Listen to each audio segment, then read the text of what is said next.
please take a seat so that we can start with the last day of activities of LACIGF 12. Welcome once again. So today we start with a session on the participatory approach to address common challenges in the Internet. The moderator of this activity will be Ernesto Majo of LACNIC. An applause, please. I would also like to invite Ernesto Bojorquez of LACTLD, General Moderator. Welcome.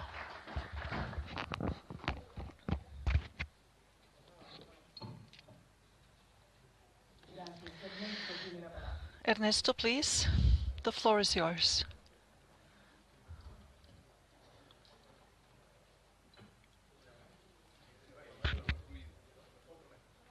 Okay, so both of us are Ernesto. I will simply give a conceptual introduction about the security approach in Internet, and we will also talk about stability and resilience in the web. So it's a little bit broader than simply security.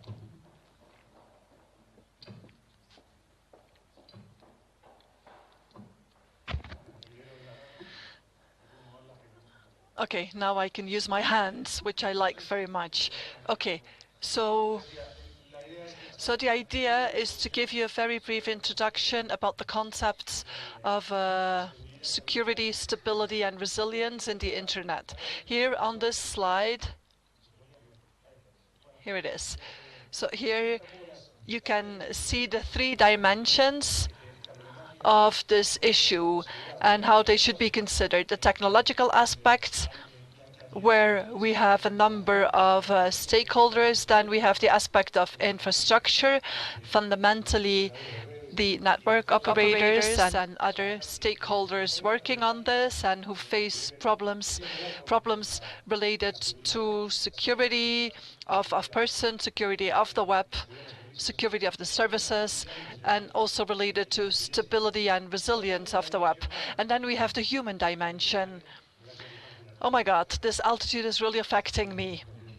Okay, so I need to breathe now and then. So the human dimension is an indispensable factor when considering all aspects related to security, stability, and resilience. So this is about education, training, which is an area in which, on which we need to focus.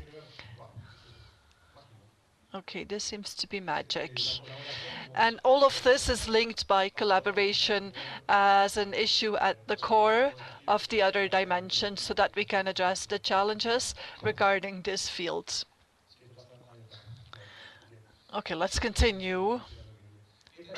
So this graph, this infographic developed by Internet Society a couple of years ago is very helpful. Even though you cannot read the words, even though you cannot see the details, this is still very helpful because it's relevant here to show you the complexity and the enormous quantity of players involved in the processes.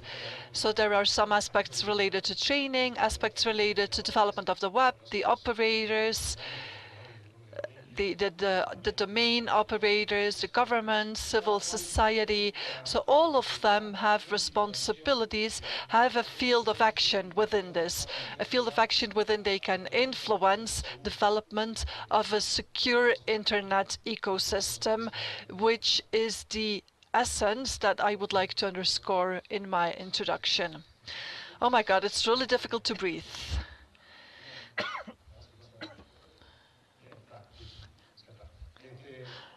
So fundamentally, the concept that I wanted to convey in this very brief introduction is this one, namely the complexity of ensuring security in the Internet, and also the necessary interrelations of the stakeholders and of the shared responsibility that we have in this. So each one of the stakeholders has a certain responsibility. We all have capacities to influence a small part of this issue, and definitely there's also response to the nature of the internet. So an initiative, it's a project of cooperative projects and technologies. And so this concept of collaboration is really at the core of this. And we really need to preserve that concept of collaboration to address the challenges related to the internet. And so in the working groups, we all have identified several issues from our own perspectives, from our own sectors. But at the end of the day, definitely to solve those challenges, we need collaboration. We need to work together. We really have to adopt a joint approach. And so we need participation of all stakeholders from different perspectives. And so fundamentally, we have to try and address the weaknesses. We really need to focus on the gap in the bottom of the bucket so that we can ensure security, stability, and resilience. So this was the introduction I wanted to share with all of you.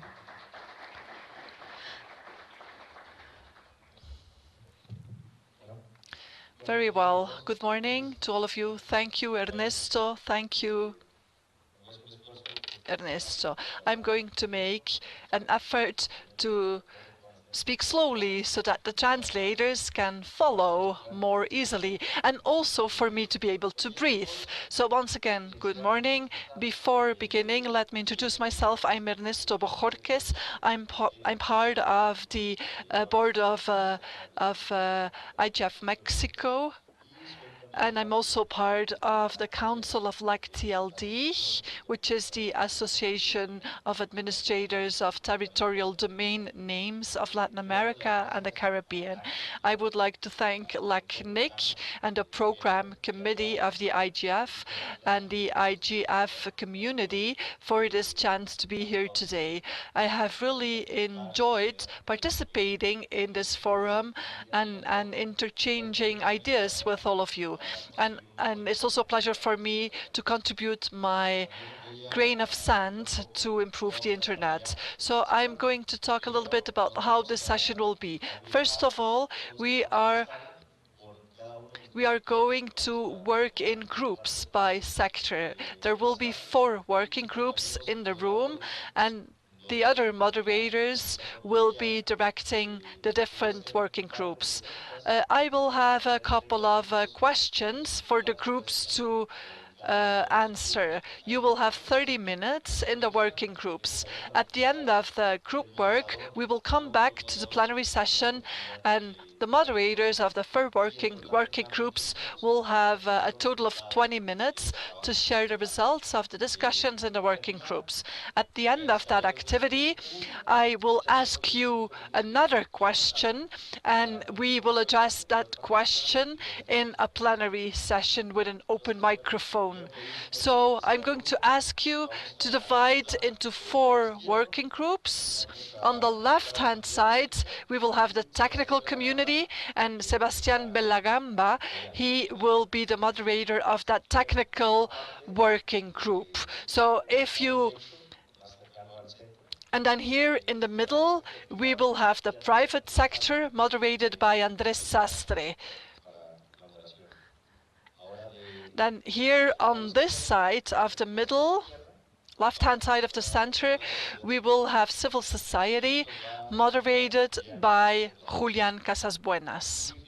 And finally, we will have the government sector on the left-hand side of the room, and Alejandra Erramuspe will be the moderator of that working group. So thank you. Please go to the working groups. You have 30 minutes for this discussion. So maybe you can get organized, and once you're organized, I will give you the questions.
Okay, I will be reading the questions for the groups.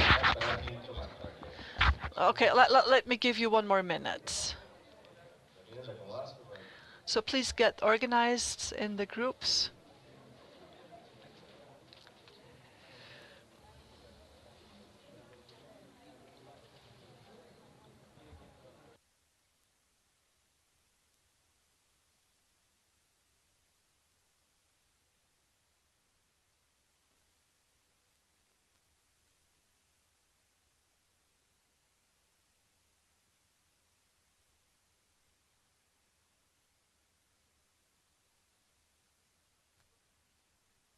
Ready? Okay, so here is the first question. And what are the 3 security challenges identified by your sector in the Internet? What are the 3 security-linked challenges identified by your sector in the Internet? That's the first question. So 3 security challenges identified by your sector in the Internet. Second question, what initiatives, tools, protocols, or procedures does your sector have to address the identified security challenges? Let me repeat. What initiatives, tools, protocols, or procedures does your sector have to face the security challenges you identified?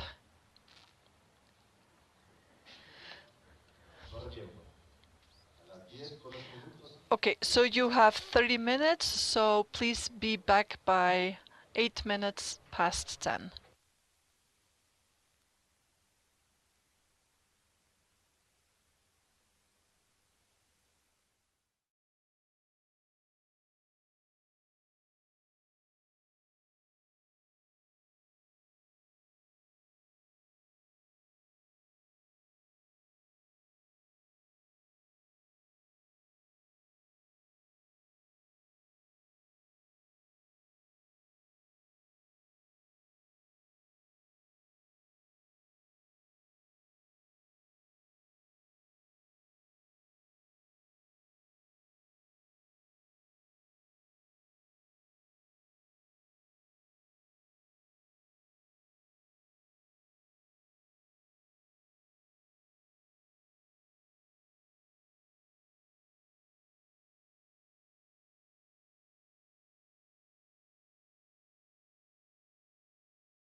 up here to share the results of the group discussions.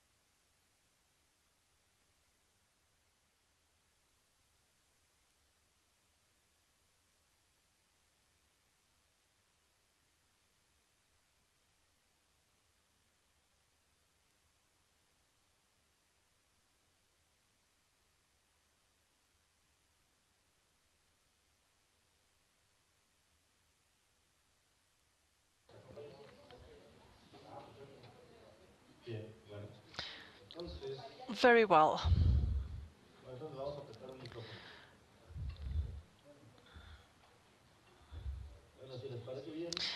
So if it's okay with you, then we will start in the same order on the right-hand side.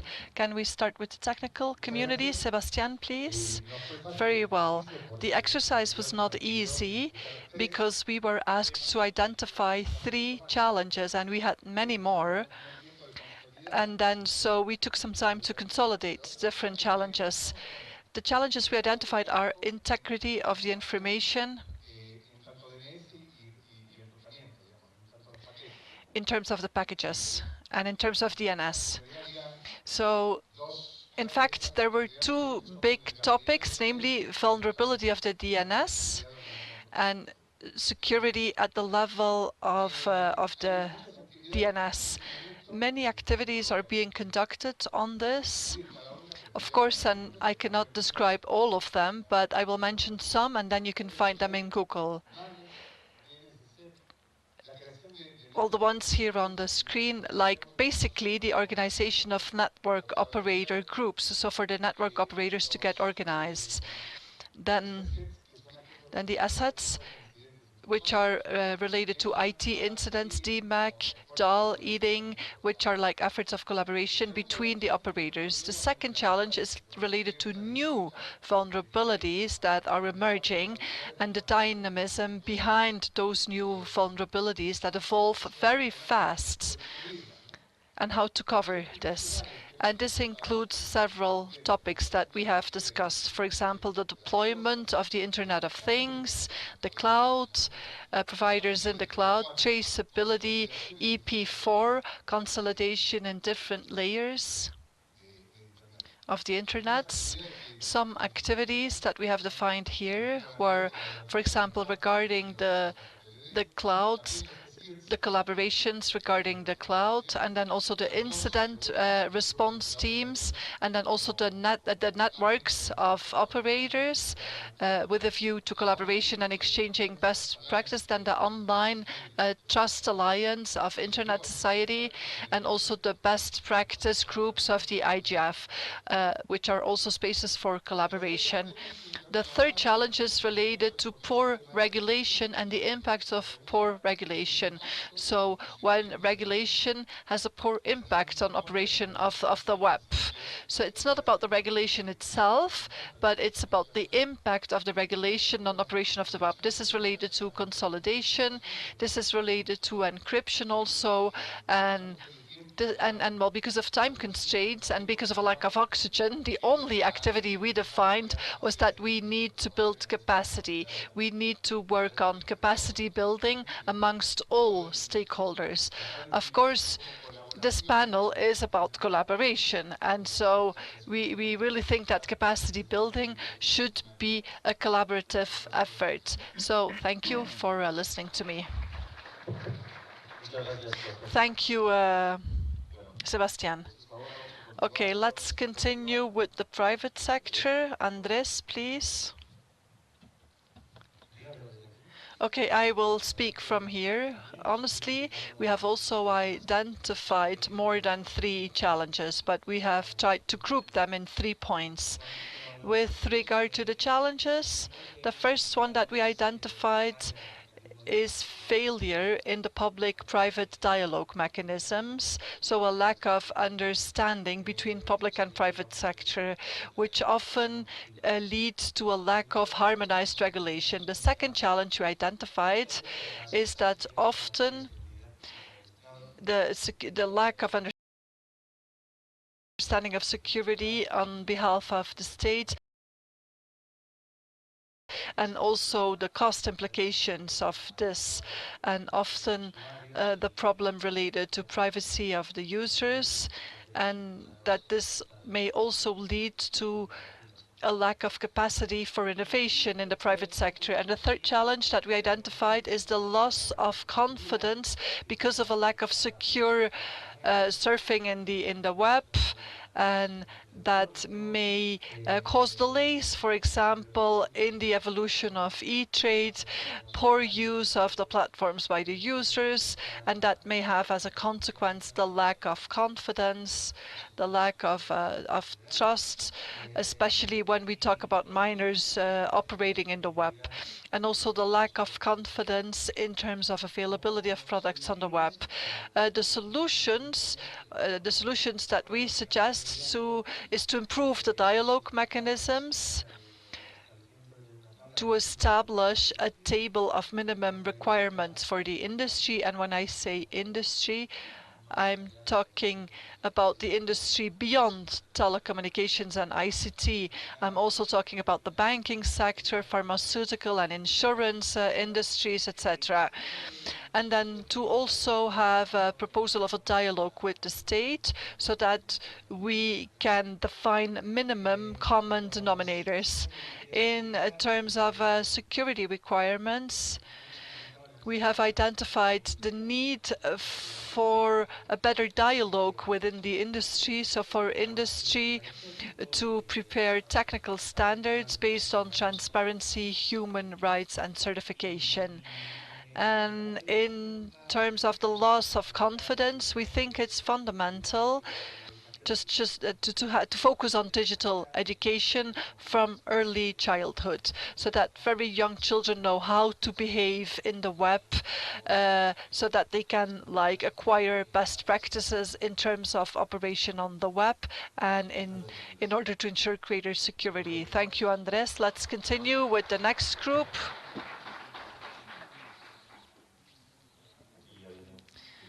Julian is coming up here to share the conclusions of the civil society working group.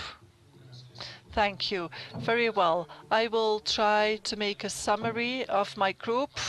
The group mainly worked on the challenges and also on the suggested solutions.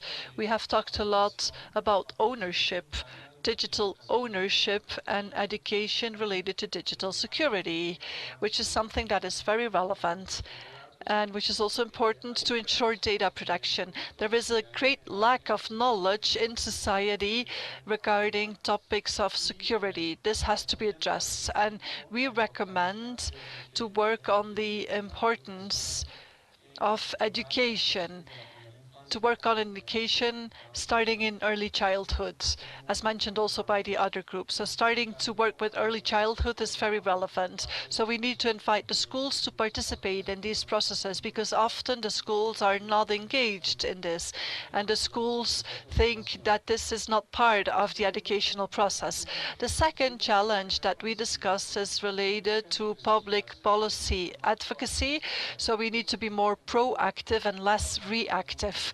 So we need to work with multiple stakeholders on public policy making, and this can be shared with the whole of society. So we need to receive feedback from society. So public policy making has to be participatory and must receive contributions from all stakeholders. We also see that it is important to produce proposals from civil society in terms of regulations on security. The third challenge that we have identified is related to investment. So the governments must make investments in security issues and they should not see this as an expenditure. That's important. And we also have to establish the principle of proportionality in topics of security and surveillance in Latin America and the Caribbean to protect the freedom of expression, of association, etc. Within the as part of the initiatives from civil society, well, we see that those initiatives can be helpful. We have found programs on protection and security that are being carried out. There are also digital literacy training programs that are very significant and that focus on basic education. These digital literacy programs should be sustainable and continuity should be ensured. We think that this is relevant. And finally, from civil society, we see that we should share experiences and materials on these programs and initiatives developed regarding digital security. Thank you, Julian. And finally, the last sector, and not the least important, the governmental sector. Ali, if you could come to the front, unless you have spokespeople.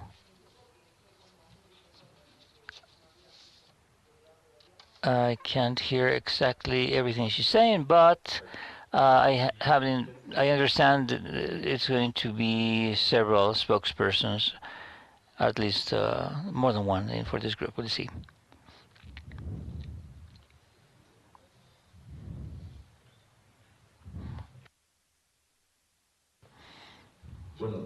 Good morning. Oh, thank you. The group systematized the proposal. We included more than 3 items regarding challenges for security, but we systematized this, and this is the summary. From the beginning, we think that vulnerability, risk, and security is a responsibility of the state. The state has to address this at the national, regional, and municipal levels.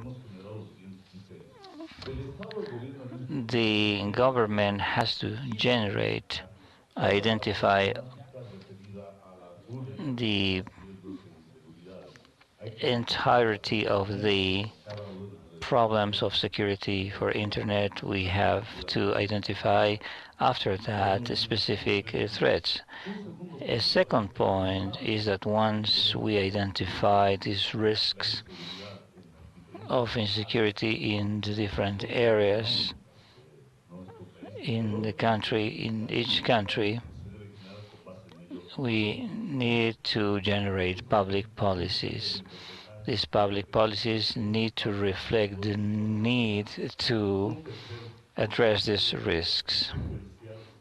The third component is related to generating legislation, norms, regulations to face and address these issues.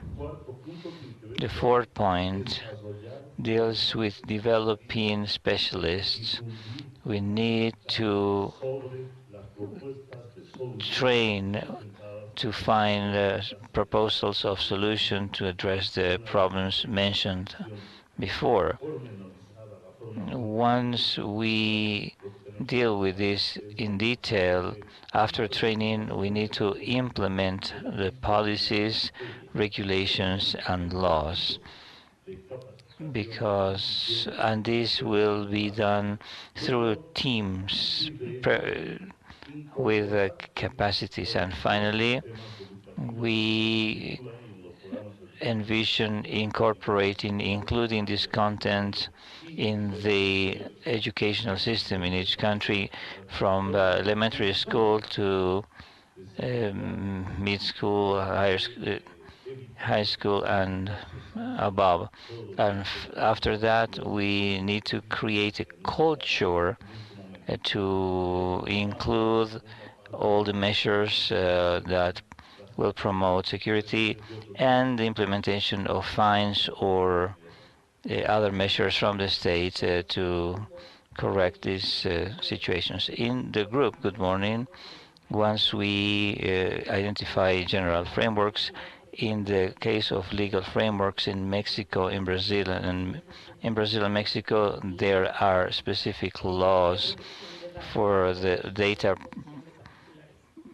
protection of individuals in the hands of companies. These laws involve the companies that are the keepers of this information when they are subject to a breach or misuse those data. In Cuba, they mentioned that they are evaluating the operation of companies that participate in e-commerce platforms regarding the campaigns to protect data. In Mexico, we have I am a user campaign that tries to create awareness among the population on cybersecurity, to develop tools to understand tools you have in the internet, for example, to identify malicious emails and other measures that attack their security. In the case of Uruguay, there are two campaigns. Your data are worthy or valuable is the first one for children and adolescents, and this deals with information they upload onto the internet. The platform wants to include all people using banking and financial transactions over the internet, because digital natives now are very young people and children. So we need to address both the children, adolescents, and also adults, so they can better use the tools provided by e-commerce. Those are the examples. Finally, according to the responsibilities and competencies of the state, these governments need to create an ecosystem for security in this area and implement those. Implementation, of course, will be related with an office in the government. It could be the Ministry of Government Planning or some other ministry, but this is part of the competencies of the government. Thank you.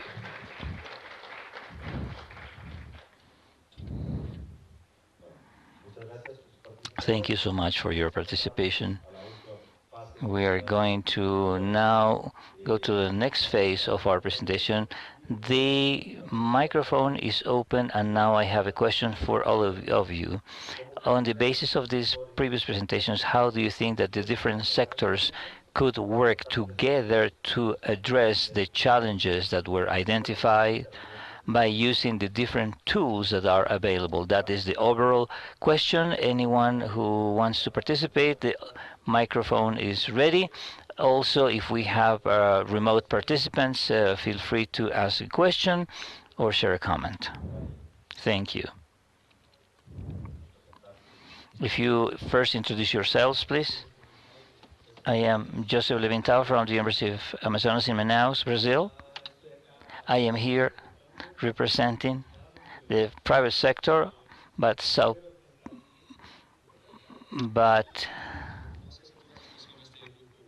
I don't know if everyone agrees here. No, let's go back. The representatives of the government mentioned the representatives, the responsibility of the government to identify risks. That's okay. And I think that the action of the state is not complete, is not the only solutions, but when they try to solve some risks, they create sometimes worse problems. So I think an approach that combines the private and the public sector, that's the solution. But when we don't attack these problems from this joint perspective, we tend to worsen the situation. In some under certain criteria, the participation of the state should be lesser or lower, not increased or more. I am Ignacio Estrada from ILT. My proposal is very concrete, working with partners such as ACNE, and we have an initiative called Nubenicas. What we want to do with this project is to provide resilience to the system in the region. Any organization can have a node on this cloud. Therefore, what I am doing right now is this. If you are working in infrastructure and if you're interested in getting a node, please contact me. I am here walking around. Please contact me. Will you find some benefits in joining us? Good morning. I'm sorry, I am a bit with a cold or with the flu or something. I am an Avis from Mexico. Talking about what civil society is about. This includes the academy. I am a researcher. I am in the academic world, and something that happens with our in our work. We are a cross-cutting sector that touches all the other sectors, and we are developing higher levels of governance. And I want to mention that every time a government changes, we have to continue working with new actors in government, because every 4 or 6 years you have new authorities. What we need to do is to work to achieve continuity and permanence, and because we cannot be reinventing the wheel in terms of security. Therefore, because this is a very dynamic sector, and this goes beyond the actual governments. So the first point in this vision is that this is not an expenditure, this is an investment, and we have to find manners to guarantee that this process of in favor of security will transcend governments, and there will be continuation of the efforts to accrue the knowledge. I am Mr. Iriarte, and this is a cross-cutting to all sectors. A few days ago, we saw a draft law for cyber defense and cyber security. The Parliament called 14 working groups. This was a multi-stakeholder approach.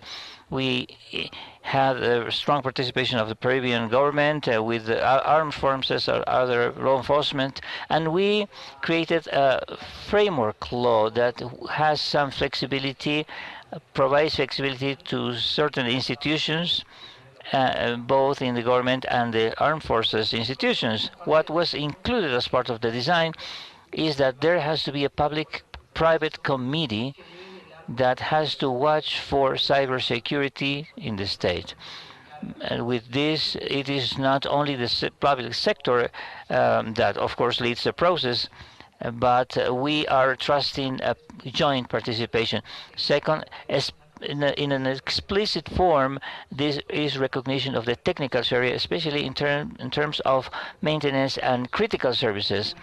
And this is giving recognition to private-public partnerships that include identification measures, etc. And this third thing is that we have created a fund for security. This idea came from the OES. They were always mentioning that we needed a mixed participation, because the governments don't have funds for everything.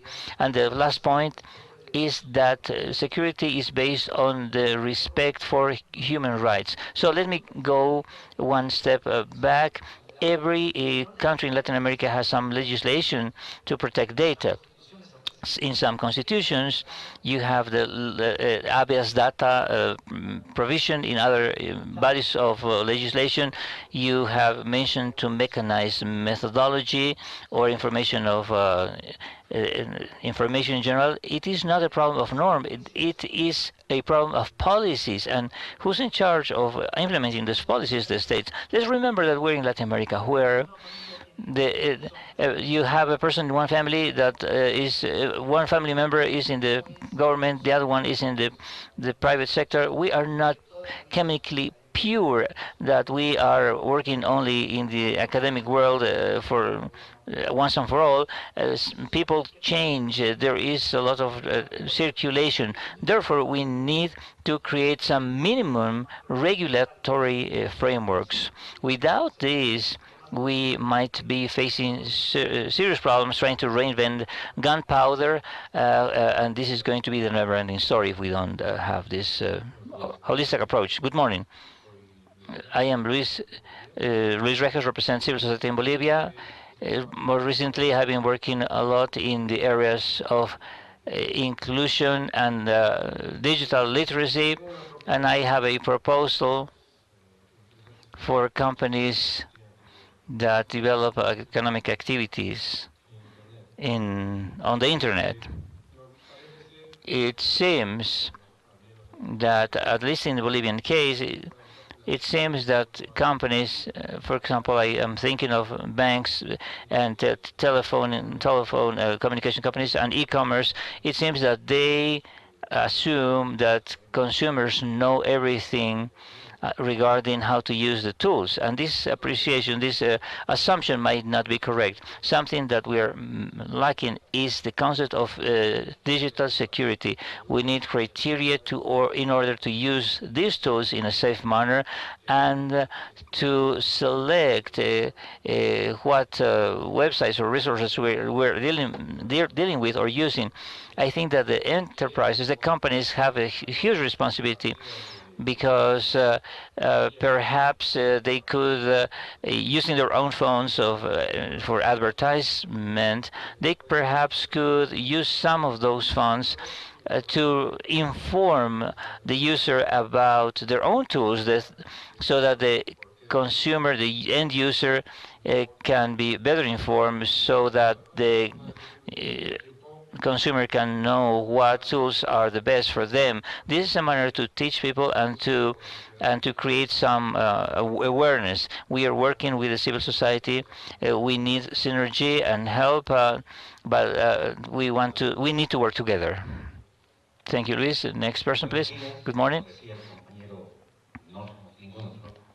As our friend just mentioned, I am Max Morales from ISOC Bolivia, and we work in different areas. We are not chemically pure. When I saw the work of the different working groups, there is a need for higher technical capabilities. The suggestions that came were excellent. I think that there is an insufficiency that we need to deal with, and this is education and the communication about these things. And you're working in your very own niche, and sometimes it's good to work in your niche because you develop diverse ideas and perspectives from your perspective, but this is negative in the sense that we are not seeing integration to facilitate to join these capabilities. And how can we do this in a very concrete manner? The state has a role here, and this is that we should have some policies in place. And a law is not the same as a policy, as somebody else said. Sometimes we have the case that there is a law and it doesn't say much, but the real value of a law lies or within the realm of application. And here you have education. We need to educate on these matters, specifically because we are working on different areas. We are working with technicians, with electricians, other types of professionals. We need to work together. The idea is that we should make some joint efforts to promote education and to communicate better, to divulge this type of knowledge, including education at the basic levels and higher education too. Thank you so much. Mr. Casas Buenos from Colombia, representing the civil society. I would like to take advantage of this opportunity to briefly highlight the importance of dealing with digital security from the several perspectives. In Colombia, with Colnodo, we are working with other allies, with APC, with digital rights, equality in Canada, in the implementation of the School for Digital Security in Colombia that seeks to provide or the organizations of the civil society mechanisms for the protection of their data information and to conduct auditings of digital security. For over 2 years, we have been doing this with the participation of multiple organizations like Open Society Foundation, Internews, and others. And it has been very important to have this sort of collaboration. We discussed this in the civil society group, and we mentioned the need to compile documents and papers so we can improve digital security. In Colombia, we have civil society leaders who are undergoing serious threats, and we are supporting them to protect their information. I have left a brochure in the registration table if you want to know more about this initiative and how we can better improve and strengthen this type of services for civil society. You can read it. We have a digital security kit inspired in the kit for digital rights in Chile. We have been implementing this and adapting to our needs, and this has been important to work with people on this digital security idea so that this can be approached in a better manner. Karina? And then we will continue with Diego to have some remote participation. Good morning. I was seeing this through the streaming, and I have a general comment about the diagnosis that I see as a Bolivian person. I am a professor of Internet rights. This is the second time I participate in an event like this. It calls my attention the great participation of civil society from in other countries. In our case, in the Bolivian case, we are just beginning to see foundations and other groups from civil society to defend digital rights. In Bolivia, I think that starting in 2002, we started with a society to work on this. HETIC was created, the Internet Governance Institution was created. So there is there is some institutionality. However, we are still concerned and dealing with internet security. We have been discussing this with lawyers and people in the civil society, and we are designing a draft law that will discuss this in the parliament.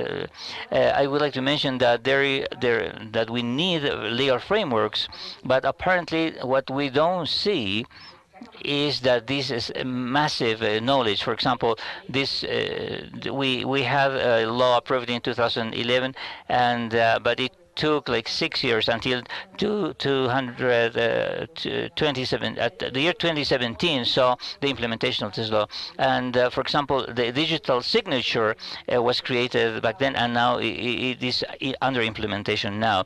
In the case of the state, it's important to tell the people about the advantages of this, and perhaps it would be important to lower the cost for getting a digital certificate from the point of view of the production of draft laws.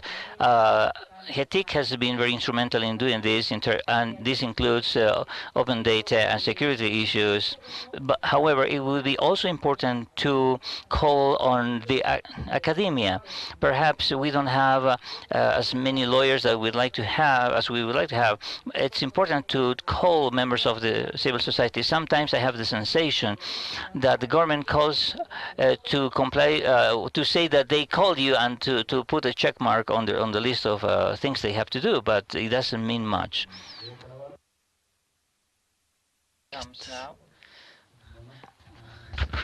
Good morning to all of you.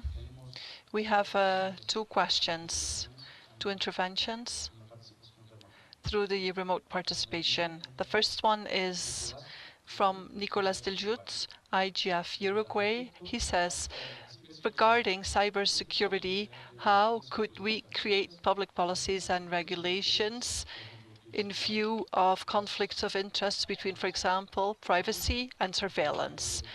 Maybe through a better education and commitments of greater inclusion, it would be possible to raise awareness among users.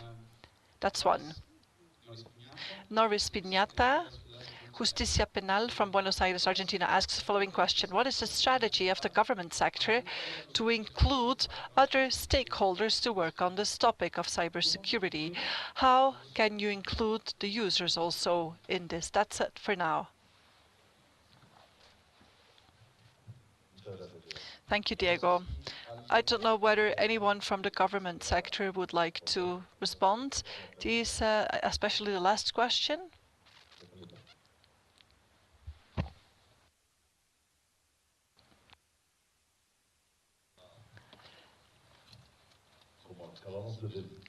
As we have just seen in the government working group, we have identified that there are many shortcomings at the level of the government. But I think that the dynamic has been very pertinent to discuss a series of areas. And now it's time for the proposal, as Roberto is over there, it's time for the proposal to include the contributions from the different working groups. One of the questions was linked to the fact that we need to integrate all areas, not only the government, but we also require technical criteria.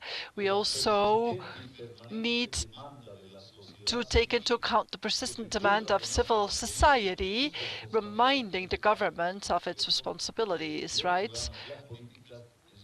So we need to involve civil society in public policy making and in the programs. We have also had a question related to continuity. Unfortunately, in many states, there are changes of governments, and it is not so that the next government will give continuity to implementation or execution of policies or laws issued by the previous government. And therefore, civil society must ensure the memory, institutional memory, so that the new governments at the national, departmental, or subnational level would perform their responsibilities and their roles regarding the proposals that we are making. And so we should also include a chapter saying that in case of breach, there will be responsibility. That's my comment for now. Thank you. Anyone else? Anyone else would like to say something?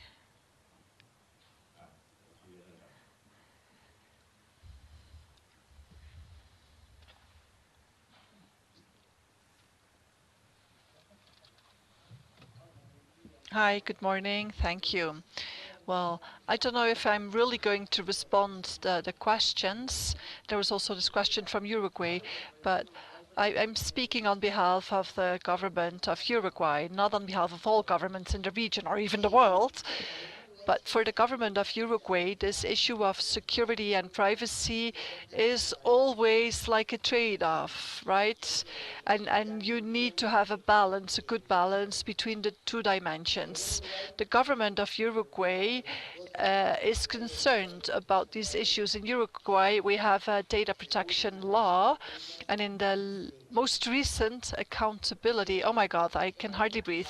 In the last accountability exercise, we sent a couple of articles to adjust our data protection law to the GDPR of the European Union.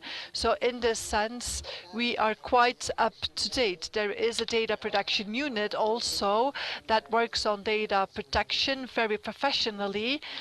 We also have the CERT, that's the Center for Information Related Incidents. Then we also have AGESIC. So these units work together with the other sectors. For example, with the technical community, they have a fluent exchange with the technical community. Also with the private sector, we work a lot, for example, with the financial sector as well. And now we also so the CERT, the IT Incident Center, also works with a couple of private entities to be able to respond to any cybersecurity incident 24/7. And so that is a complementary effort that is working quite well, actually. And this is a novelty in the region. I don't know whether this kind of answers some of the questions. I think so. Yes, I think so. The question was how could the other sectors be integrated? So, for example, well, here there are many people of Internet Society. We have signed, the government of Uruguay, especially AGESIC, we have signed an agreement, a memorandum of understanding with ISOC to work on information security for the Internet of Things. So that's like a multi-stakeholder dialogue process. So we are working with Diego and other people present here today. And so this is a process of dialogue, which is very fluent, at least in Uruguay. So this is our example of how we integrate actors. We also work, as I said before, with the private sector and with the technical community, not really with civil society on information security. We also we try to work with civil society, and the council of AGESIC itself, the board of AGESIC itself, is a multi-stakeholder council with academia, with representatives of companies, and well, yes. Thank you. Thank you, Alejandra. Well, I think we have some time for one last comment.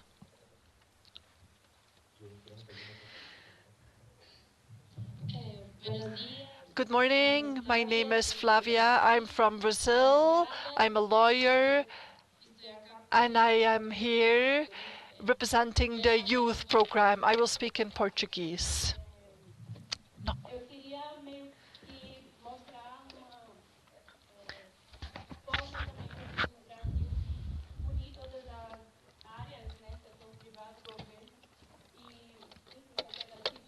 Okay, yes.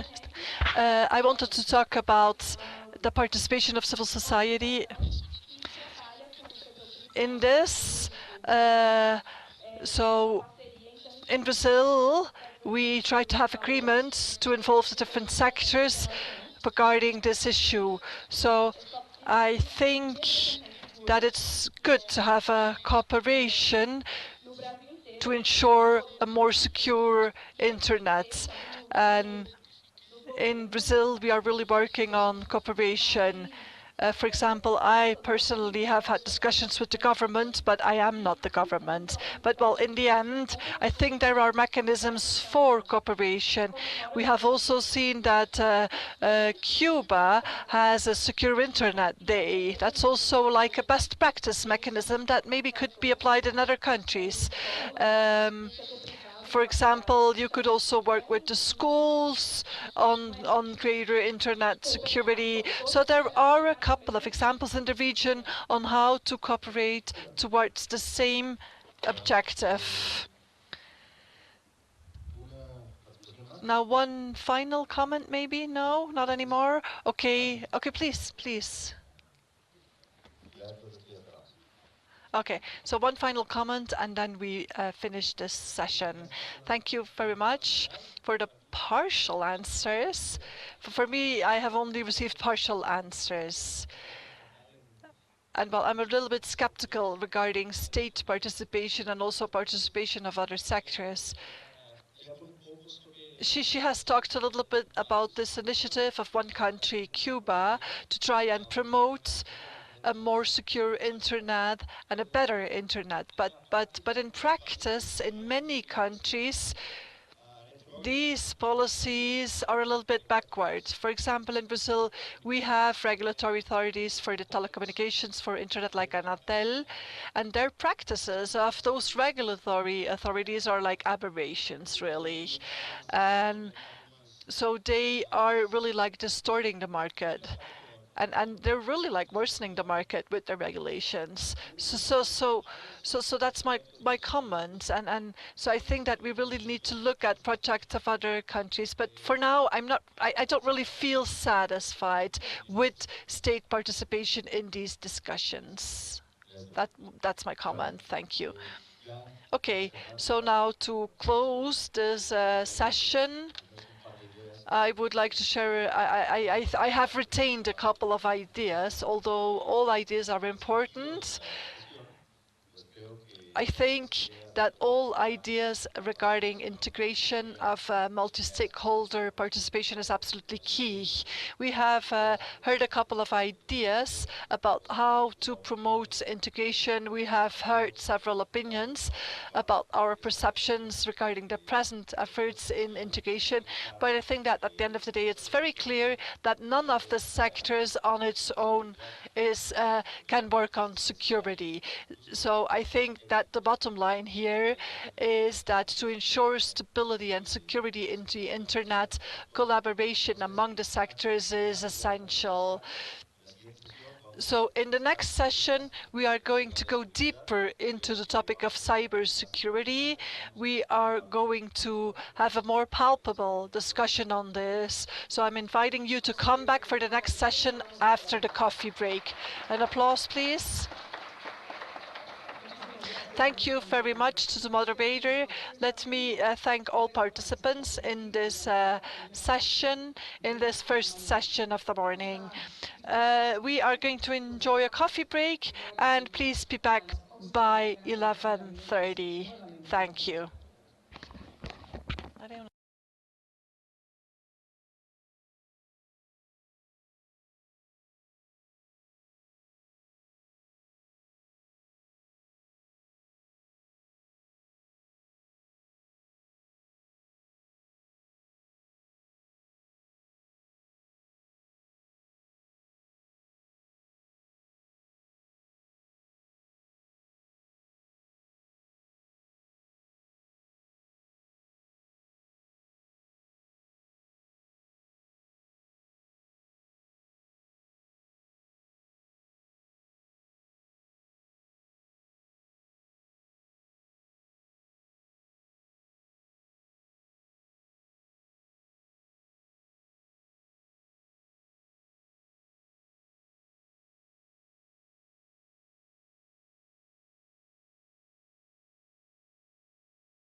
Probando inglés, probando inglés.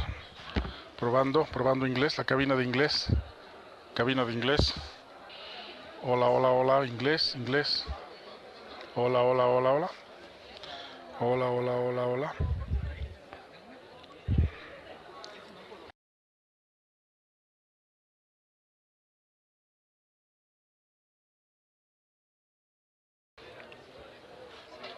Hola, hola, hola. Prueba, prueba. ¿Ya?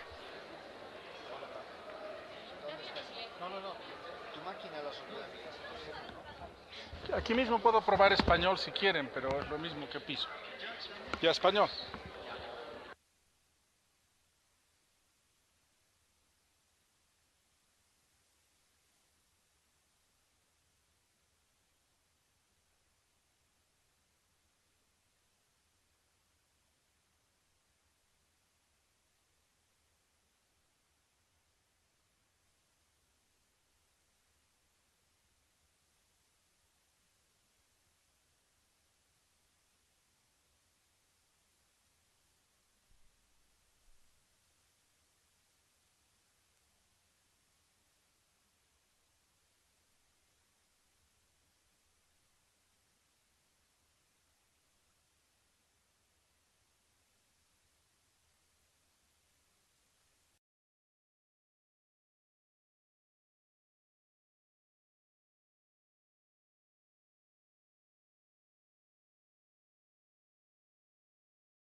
Please come back to the room so that we can start with the next session of the day.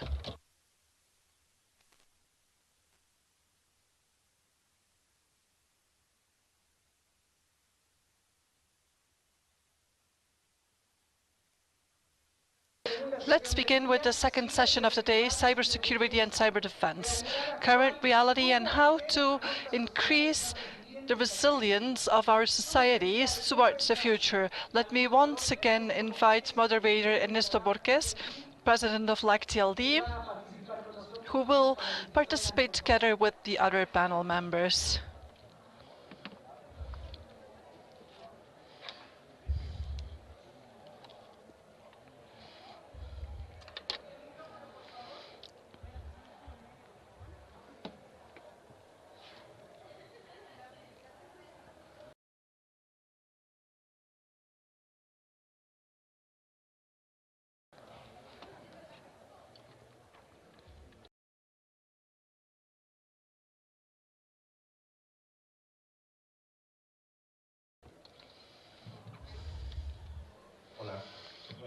Good morning. Thank you for the introduction. No, for the people who have just connected remotely and for the people who have just come into the room, let me introduce myself. I'm Ernesto Borges. I'm part of the board of NIC Mexico, which is the organization administering internet domains, and I'm also the chairperson of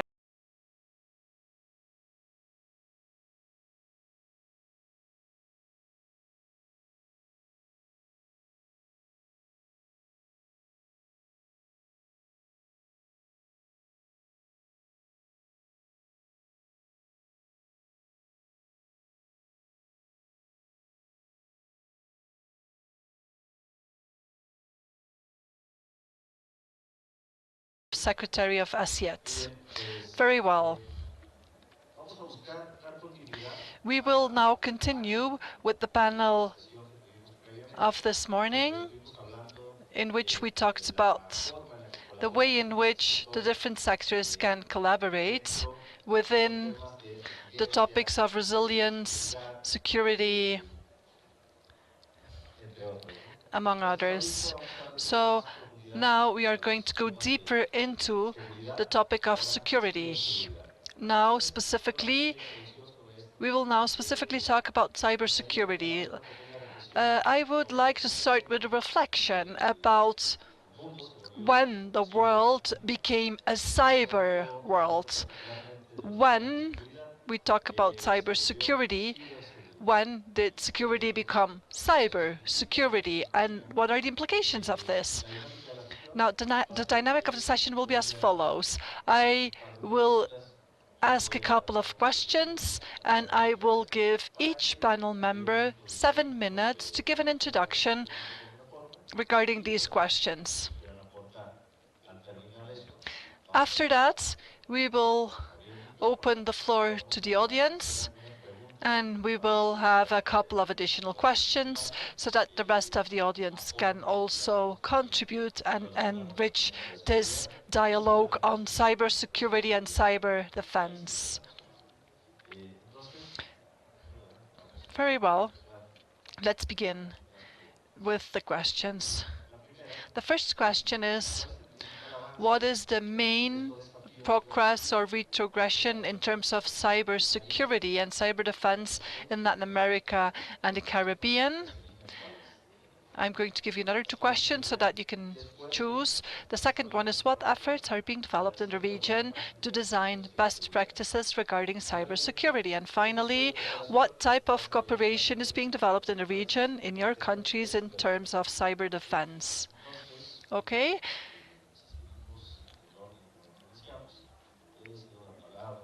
Let's begin with...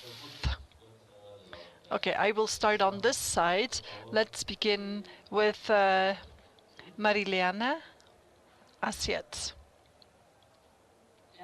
Thank you. Good morning. Thank you for the invitation. For Asiet, it's a pleasure to be here sharing ideas with you during LACIGF. The issue of cybersecurity is an issue which is extremely complex, and I would like to refer to a topic of layers or access. We have one layer of physical security related to infrastructure, one layer of logical security, and a third layer of the final user.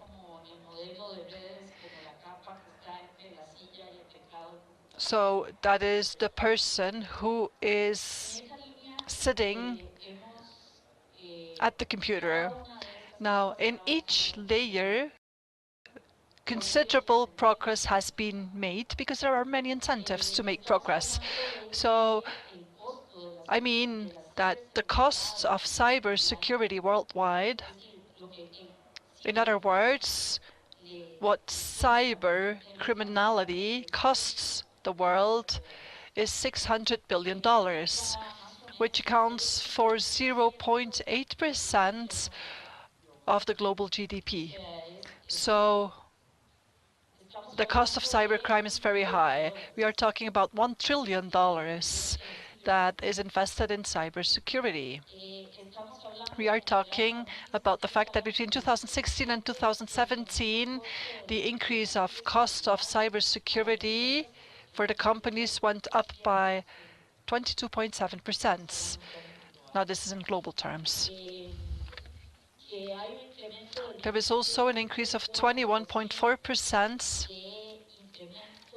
in terms of the gaps in security, so between 2016 and 2017. In addition, and this is something that we cannot ignore, we see that around 3.5 million workers work in cybersecurity.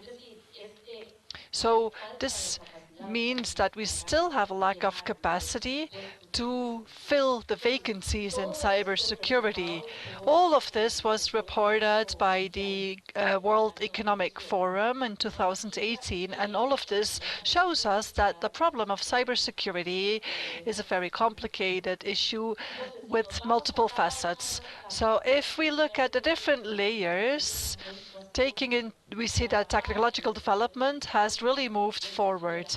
But in addition to this, the cyber attackers have also become more sophisticated. So because there is a greater sophistication among the cyber criminals in layers 1 and 2, sophistication has also increased remarkably.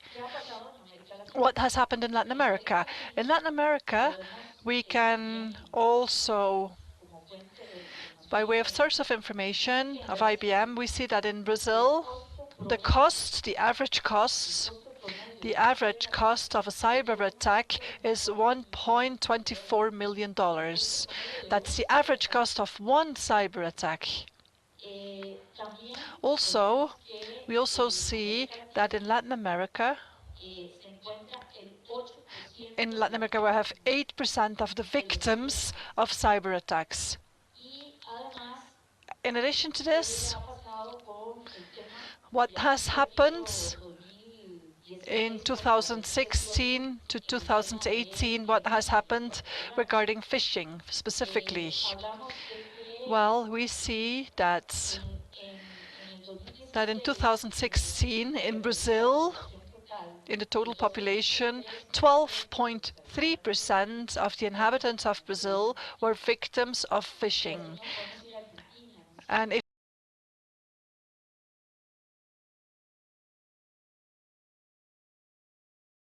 if we go to Argentina, it's 7.5%, Ecuador 5.7%.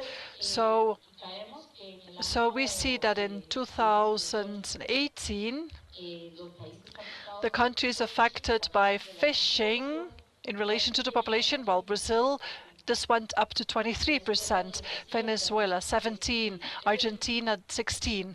So what do I mean? cyber attacks are increasing significantly. Sophistication of the attacks is also improving, and therefore the investment has been very strong.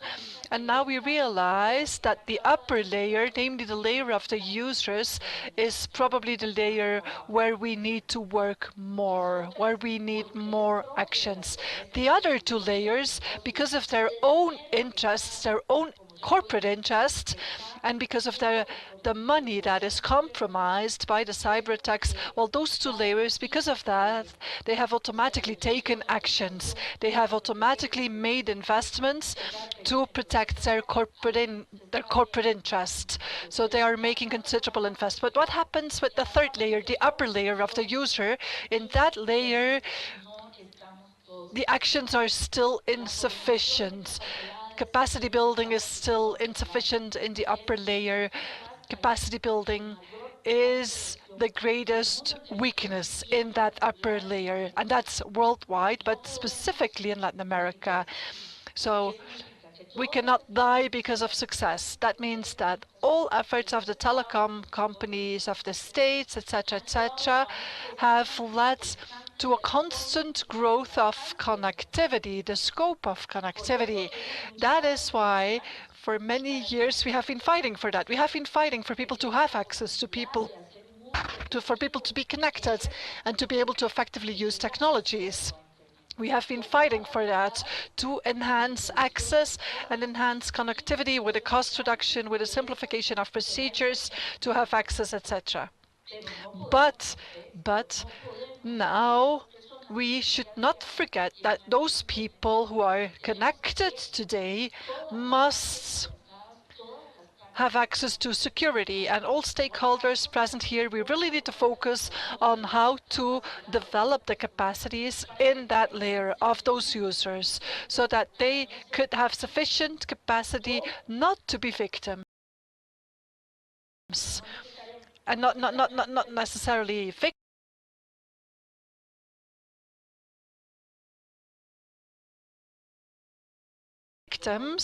because they will be victims, but not to be sources of attack either. The global system of cybersecurity is as strong as the weakest link.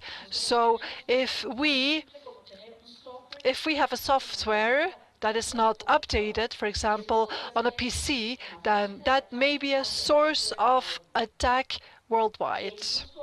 And even there are statistics on this, statistics showing us that in Latin America,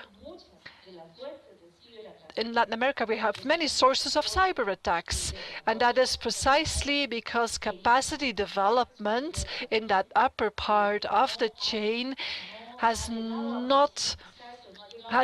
not fully aware of the need for updates, the need for constant surveillance, for being vigilant constantly, and for even having a certain degree of distrust.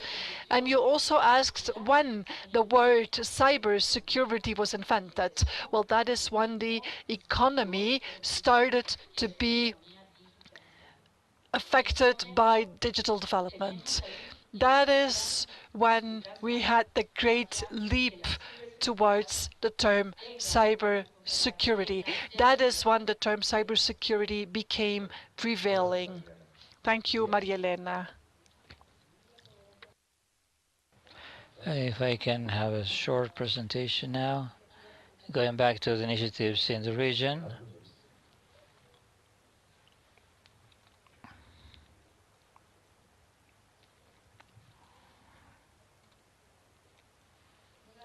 I'm going to talk about the initiatives by Internet Society for this year on the basis of the work developed in previous years to 2017 and 18.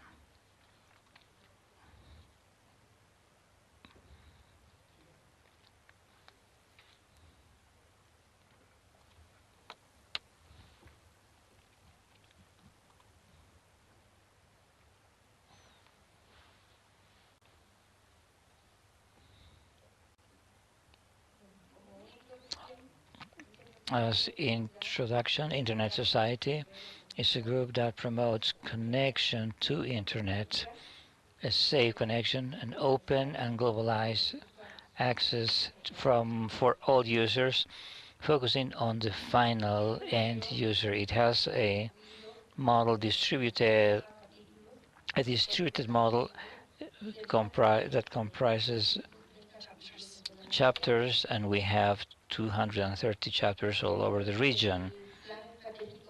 In the strategic plan for 2019, we have four important areas of work. The first one has to do with infrastructure of Internet, how to connect the world, and the other two are improving technical capability and generating trust or confidence. So how are we going to improve technical security?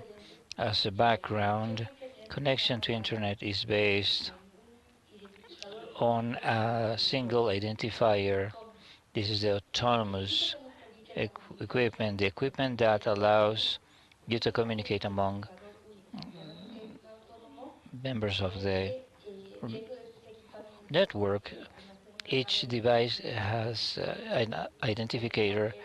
You have a table of routing, and this establishes the route to be used for the communication among the networks. To date, what you do every time you connect through your provider, there is an agreement that establishes a trust agreement. What do we want to work on? These tables and these means need to be compliant with a certain protocol for best practices in terms of security. In 2017, there were 14,000 actions to deter that stopped attacks that were falsifying identities or organizing other types of attack. The network is very vulnerable to certain attacks when, for example, you use networks that do not correspond to you. Perhaps the failure is human failure, but the repercussions can be very significant because you can have a erroneous connection, you can have a set of data, and some provider can lose his or her its reputation. Around 40% of all security incidents are attacks on operators, and those attacks in average lasted, the recuperation needed 19 hours in average. Internet Society proposes this campaign called Manners. This is a set of protocol measures to safeguard routine networks to provide sustainability to this project. This project of manners is based on four important points. The first two are technical, the other two are of coordination and validation. The first one is an encryption. What am I going to do with these routes?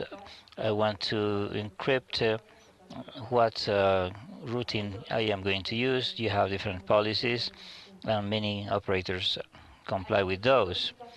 Then policies and anti-spoofing. I need to validate the measures that we're going to have, and then we have coordination.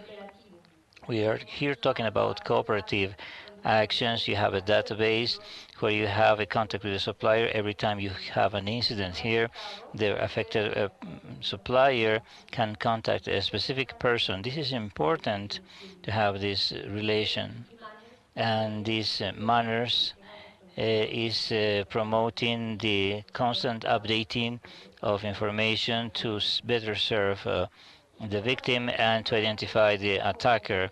And validation, this is a constant work with RIF, in our case is LATNIC. We generate certificates to validate the routes we are going to publish. The route is I am going to publish is mine, and the certified route will ensure that this is safe routing. For the specific case of cybersecurity, we are working to generate trust through a project called the Framework of the Tiote Trust Network.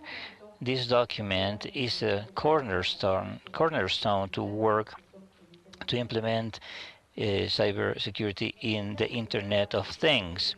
This will help us improve security among the manufacturers of devices, because this is happening at such a pace that the trust measures are not being implemented at the same pace. Why are we choosing this framework of trust? What's the difference between these measures with other framework trust or best practices or best practices? We're doing this because you can have better implementation of biotech measures, thinking of the end user. To prepare this document, more than 100 stakeholders participated, those that advocate for consumers, governments, and companies. Another thing this is different is that this approach is holistic, thanks to a multi-stakeholder approach. What are the points developed here? The first approach here is for the manufacturer of the device. We are communicating so that these manufacturers know about these biotech measures. We work with the manufacturers because they have to be involved in cybersecurity, because this is a cross-cutting element that touches all sectors. Then we have fostering regulation frameworks. We are working with policymakers so that they can implement some of these measures better if they implement them all. This trust framework has four important points. First, in general, we have a checklist of 42 points, and they are classified like this. First, security principles. Those are 12 points that to guarantee encryption from the beginning to the end of the communication with IoTech certified devices. Then we have an agreement to protect data of the user, and an agreement to say what happens with this data. Then we have authentication of identification, and then notification of best practices related to this. This has to do with in the post-sale procedure of the device. For example, firmware measures are included here. What do I need to get patches, security patches, etc. Besides this, Internet Society is working to develop national procedures of multi-stakeholders. We work with different stakeholders in each region and country in protection of consumer resilience of the network according to the national context. How do we do that? By meetings in person, workshops with special interest groups, virtual working groups, and platforms, online platforms for conversation. Panama has a success story in this. France, Senegal, Philippines, and Uruguay are on their way. Thank you, Leah. We'll continue with Carlos now. First of all, thank you very much for this invitation. I want I would like to give you a presentation with a quote from a very well-known text. John Perry Barlow wrote this. This was presented in 1996 in the Davos meeting. I'm going to quote the first part of this document. He said, or he wrote, governments of the industrial world, you giants of flesh and steel, I come from cyberspace. In the name of future, I ask that you leave us alone. You are not welcome among us. Now, every time we listen, we hear this statement, this is basically to criticize John and to call him a naive person. It was naive to think that governments would not intervene. I think people are unfair with John because this is a picture of the time we had there in terms of the emergence of internet and development of people. Today it's impossible to say that the government should not regulate what happens on the internet, not only the technology or the companies that develop their activities in the web, but what happens inside the internet. So there has been a process of maturity from the moment in which John he published this. Each technology created by men reflects as the greatness and misery of mankind. So having said this,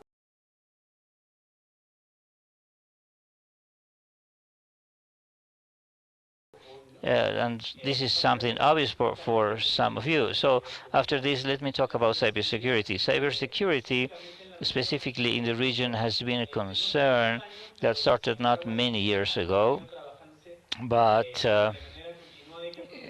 we have produced, in my personal opinion, many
review this publication published by OAS and the IDB in 2016, where they analyzed the issue of cybersecurity in the region,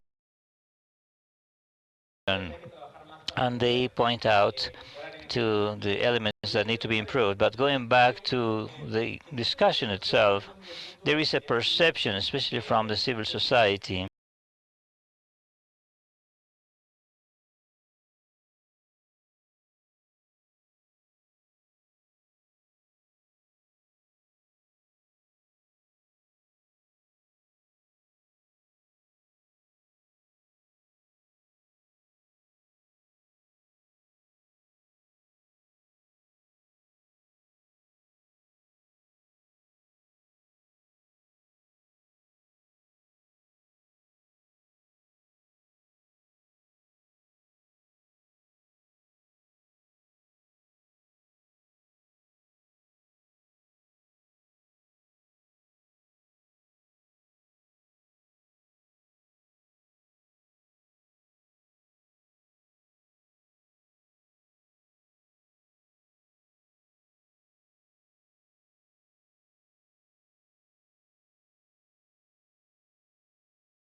through attacks? What is the role of education and ethics and its relationship with security? What is the limit in the use of technology in the sense of cybersecurity? Cybersecurity and the Internet of Things. Security of the applications we use. The extended office, the security of our devices versus security of the devices we use in our offices. Average time to detect an intrusion. I believe that the average is 102 days, between an intrusion and detection thereof. And finally, cybersecurity strategies. So with these terms and phrases, I open the floor for a discussion of around 45 minutes. Good morning. I'm the remote moderator of the session, so I would like to share some questions with you from the remote participants. The first one is from Andy for engineer Lia Solis. He asks about the status of progress and the implementation of manners in Bolivia and whether this is being encouraged, to promote best practices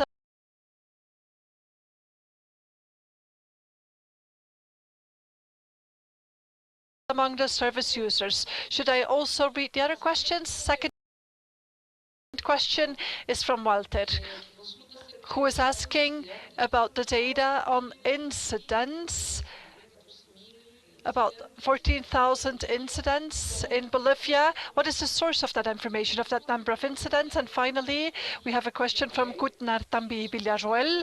He asks about how do you take into account blockchain for cybersecurity looking towards the future?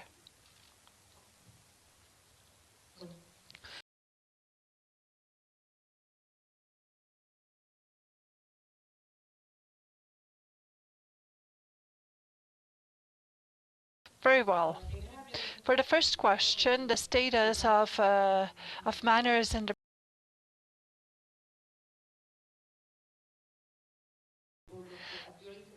but well, a priori, you can see on the page of manners.org, you see that right now there are only two companies from the region ally to manners. In the ISOC Bolivia Chapter, we have the proposal for our regulator to organize workshops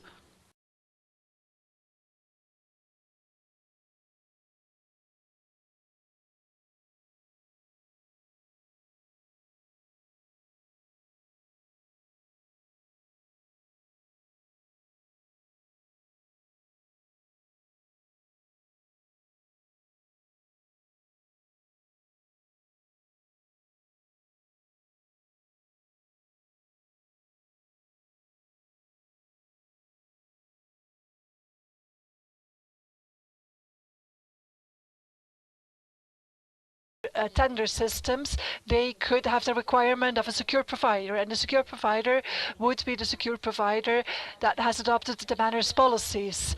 So it's about awareness raising to really encourage best practices in MANRS manners.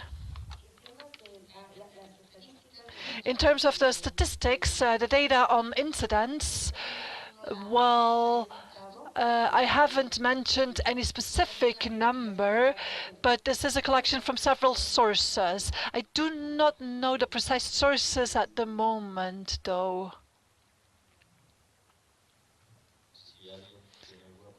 Anyone else would like to contribute to the question about blockchain? Anyone from the audience would like to say something about blockchain? The question about blockchain. How can blockchain contribute to cybersecurity towards the future? That was a question, right?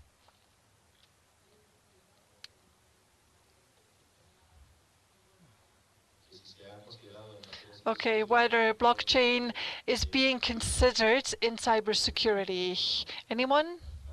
Please.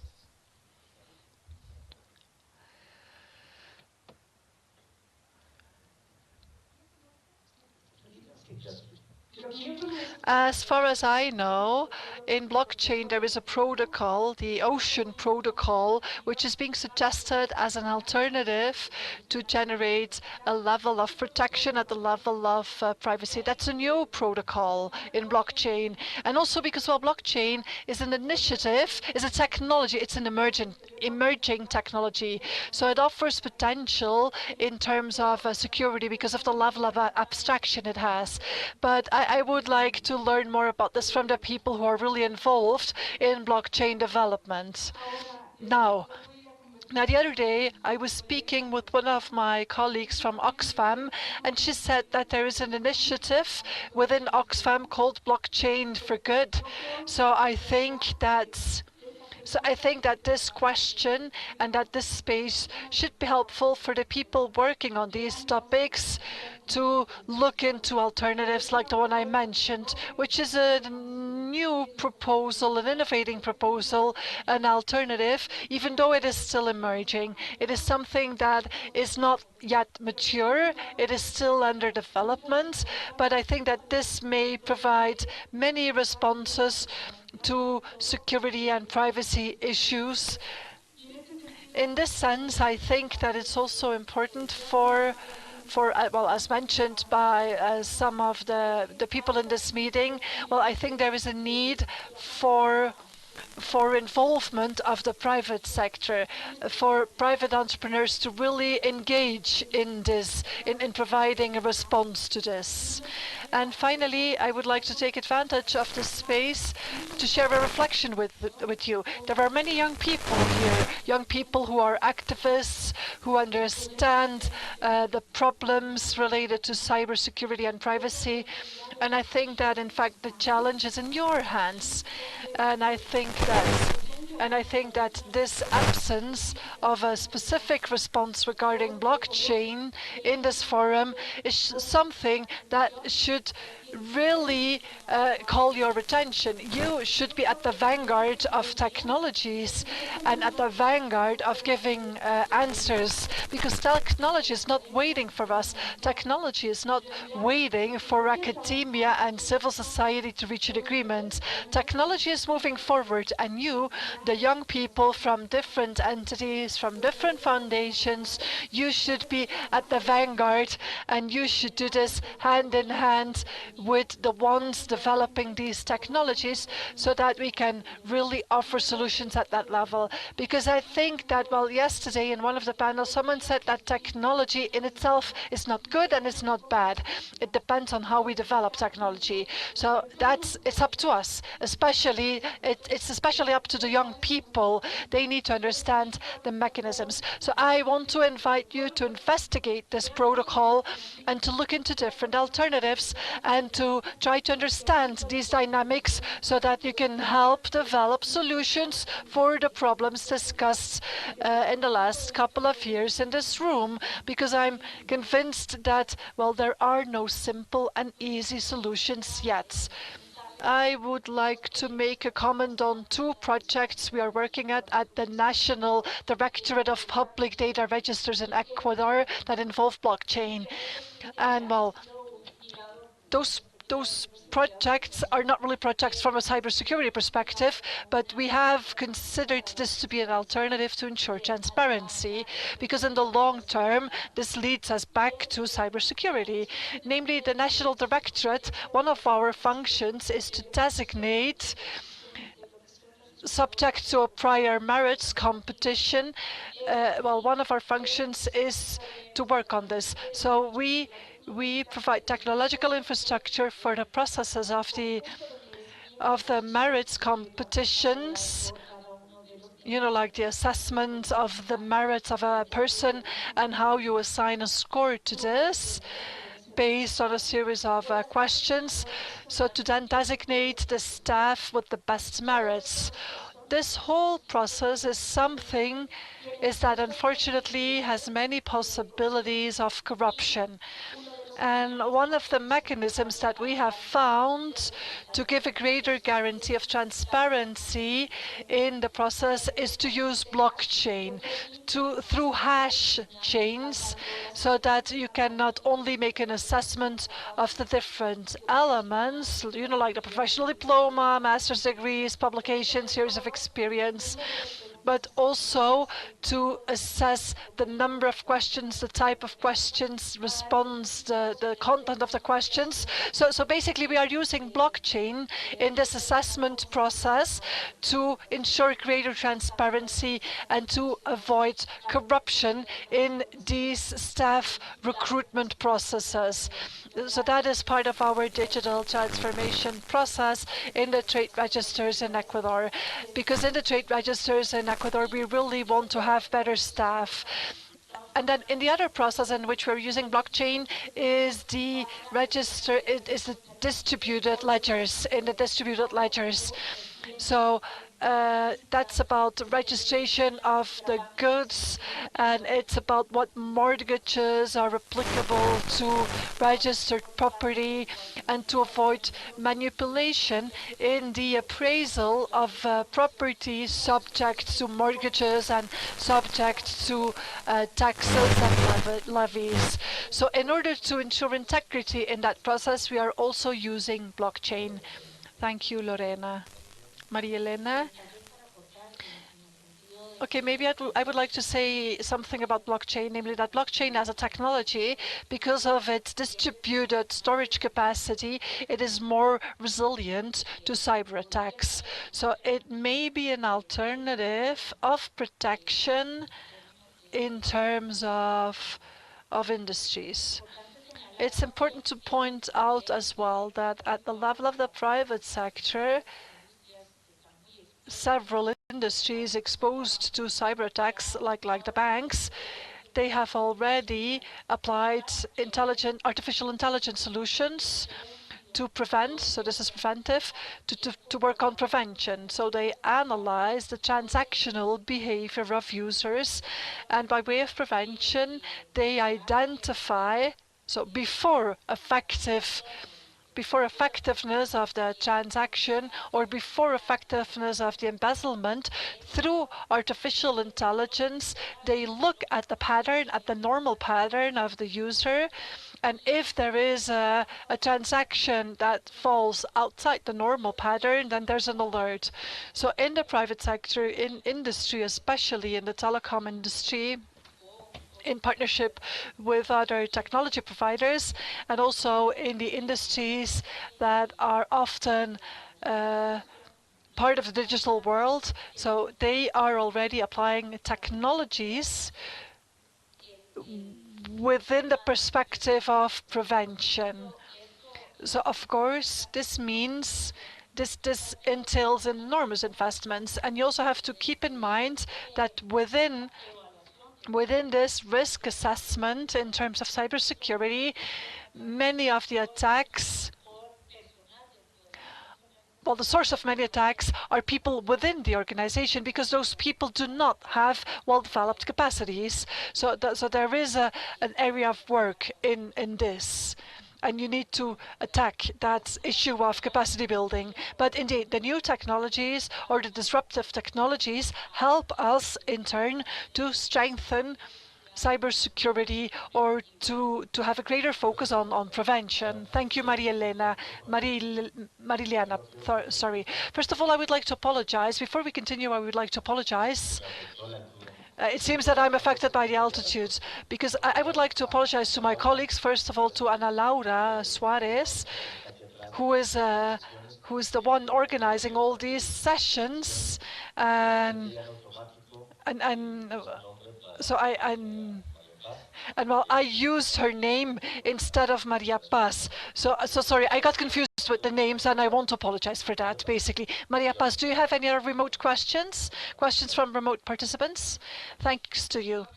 The new remote question is from Andy, and he asks the following. In view of the diversity of protocols, many owners like Apple and Google, regarding IoT, the Internet of Things, how could we develop the best way to ensure interoperability between the operators, specifically from the perspective of cybersecurity? Maybe we can also have the next question before we answer. Okay. Hi, good morning. My name is Carlos Carrasco.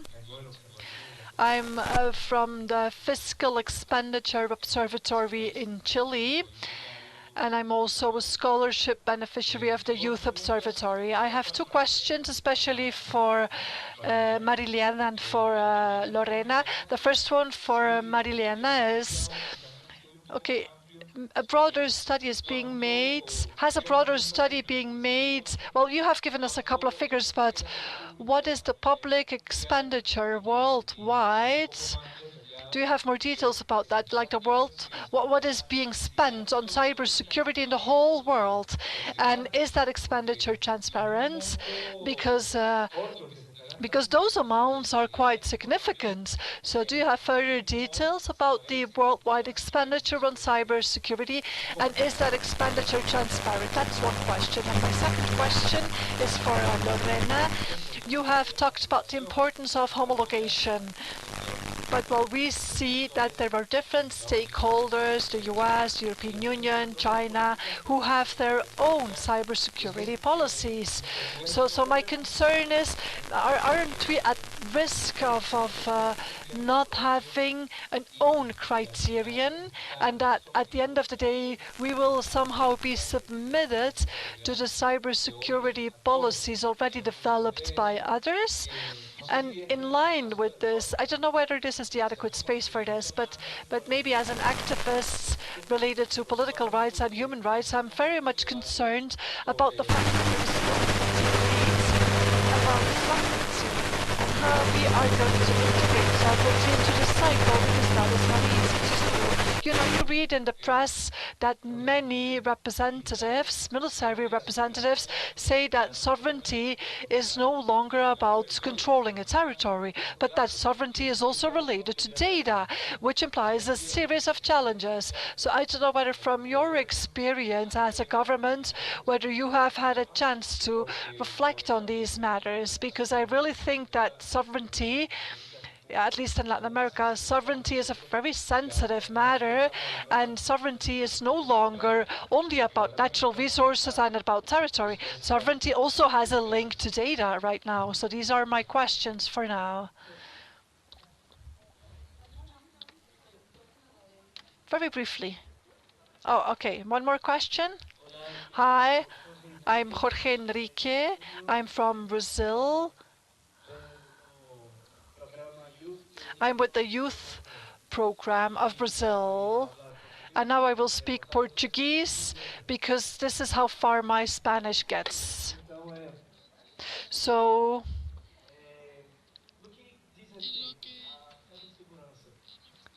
what you said about cybersecurity and blockchain, I read an article of political scientists who said that the internet has given us the opportunity to have a truly participatory democracy.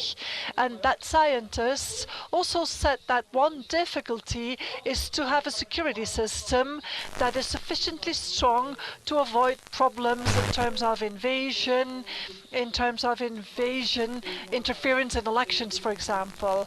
So if the decisions are taken through the internet, then that internet has to be very secure. In Estonia, for example, we already have an example of internet-based elections, but I think that this is a challenge still. Of course, Estonia only has 1 million inhabitants, so it's easier to organize internet-based elections. But I see that many people are now defending that system of democracy based on blockchain, which may ensure greater transparency and greater security. But my question is, how how are we doing in terms of cybersecurity within this perspective? Do we have sufficient cybersecurity to ensure a greater democracy? What do you think?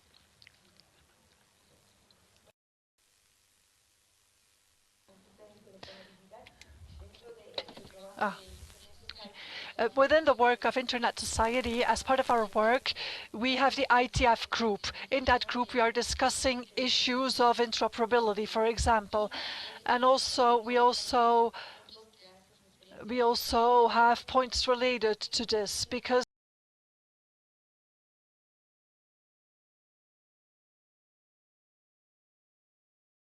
without interoperability, the Internet of Things would never be successful. Well, there was a question about the investment in cybersecurity at the level of governments. I think that one of the big challenges in cybersecurity is precisely to have information. This is very sensitive information, just like the information on civil defense, for example, right? That's also very sensitive. Normally, that information is not made public because of issues of national sovereignty, etc. Now, it is true that there is a significant amount of money being invested in this. And I think that indeed in Latin America, efforts have been made in this to try and establish strategies of cybersecurity that allow you to really seek a secure internet. In the study made by the OAS and the Inter-American Development Bank, there is a classification, and probably these data have varied meanwhile. But there's a study of 18 countries in Latin America. Probably these data have varied over time because these are data of 2016. But we were in the initial phases. 83% of the 18 Latin American countries and the Caribbean, 83% were in the initial phase. 5% had some sort of legal framework or legislative framework on security. 83% of the countries were in early stages of confidence in the use of online services, and 89% were in early stages in terms of awareness raising on cybersecurity. In general, the states have made investments in cybersecurity. They have started to work on this task of developing adequate strategies and frameworks, but there is still a long pending journey ahead.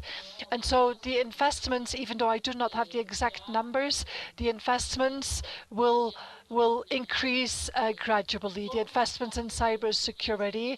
And I want to emphasize that this is complementary to the investments already made by the industries. In the layer of service provision, telecommunication service provision, and also the industries in other sectors that are making investments. So I think that this is an ecosystem, and investment has to be complementary. Well, I think there were two parts of that question presented by our friend from Venezuela. The first one is regarding homologation or harmonization. We have to see this from the technical and legal viewpoints. But this harmonization does not mean non-compliance with standards. We heard yesterday that you have to go from a certain level of standards up, not down. This is a challenge because all countries, in the end, although all of them will have the same elements to identify ISCRs, to discover vulnerabilities and to report vulnerabilities, it is important to establish communication among them for exchange of information because the fight now is transnational.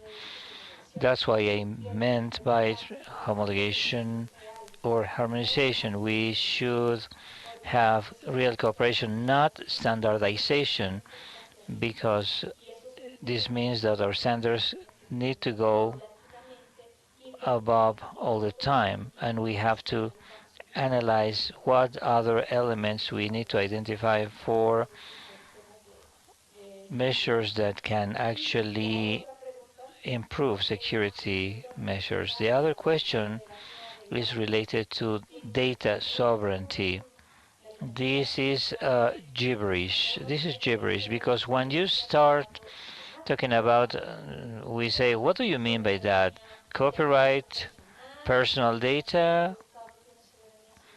And how is it that the state has ownership of data or claims ownership of data that actually belong to me?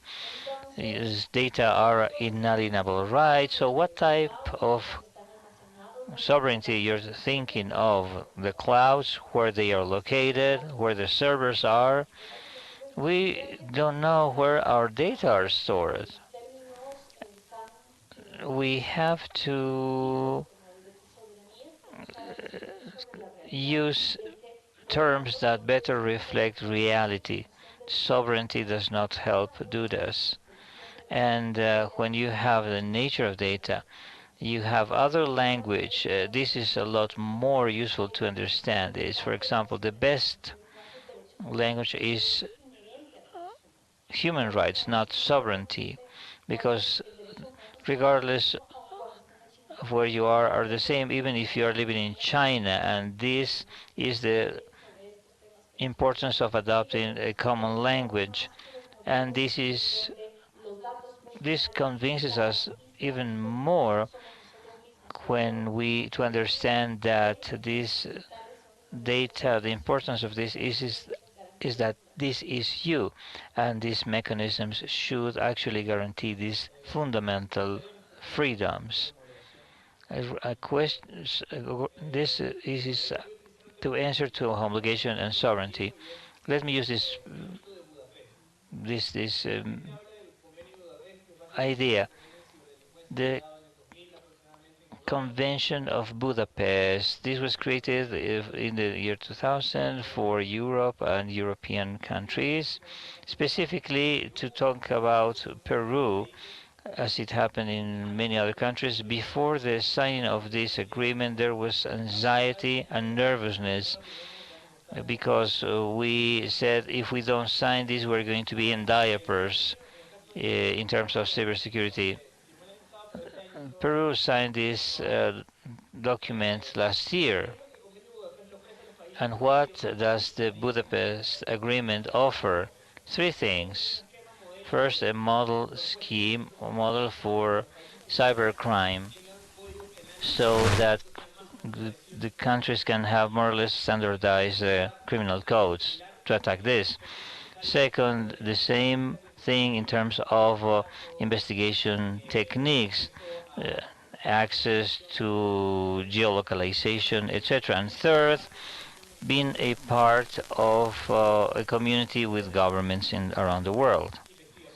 For example, for investigation of transboundary crimes, the ability to put some people in trials when these crimes were committed in neighboring countries, etc. When this Budapest Agreement was signed, nothing here is new with the exception of the last thing, because we many years ago we actually had regulations to cover these same things, and this is similar to the reality of other Latin America. So this nervousness, this anxiety that said we need to be a part of the Budapest Agreement, we need to implement what Europe is implementing, we have to work as Russia and China are developing their control over the internet. My opinion is to those that are nervous or anxious about this is this: we need to think for ourselves. We need to focus not necessarily on very specific elements. We have to develop what's the overall mission, what we want to protect, how we're going to do that. Once we have the big picture, then we can discuss specific things such as the Budapest Agreement or other best practices. So to your question that it may answer is we are copying everything that comes from abroad, and sometimes we do so in a very mechanical manner. But I don't think this is actually valid for everything. We think we are accommodating, adapting things that can be used when they were created outside of the region. Regarding the question on blockchain, if I understood well the question on blockchains, the question was a model of participative governance supported by blockchain. Am I right? The shortest answer is this. This is a new technology, especially in the region. We don't see much development. I know one, Nikkei Argentina, has done something about this, and they have developed blockchain technologies. But in general, I think this is a technology that is still in preparation, and actually many actors are still discovering how they can use. In terms of elections, we think that this is the objective, but I understand this is an item in development. I think blockchain can have an additional layer of protection for elections or electronic elections.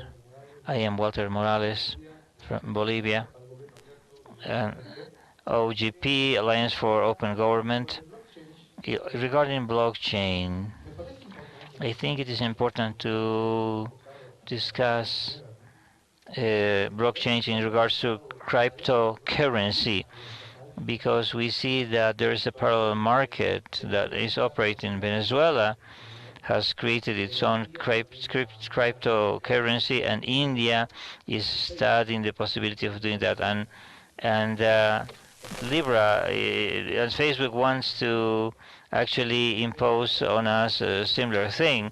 I think it's important for us in the region to see if we can develop the issue of cryptocurrencies. Although we may be against it, we might deny it, but there is a parallel market created de facto, and I think that the state should study costs and benefits of adopting this type of measures. Perhaps this would be a way to facilitate the access of people through the financial market, through cyber currency. Security in terms of money and those resources is important. And I think blockchain is a tool that can be said. If I could have an opinion from you regarding cryptocurrencies and blockchain in the region, I would be happy to hear you. Very quickly, in terms of virtual assets, the Bank of Mexico already approved legislation on this. So very quickly, our friend from Venezuela mentioned something, and we should mention that the OAS has made enormous efforts to develop awareness, and so that countries can develop measures, this type of measures. In Mexico, we are doing this through a multi-stakeholder approach to create this strategy and to promote massive opinion on this, or multiple opinions. I would like to focus now on this. How do you consider how can we create a regional mechanism in terms of cybersecurity? For example, the European Union has a body like this, and perhaps, and I am not vouching for copying everything, but we need to develop something in this regard. We have a very powerful neighbor to the north. My question is, are we developing something here as the OAS did? And IGF might be significant too to do this. What would be the role for a regional entity to promote cybersecurity, to an agency as that, perhaps coordinate actions at the regional level, and this could prompt use of funds. Why do I say this? Because we need coordinated efforts. And regarding sovereignty, also, there are some initiatives, for example, in Argentina, that express that we need to incorporate international law into this type of discussion. In matters of cyber defense, we have to discover how we can defend ourselves. What happened in Estonia, in Iraq, this is important to consider. How do we implement the elements in the UN Charter, respecting the human rights at the international level, and how we work with the Geneva Conventions and other elements so that these principles can also be adopted in cyberspace. A third question coming. I will be brief. In fact, believe it or not, I totally agree with Carlos. Thank you. What Carlos has said is, in essence, a political concept that is the relativity of the historic time and space. You cannot apply these measures in two different spaces. We cannot copy everything. We need to adapt. We need to have as a basis a minimal regulatory basis. For cybercrime, Budapest is common ground. When it was created in 2001, this is what we had online. Argentina and Chile were the first guests. They did not adhere directly. They adhered to this initiative after ILAC in 2008 recommended signing the Convention of Budapest. The Dominican Republic, Mexico, Peru, Panama, Chile, and Argentina made progress in this regard. Uruguay was still thinking of signing.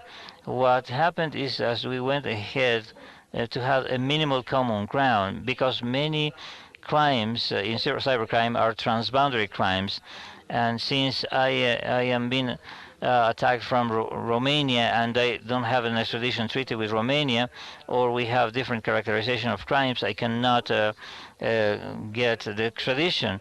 The Budapest Convention was the basic point, and this is important, and this is one of the legs necessary for this table that includes also cyber defense and cybersecurity per se. In terms of cybersecurity, is already being developed. We do not an agreement to discuss cyber defense. All of our countries have cyber commandos or commands in all armed forces, in all law enforcement and police bodies.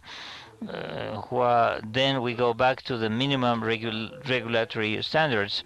SIGTEF is an initiative by the OAS against terrorism, and they made some progress in this area. And on the other hand, you have in attempts of legislation such or bodies such as PAHIP. I agree with copy. We cannot just copy. This was not a copy.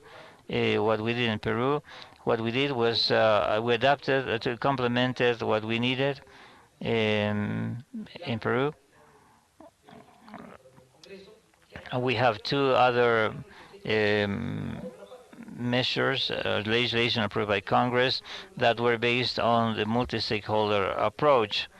We need to understand what a transboundary crime is about, and then we need legislation to encompass everything. I think we have a lot of work to do in this regard. Thank you for being brief, by the way.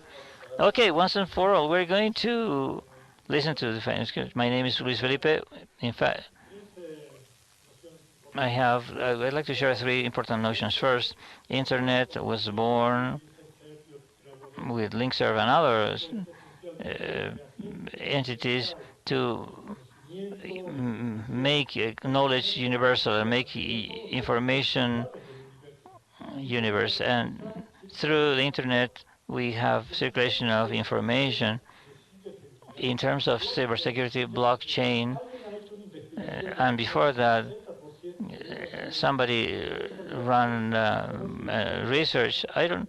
Can you raise your hand if you have conducted some research on blockchain. One person, blockchain is a revolution that actually deals with a new component in the world. Perhaps we are a bit backward. A high percentage of companies in the world have adopted blockchain. What is blockchain? Change of data.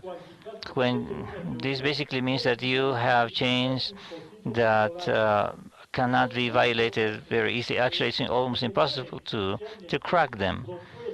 Therefore, we need to hear operational proposals to promote research and implementation of blockchain everywhere and everywhere in the world, especially among governments and industries.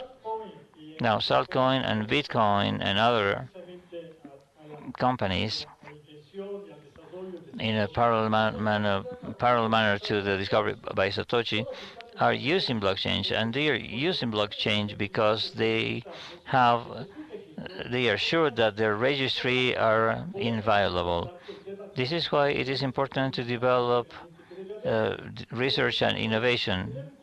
I think that we need to have a more universal world view, because it's not a particular country, Peru, Chile, or Bolivia, that are going to solve this. It's all of us. If we establish networks, technological networks, we will be better suited to propose smarter solutions and wiser solutions.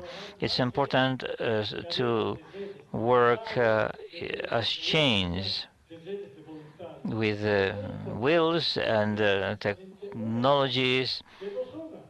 We need to generate an internet that unites us instead of separating us. For example, it would be terrible to hear from a government that wants to, quote unquote, nationalize the cyberspace. Good morning. We are after a year of implementation of GDPR in Europe, when transit encryption is implemented. IPASOF in the US is there too.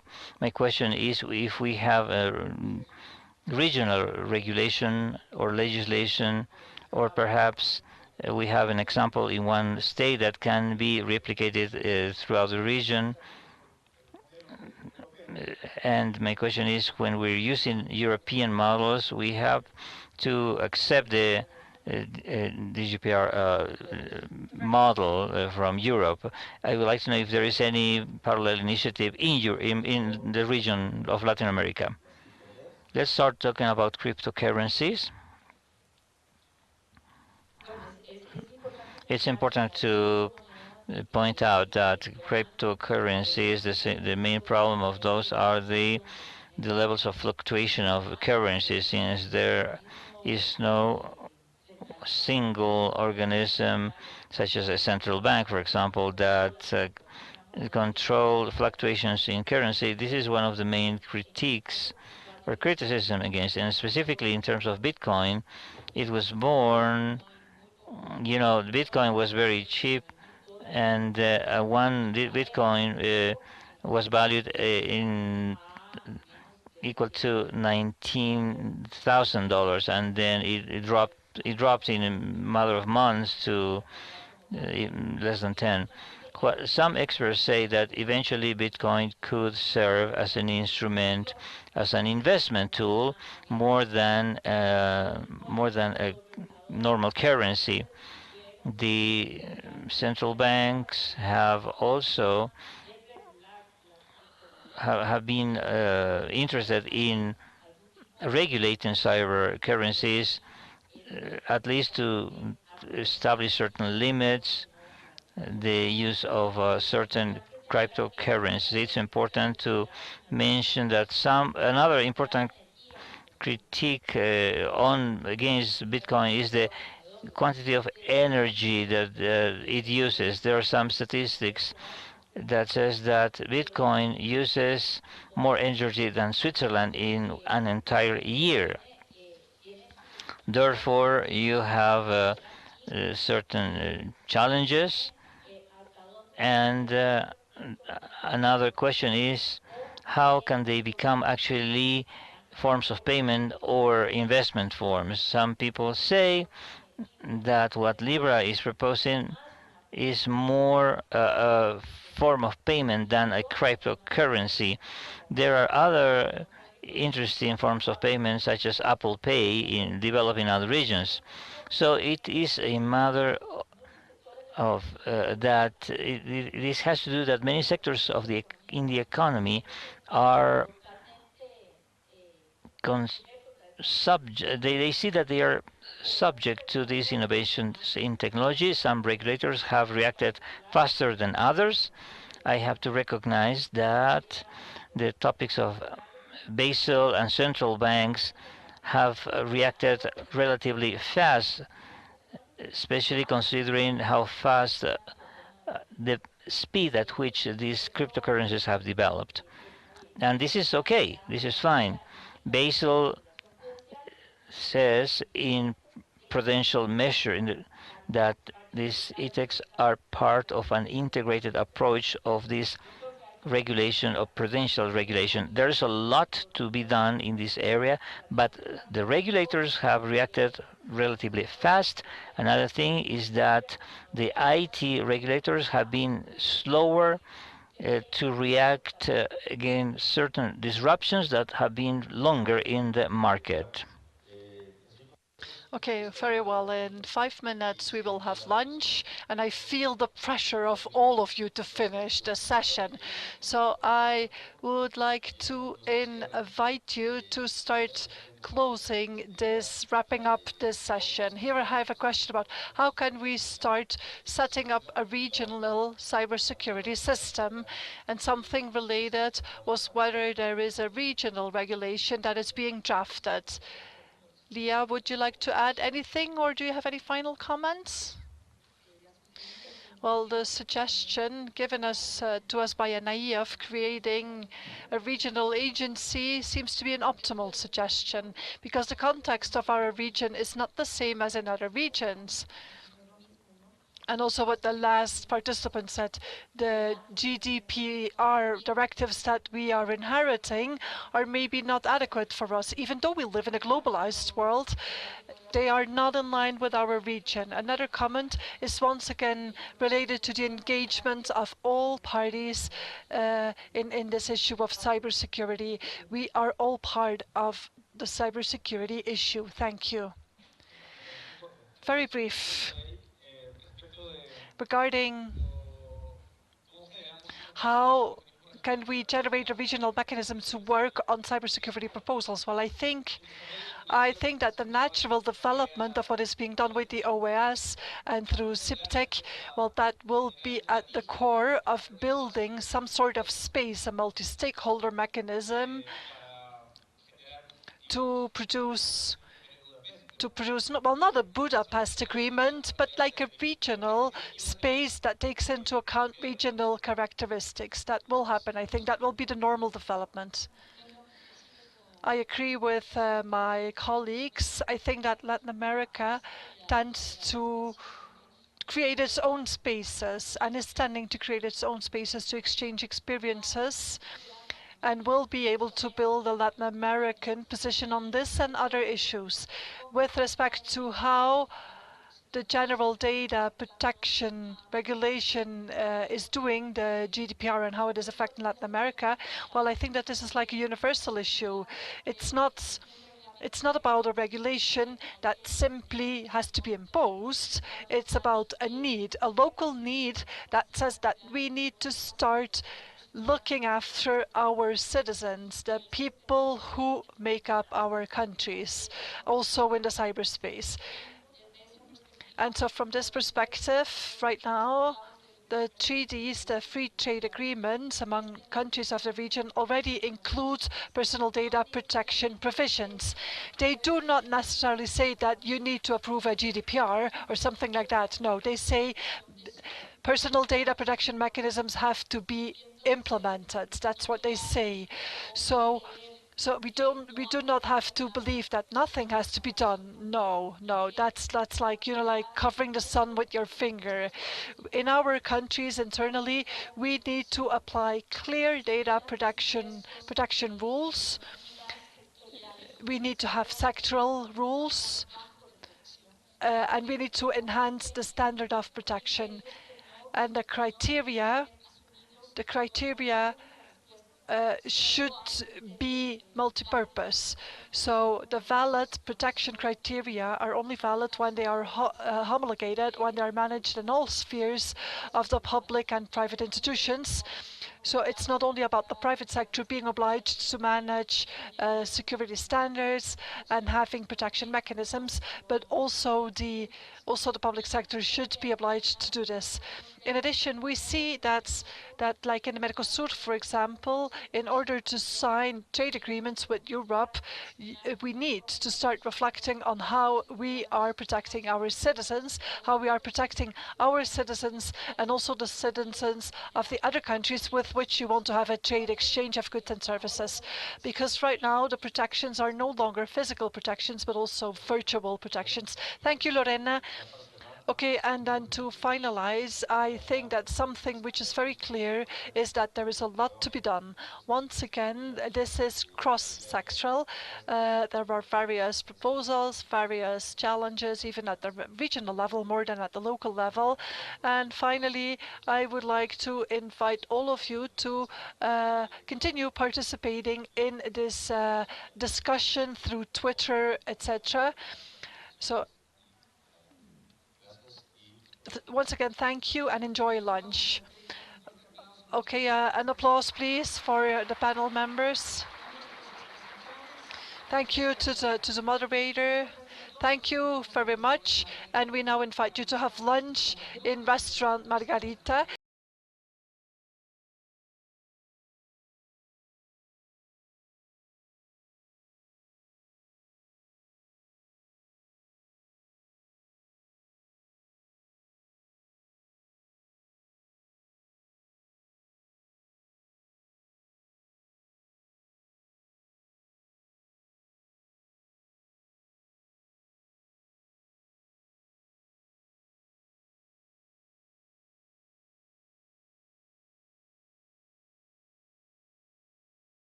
Hola, hola. Muchas gracias, Beatriz. Muy buenas tardes a todos. Pese a que acabamos de venir del almuerzo y probablemente muchos de ustedes están un poco más somnolientos y esta hora se pone de repente pesada, vamos a tratar de hacer esta mesa más dinámica, sobre todo por los temas que son de interés entre nosotros. Sin duda han sido 3 días fabulosos, muy enriquecedores. Creo que como bolivianos hemos tenido el privilegio primero de recibir a personas muy expertas en diferentes áreas que han estado comentándonos sobre sus experiencias y obviamente privilegiados también de escuchar sobre temas que van emergiendo en nuestra región, en muchos casos muy similares a los temas que nosotros abordamos ya desde algunos años atrás y que sin duda recogen pues el interés absolutamente de toda nuestra región. Entonces, tenemos un panel de lujo ahora, estamos y hemos intentado de alguna manera representar a los 5 sectores.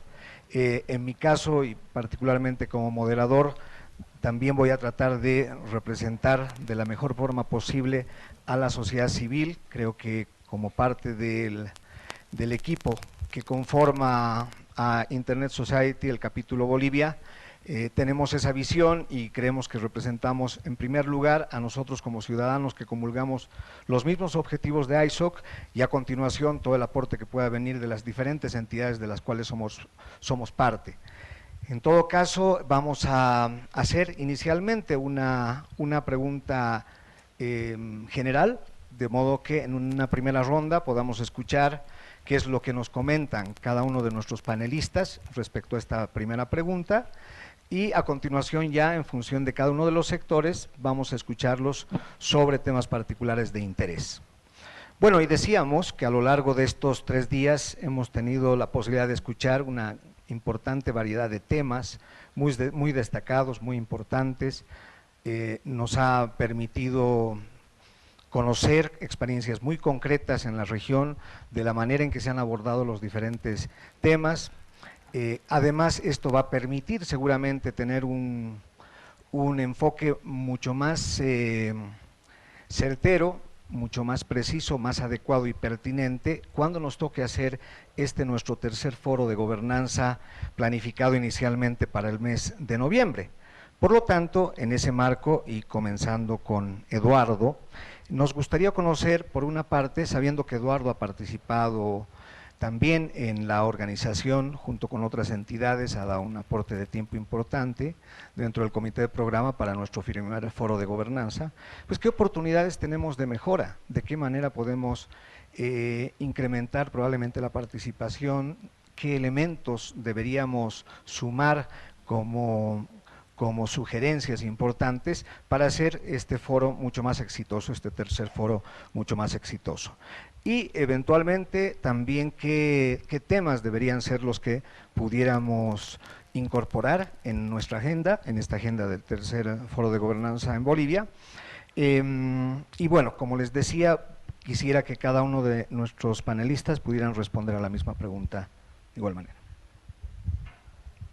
Buenas tardes a todos los presentes. En primer lugar, quiero agradecer al comité organizador del LACIGF 2019 en su 12ª versión y por haber tomado en cuenta y haber aceptado la propuesta del ISOC capítulo Bolivia en organizarla por primera vez en Bolivia, acá en La Paz.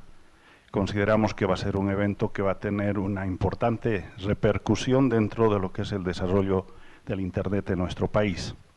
Yendo a la pregunta de Roberto, considero que uno de los temas que tal vez habría que ir considerando ya en la temática del tercer foro de gobernanza que se va a realizar en los próximos meses, tendría que incorporarse el tema del Internet de las cosas. Tenemos que ir viendo de qué manera podemos irnos preparando como país para cuando pueda ya arribar esa nueva tecnología en el país, donde no solamente sean las personas las que estén incorporadas dentro de la prestación de este servicio de acceso a Internet, sino también todos los dispositivos y elementos que tengamos en la casa, los vehículos y todo aquello que ya va a formar parte del ecosistema de Internet. Podríamos ver también el aspecto de lo que va a ser el despliegue de la red 5G y de qué manera también podemos trabajar junto con los operadores para poder preparar al país en la asignación de espectro, en el despliegue de infraestructura, que va a ser el elemento fundamental para poder alcanzar el éxito que se pretende con esta nueva tecnología. Había una... Sí, ¿cuáles son los elementos que deberíamos?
Would go beyond being meetings expressing good intentions, but so that the forums, because sometimes forums just ends up with printed documents but without any concrete action. So I think we should try to go beyond that. Thank you, Eduardo.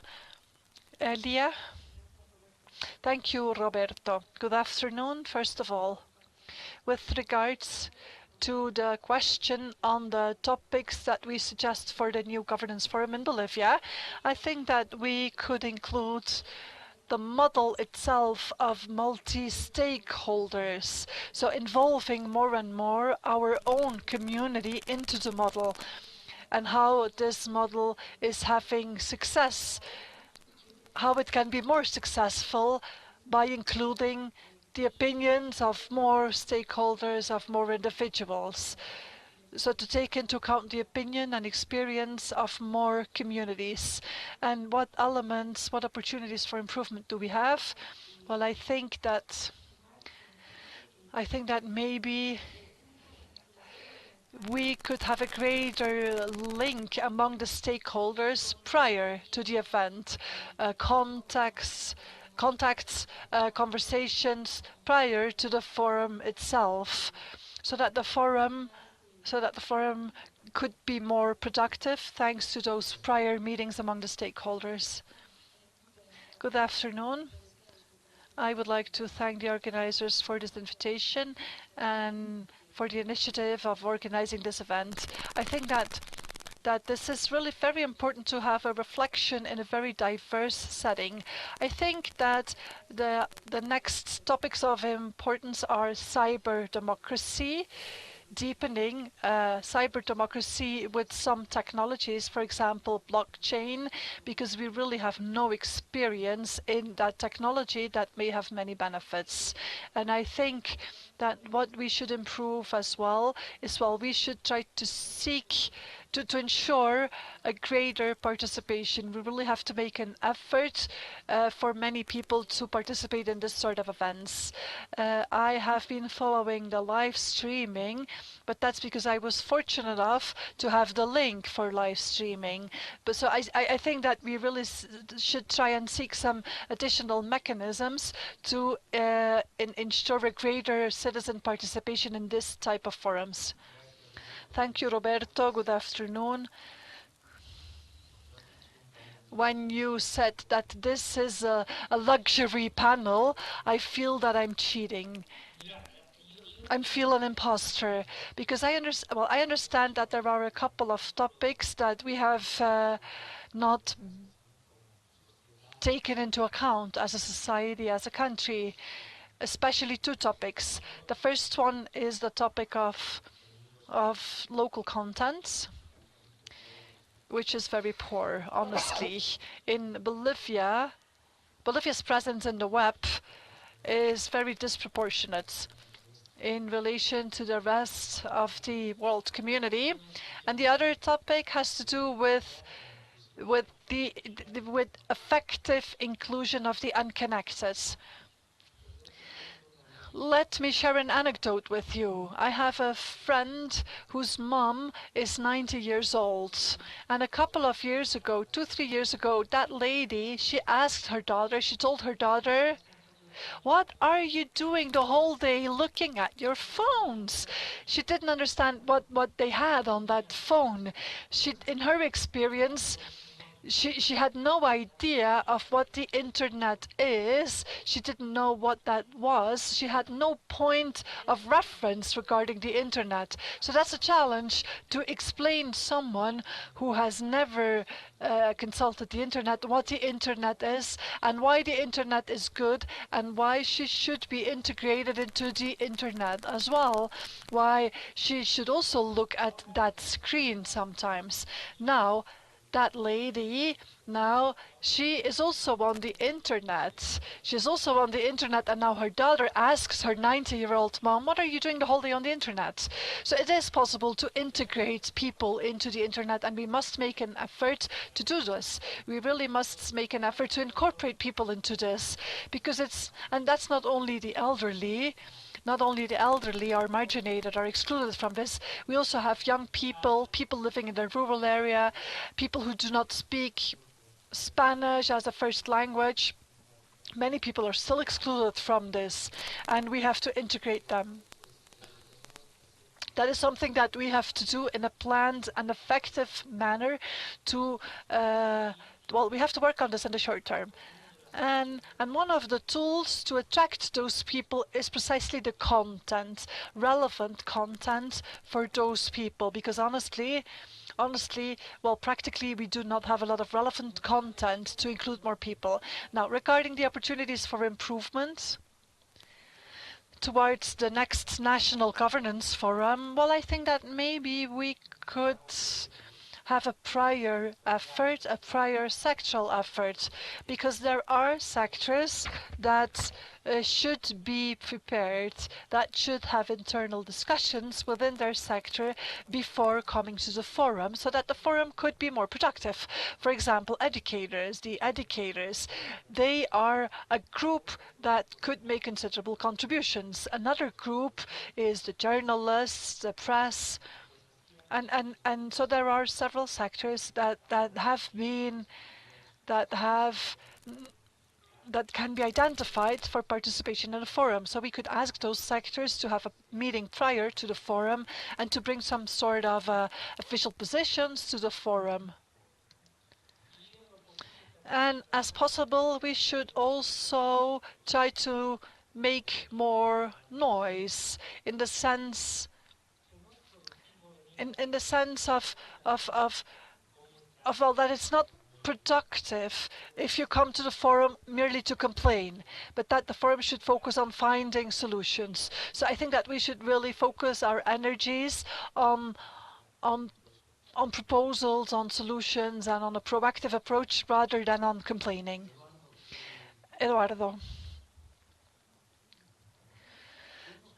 we think, from what we see regarding the different activities that are organized, we think that there is a very good relationship between the regulator as part of the government and the private sector, especially the telecom operators. Now, that relationship, we don't really see that relationship with the other sectors. And of course, that is related to and that is relevant for internet governance in general. So how could we improve that relationship between the regulator, the government, and the other sectors?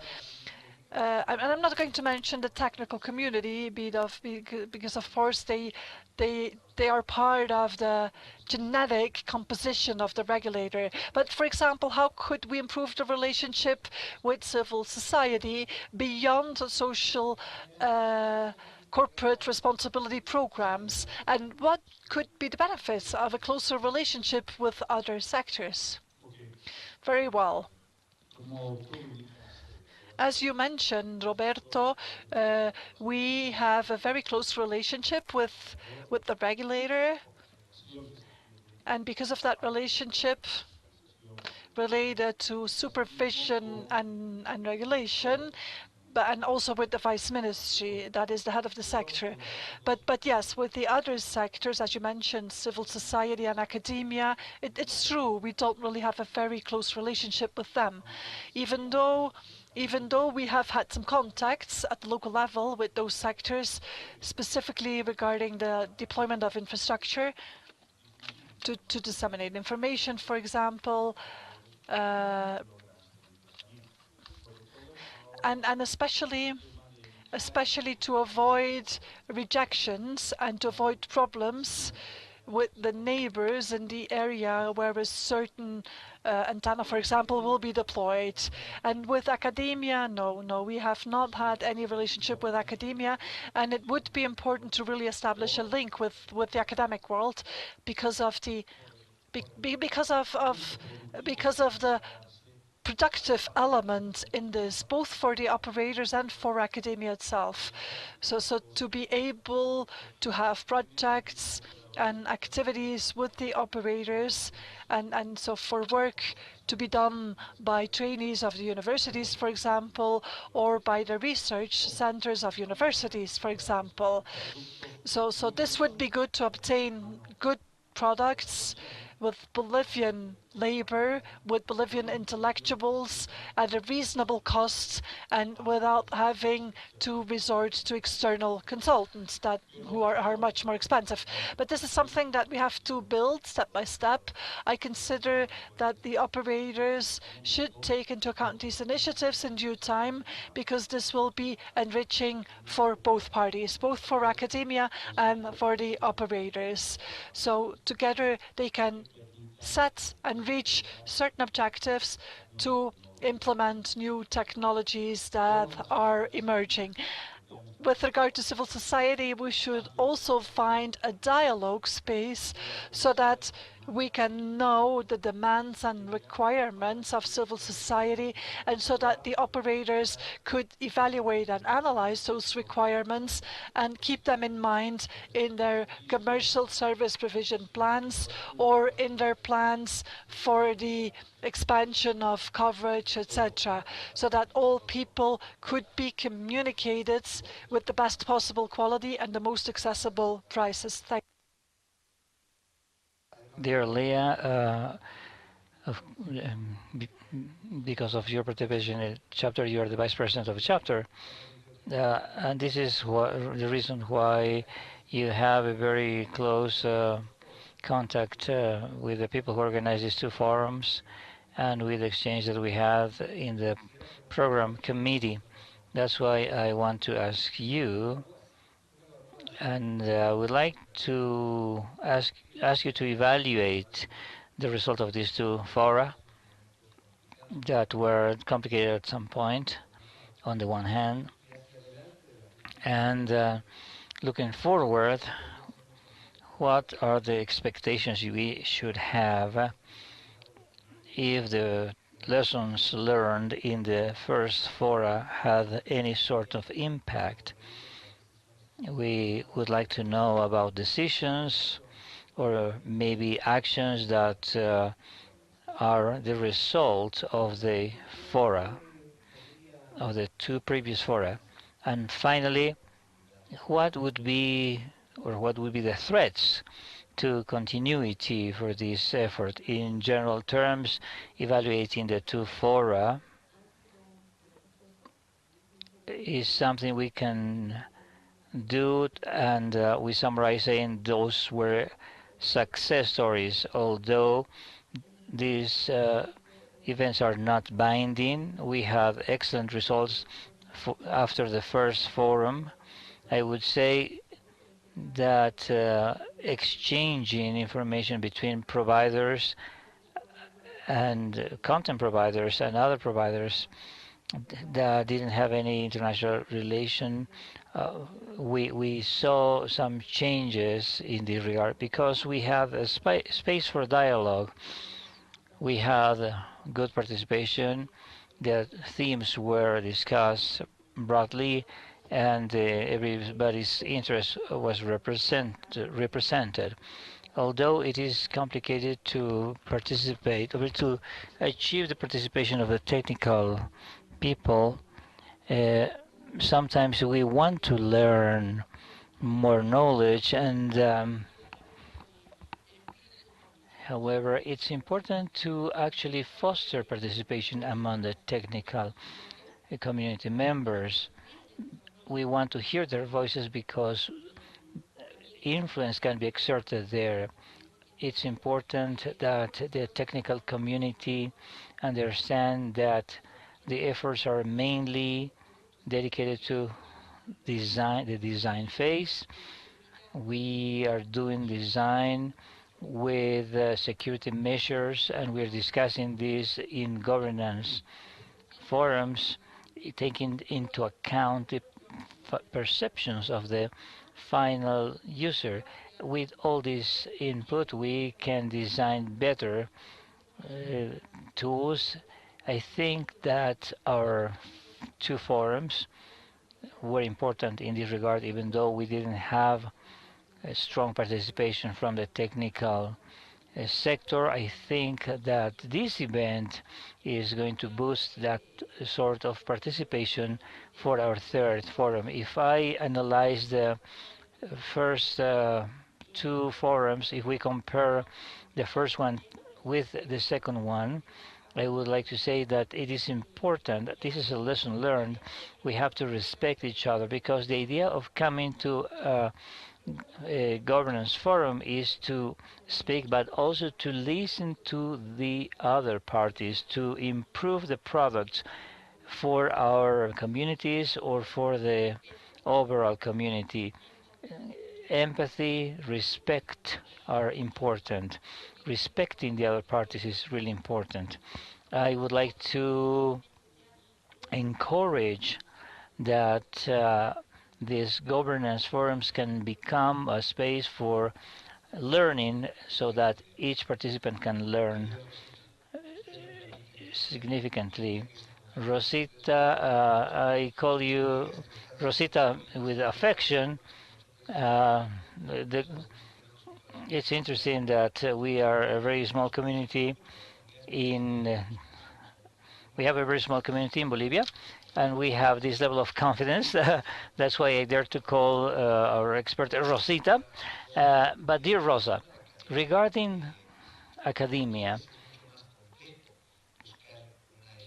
sometimes it's complicated to achieve their participation. Rosa represents the most important private university in Bolivia, and on the basis of this experience, because you work with many areas of research, and considering that you are a vice dean or deputy dean in your university, perhaps you have a cross-cutting approach. And that's why I ask you, what should be the contribution of the academia to this fora? After analyzing what we have discussed over these 3 days, we would like to know your opinion on this, and how do we instill or obtain foster participation by young people? Because in forums, it is the participation of youths is still the missing link. What do we do to foster the participation of young people in Bolivia? I think that academia can provide a significant contribution to strengthen governance of internet in our country from the perspective of research, by creating safer platforms, by guaranteeing transparency of transactions and participation of the people. But I think that today all the problems are very global. it's hard to envision a unilateral solution. For example, climate change cannot be solved by one single country. All of us need to pursue a common objective to provide solutions to our problems. We were discussing this front, cold front coming to Bolivia from the southern cone. It's now in Tarija, and we cannot build a wall not to be affected by this wave of cold weather we're going to have. We cannot build and likewise, we cannot build walls to protect us from things happening all over the world. If we deal with how we deal with the reality of how to deal with artificial intelligence or other phenomena occurring in the world, it's unthinkable to try to protect ourselves or isolate ourselves from what's happening. That's why we have to embrace these changes, and we need to open up and foster participation from the state, the private sector, the civil society, etc. We need to start. We need to start setting new goals to establish mechanisms for regional governance.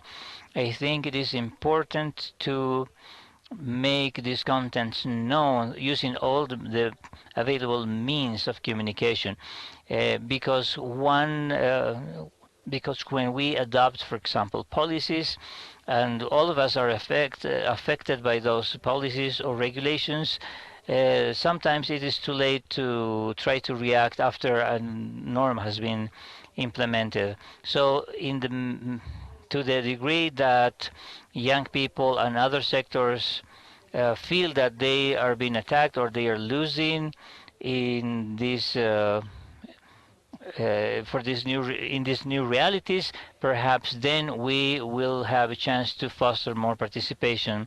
Perhaps we should develop some previous events previous to the main event that will be the next forum. When we discuss the role of the government, we know that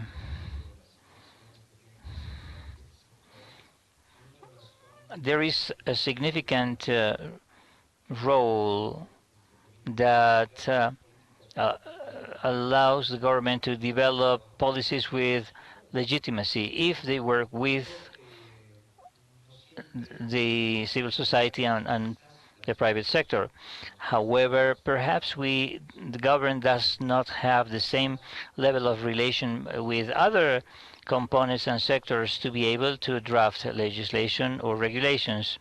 I think that the Vice Ministry of Communication participated in this in the two previous fora. Other vice ministers also participated, and we feel grateful for this participation. But of course, there is a lot beyond the technical part in the government. It is not CIPC that has to have a say, but we have other entities that are not basically technical in the government. How do we get them to participate? How do we convince them that they need to participate? I insist that we are not talking about the areas in the government that are traditionally linked to these discussions, which are the technical bodies. How do we call for and ensure that other entities or agencies in the government participate? Thank you, Roberto. You said on the part of the government, and apparently, but my perception is that the government is on the side of everyone. You know, we change governments every year, every 5 years, excuse me. And we serve the population. It would be not natural, unnatural not to be on the side of the society. Of course, when you talk about the society, it's not only the majority that votes for a certain candidate that is representative, that for a representative, but we represent everyone. And we have this action mode in Bolivia. It's called social oversight. And this mechanism works so that civil society can exert oversight of public entities. At the beginning, this exercise, the idea of a social movement was that you were talking about a labor union or a neighborhood board, or you would think of a group of professionals. But this has evolved in many companies of the state. So social oversight means that you have participation from representatives from the academia, or sometimes professional associations are represented. So we have different industry and commerce chambers as members of social oversight entities. The private entrepreneurs represented by the association are also are contributing to social oversight. To this degree, and following this model, we think that this experience can be used for those sectors to provide a contribution to governance, internet governance forum. What happens is that many sectors were normally distant from the state, and in many cases there was some friction between private sectors or the academia and the state. But this has changed. How have we developed this new approach? Well, we insisted inviting several sectors to start a dialogue and conversation. And in these past years, we have been more successful, at least more successful than at the beginning of this type of effort. And people have understood that it is better to participate, it is better to contribute instead of keeping distance from state sponsored conversation. Social oversight has been successful in this area. There is richer participation, and this could be an experience to be used in this particular area. And also this opens the door so that people or institutions that were not invited previously can get acquainted with what's happening, so that they can now participate in this type of effort. Now I think we will open up to participation. This is the most enriching part, in my opinion, of this type of meetings. And we've had some participations remotely online, and I understand there is someone taking notes. If you have a question, therefore, I would like you to use the microphone that's set up in front of us. And this is, of course, open for comments and questions. All participation is welcome. I knew there were some colleagues that wanted to say something, so it's just a matter of time if we get organized in the next minutes. I will be speaking in English. I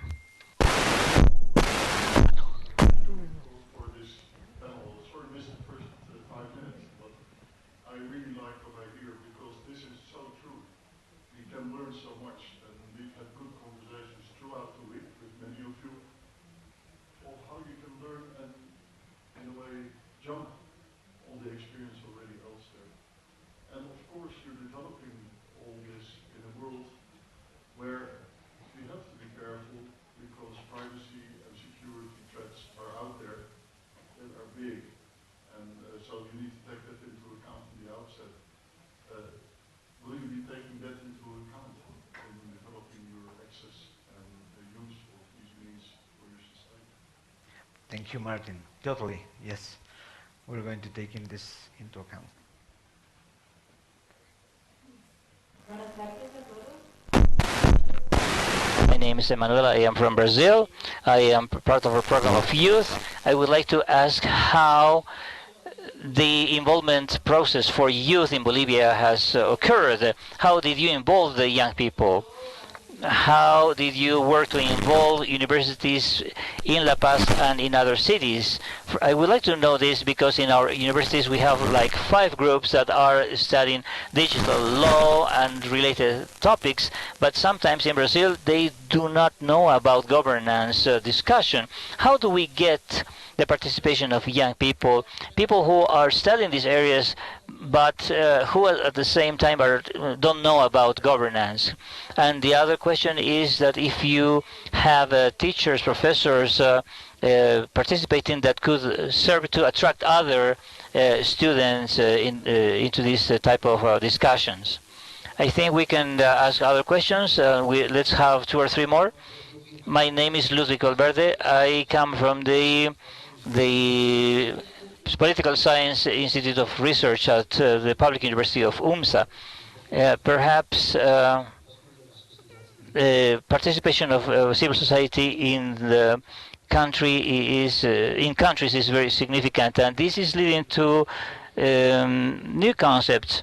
If you mention the concept of digital democracy, perhaps it will be important to clarify what you mean by saying this, especially considering that you have different levels of government. In Bolivia, you have the central and subnational governments. I think it is very significant.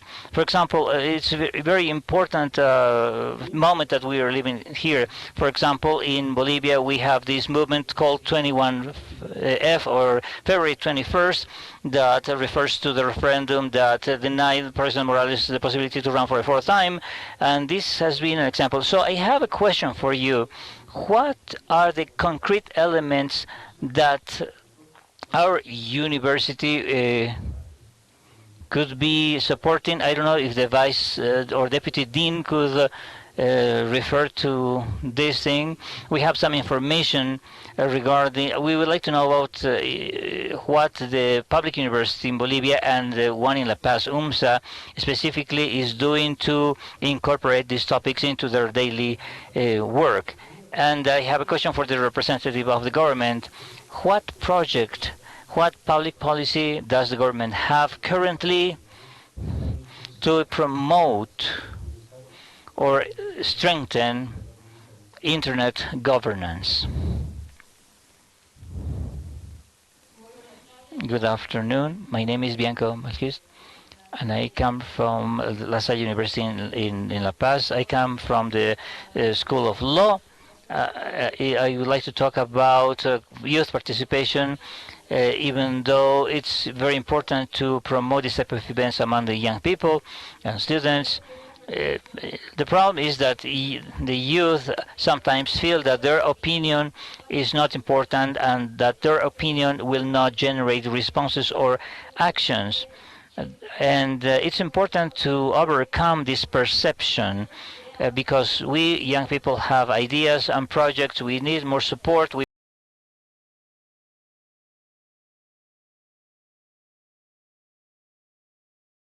want to be a part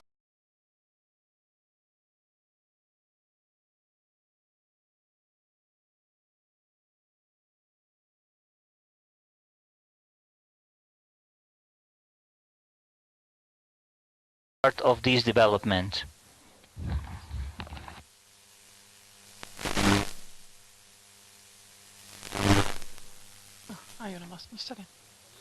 Good afternoon. I'm a little bit small for this microphone up here. Anyway, my first comment is about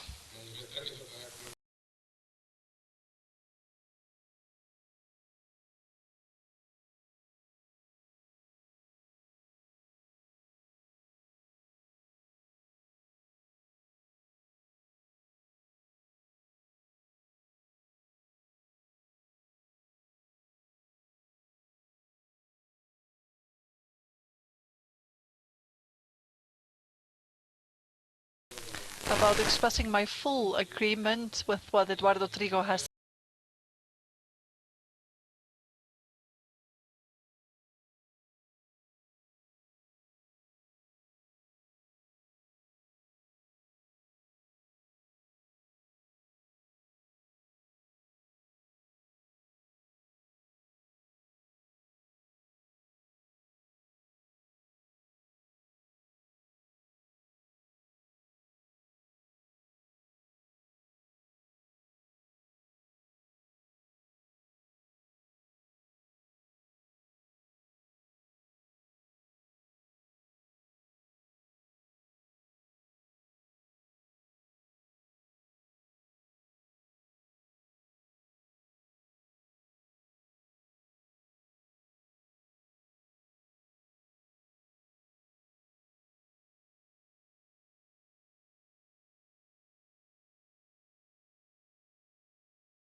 generates operationable indicators and then share, as mentioned by the Vice Minister, we have to share this amongst all of us because we are one, and we need to make sure that those results will be binding. So once we define criteria and indicators, then the results should be binding in the medium, short and long term.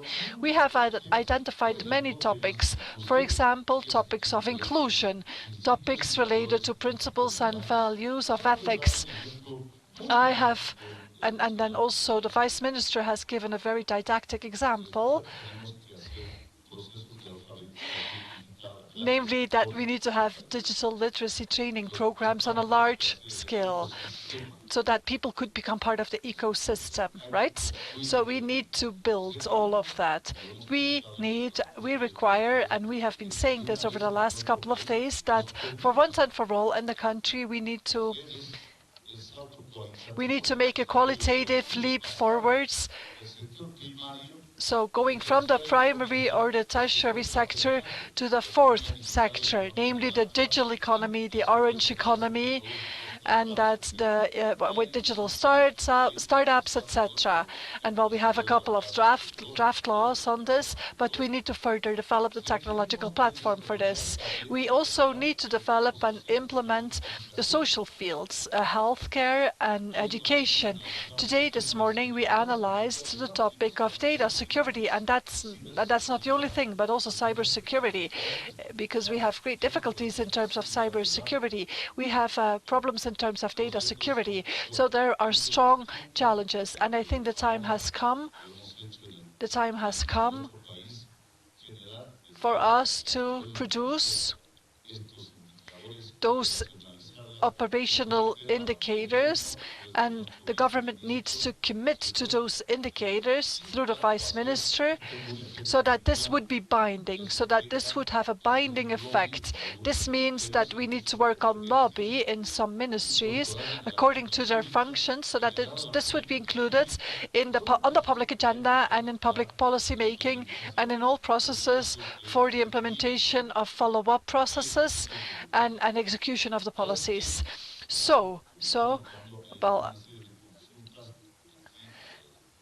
these are my questions for the panel members and my comments towards the panel members. And then finally, the ecosystem must also include civil society, in this case the universities, the government, the private sector, and also technical operational entities. So we have to generate this ecosystem and establish responsibilities.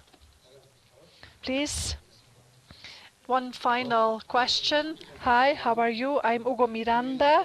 I come from civil society, private sector, and while I have worked a lot with the internet, I would like to say something, that everything said by my colleagues, Luis, etc., all of this already exists.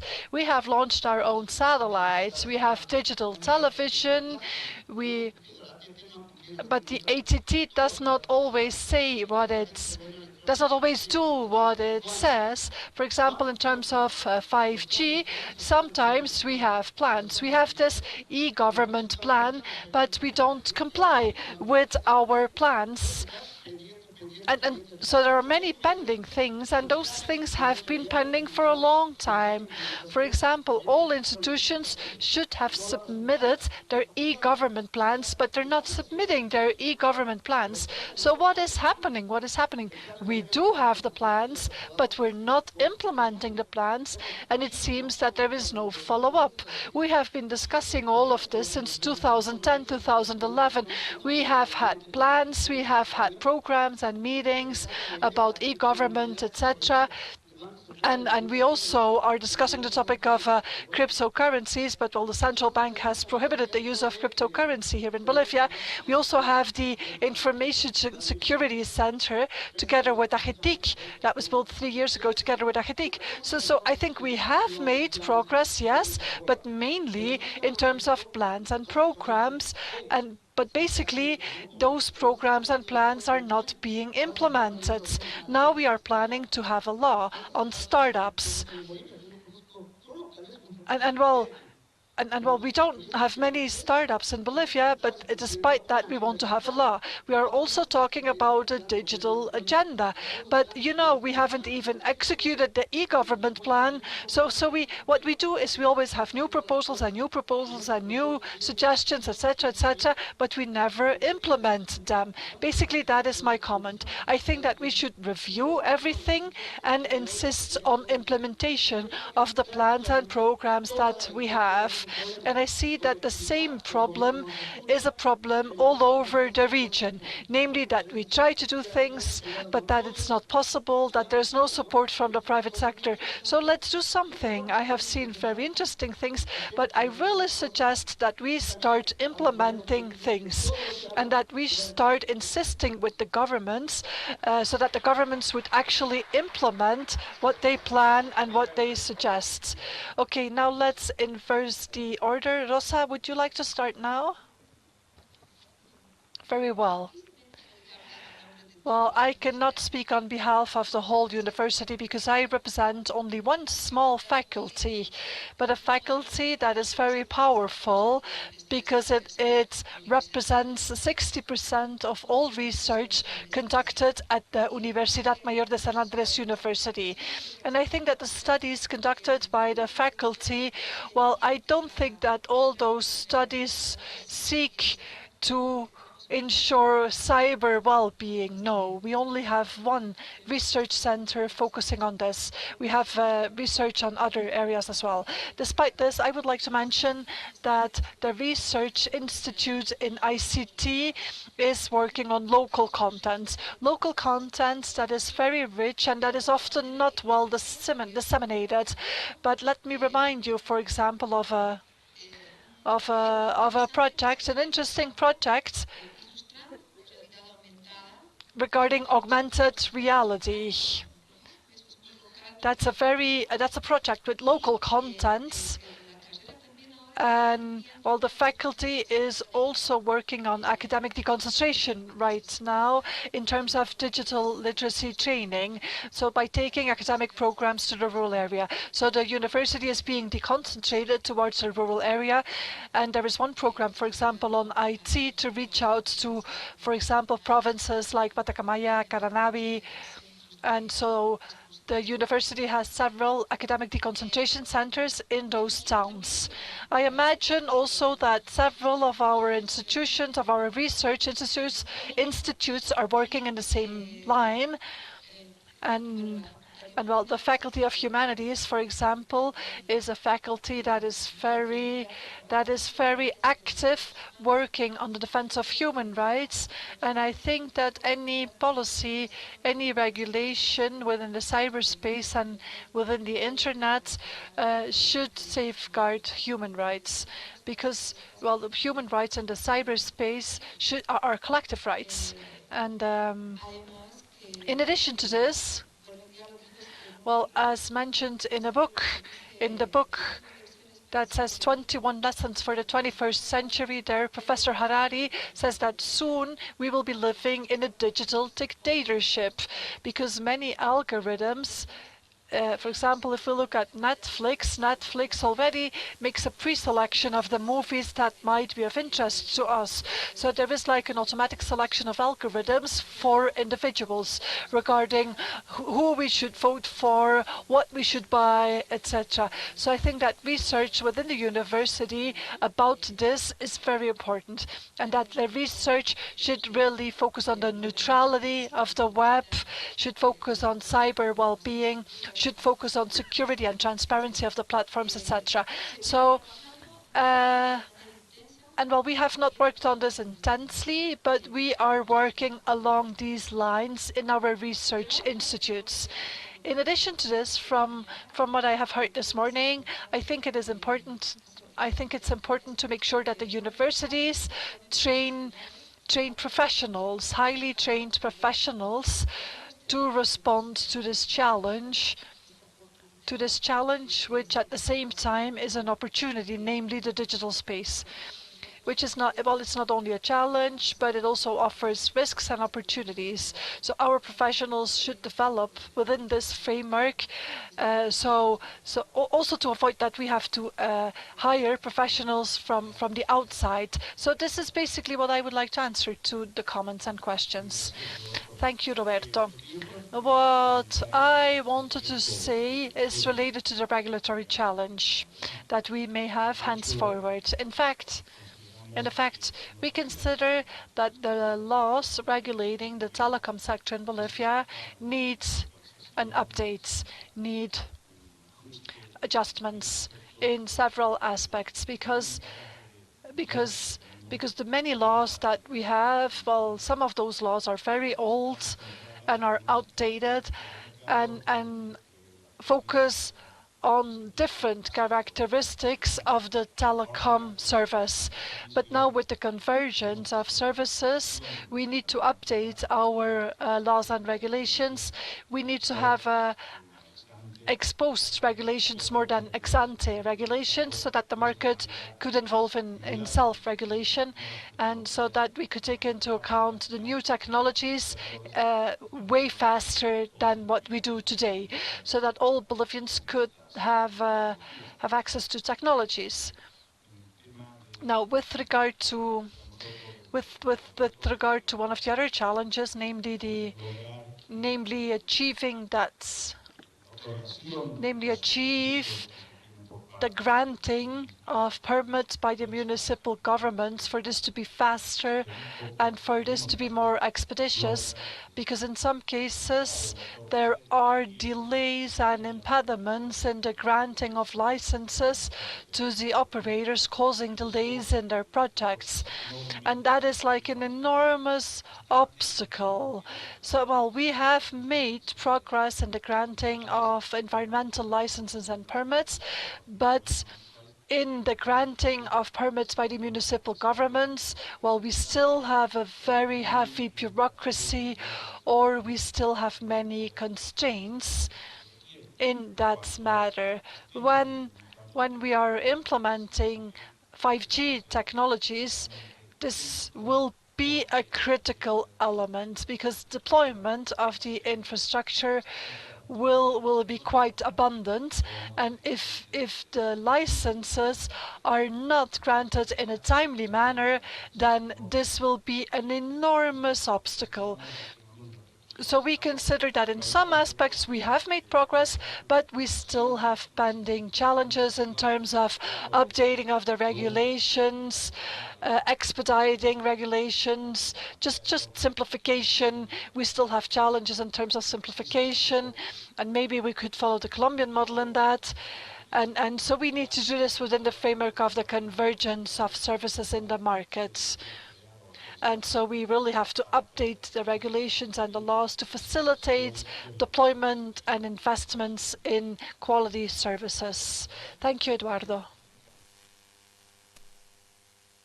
Regarding the question from, actually the request that a provider could provide information on the infrastructure, part of the internet governance is this.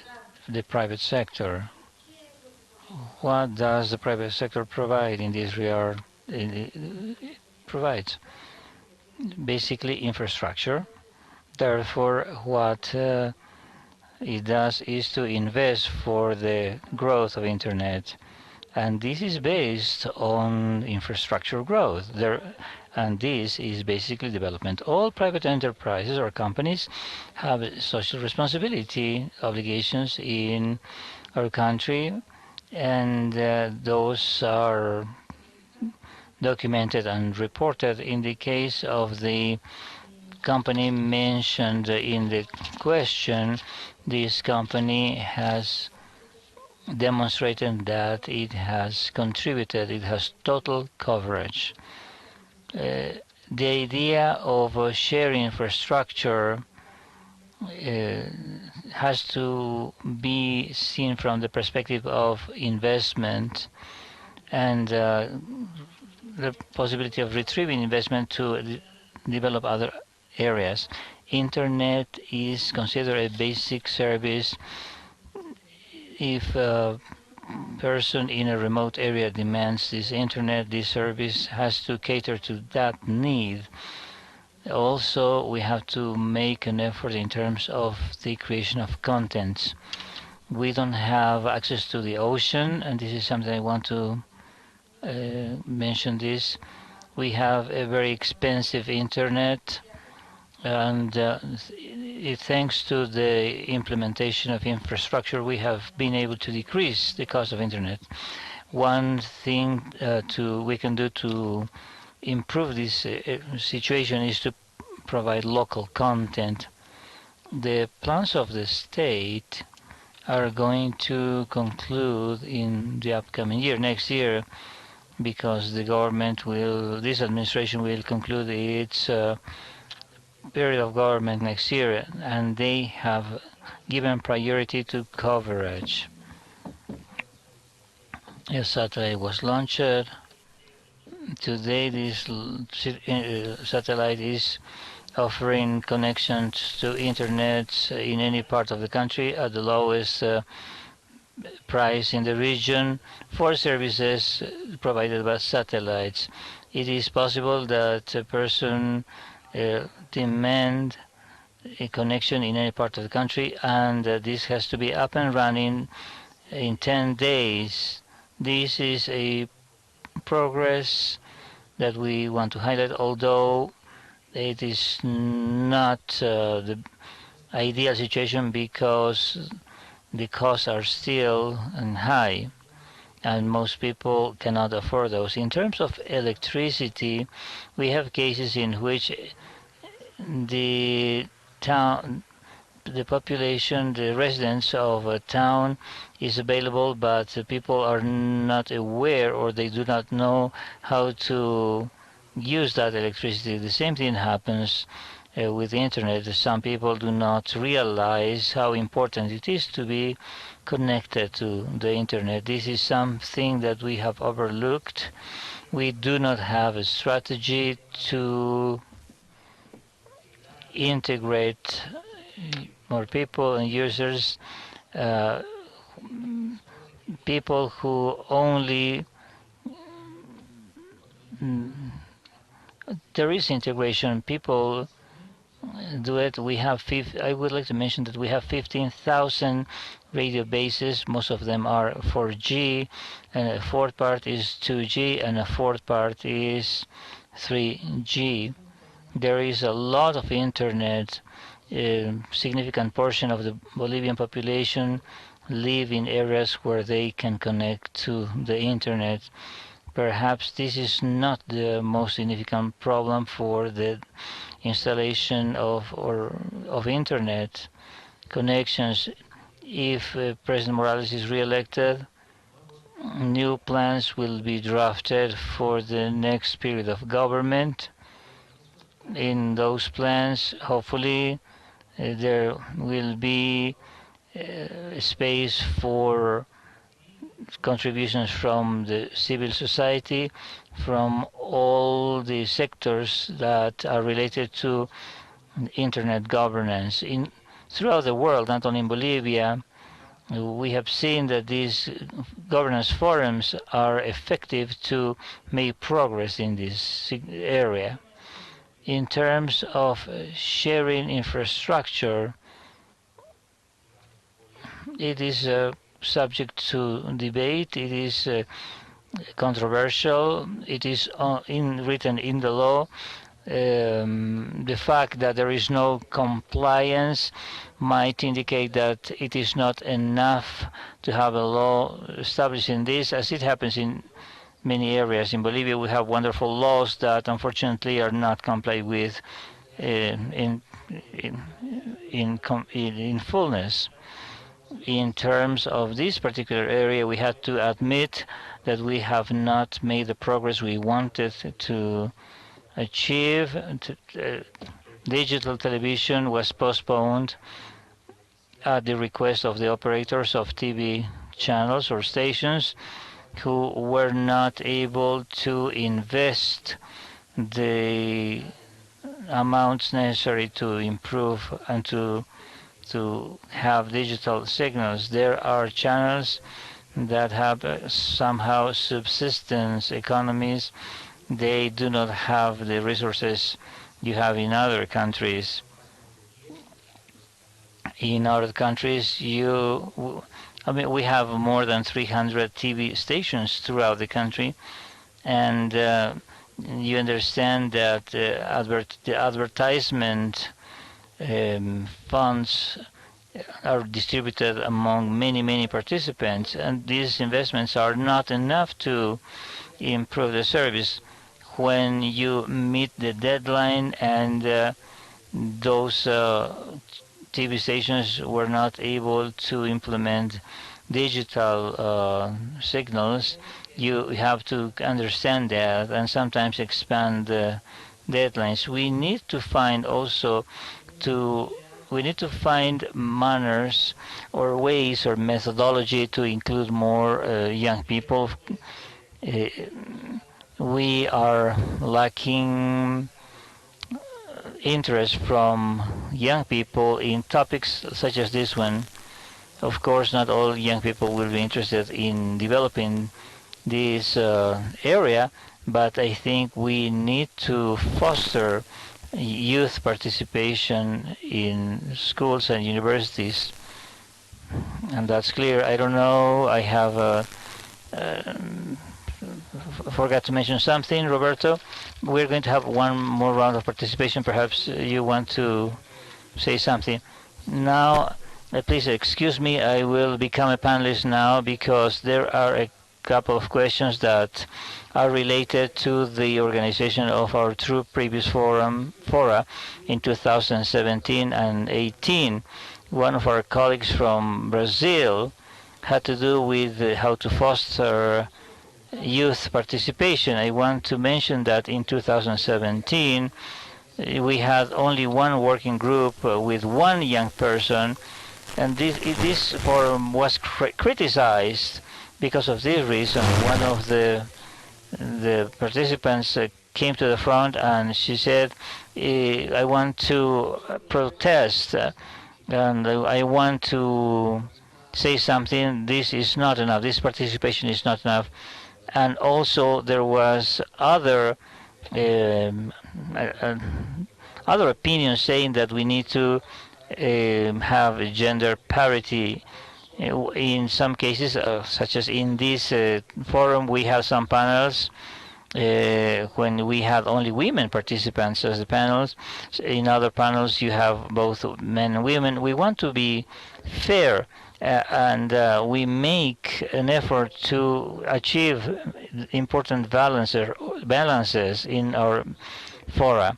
On the basis of the criticism we received during the first fora, we tried very hard to increase youth participation.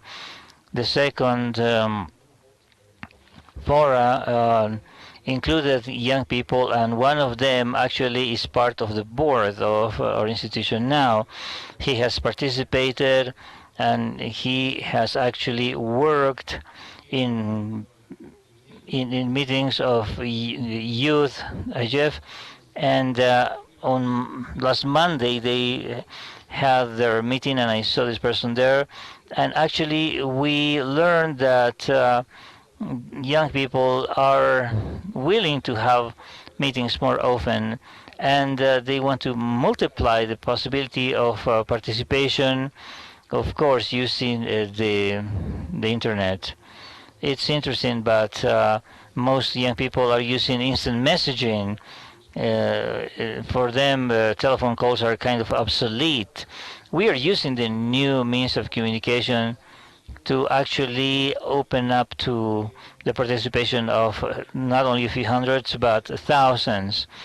The active group of members of the Bolivian chapter, we have, out of the 70 people associated, we have probably 10 who are young people.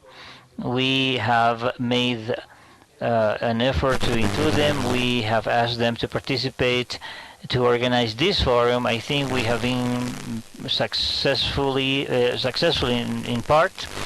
we definitely think that looking forward, as the Vice Dean or Deputy Dean said, this is a patrimony of all of us, or this is our heritage. This is part of life itself. And the defenders of this heritage are, I mean, young people are interested in defending and using this heritage, and we are going to continue to foster their participation. And also, we want to give them the possibility of provide their opinions. In fact, we are closer to the exit. It's going to be the young people who will be developing these topics in the future. And we also heard a comment or question that was related to the controversy, the fact that if these spaces have to be binding or not. In my particular opinion, I think that the first thing and the fundamental thing is that we need to have this space for conversation. We have only few spaces for dialogue in this particular theme. The more participation we have, the better it will be, and the healthier it will be for our ecosystem. Therefore, on the basis of this gain, as Leah just mentioned, it is possible that some sectors, particularly the government, can listen to these demands. And of course, we always insist on the fact that there has to be respect. Of course, those are strong opinions, and we would like to see the government or governments to translate this into public policy. And we were not threatening. We didn't foster, or we didn't oblige, or participation at gunpoint. People participate in a volunteer manner. They are volunteers, and we need to continue doing so. We have an agreement signed with the university. Let's talk about the academia. We are going to sign very soon another agreement with the telecommunications authority. There are significant examples of progress without having this binding obligation. We are making progress, and I would like to give the floor to the Vice Minister. We are going to have one final round of comments before we close this panel. I want to highlight what Roberto just said. It is not necessary to put the label of binding to an event of this type to have or obtain real results now and in the future if the ideas are strong enough. Somebody said that you cannot, nothing can be, I mean, nothing can stop an idea for which the right time has come, and these type of events are giving us these possibilities. This is an unmatched opportunity for the expression of ideas, for the growth of ideas, and when the idea is big enough, there's nothing you can do to stop it from becoming a reality. Why should we put a label of this is binding or not binding? I think this is almost irrelevant. It is obvious all around the world that this type of fora provide a lot of input. They are highly valuable. Actually, we are in LACIGF 12, and we are about to celebrate the third seminar in Bolivia, or forum. So we should probably look at this type of spaces for conversation with this type of perspective. We should not come only to complain about what is painful, or this should not be a wailing wall, and let's give propositions, I mean proposals, so that we can make progress. I look at this process with a lot more optimism. Yesterday, for example, I learned from many experiences in other Latin American countries. This provides enrichment to our experience here. In 30 years of internet, uh, we have seen progress. Now vehicles, tablets, cell phones are connected to the internet, and it has created a very complex reality and has created a more higher complexity in terms of the participation. This is a gain. This type of experiences is a gain. I think that that regulations, legislation, they have to be local. Of course, we want to learn from other experiences, but legislation is local. Internet is like a utility, such as electricity. We receive the service, but nobody asks, nobody wants to know what we use electricity for. If we mention the example of cities, you have a number of regulations, laws, traffic lights, but the existence of those norms does not prevent the occurrence of violations, of traffic accidents, etc. The same thing happens with internet, which is a public good. I share your opinion. This governance forum is not binding, but opening up to hear the opinion of everyone is important. I am confident that solutions and implementation of measures, those things will come later on the basis of the ideas that we share here today. I would prefer to focus on calling for wider participation. Other sectors or other actors should be participating more often in this type of events. First of all, I want to highlight the effort and the openness that the local La Paz government has had in terms of the operator, especially the local operator, especially the Law 268 or something that was approved last year.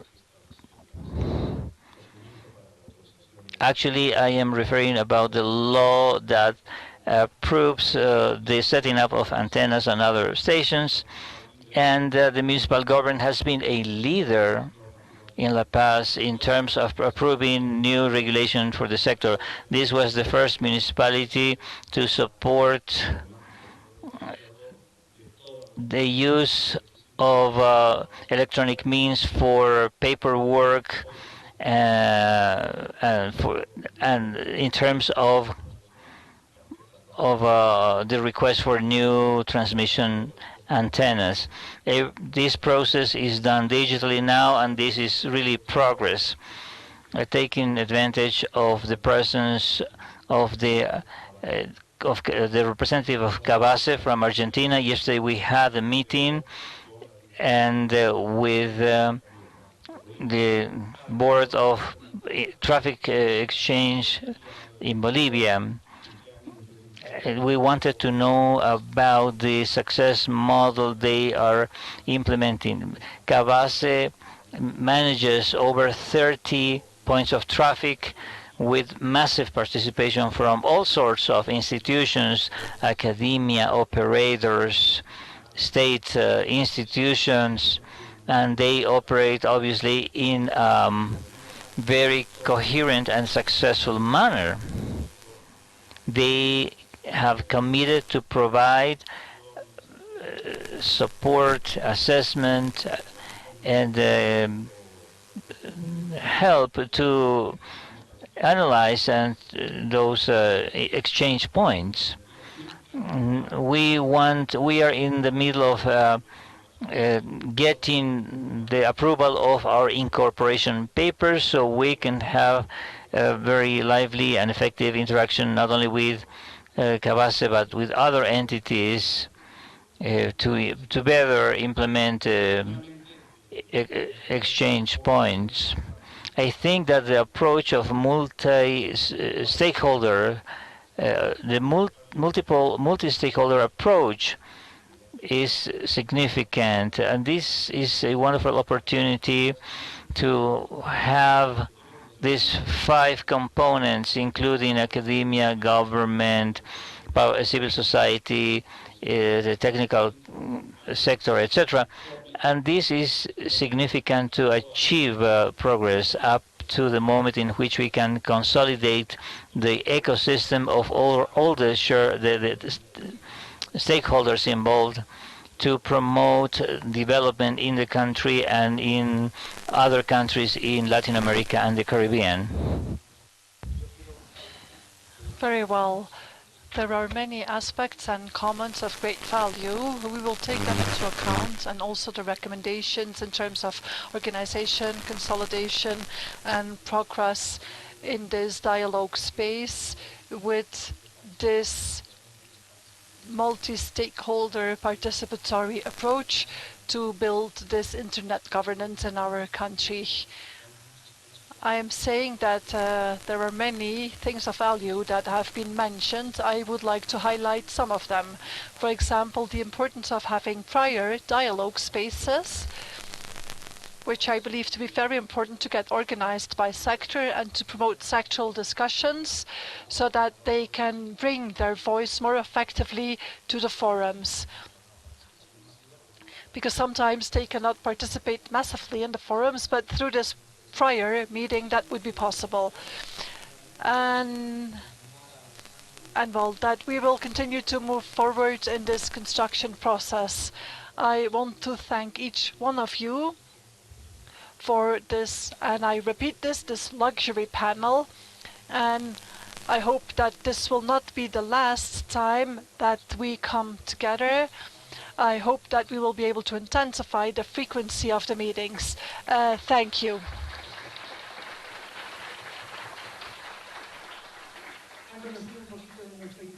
Well, we have learned a little bit about internet governance here in Bolivia. Please let's give them a hand.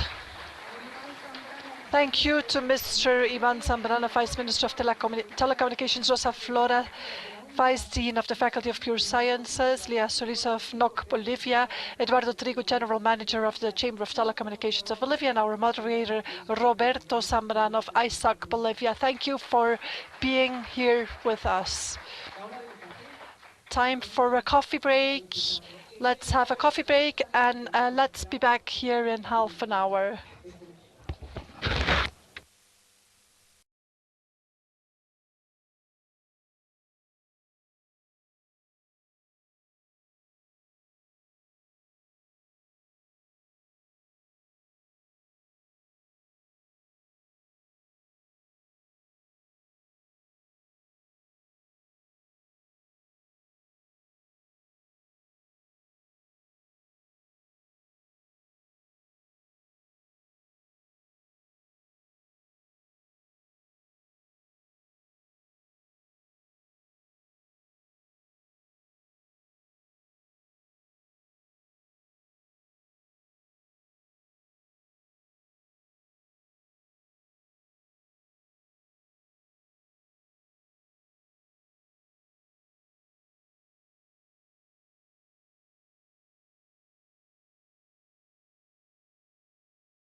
and preparing. I would like to invite the moderator, María Paz Canales of Derechos Digitales. She will be the moderator of the session, and she will be introducing the other panel members.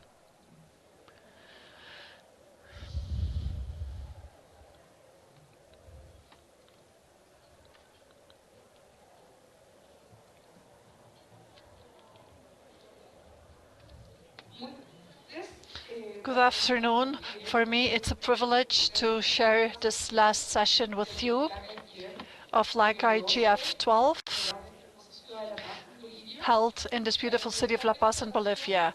This session will be a session about automated decision-making and artificial intelligence and how the region is prepared for that. For this purpose, I am here with Juliana Rincón Valente, representative of the Youth Observatory. It's a pleasure to welcome you at this panel because we think that this is a very interesting topic on which we really will welcome the opinion of youth. With us, we also have, on my right-hand side, Javier Barreiro, Director of Technology of AGESIC in Uruguay, representative of the government, and also Paula Vargas of Facebook, who works in the area of privacy for the company. And finally, we have Estelle Massé, who works with organization Access Now in everything related to privacy for their global efforts, with a particular focus on the topics related to the implementation of the General Data Protection Regulation, which has a specific role in these topics of how you prepare for implementation of the future and present technologies of artificial intelligence.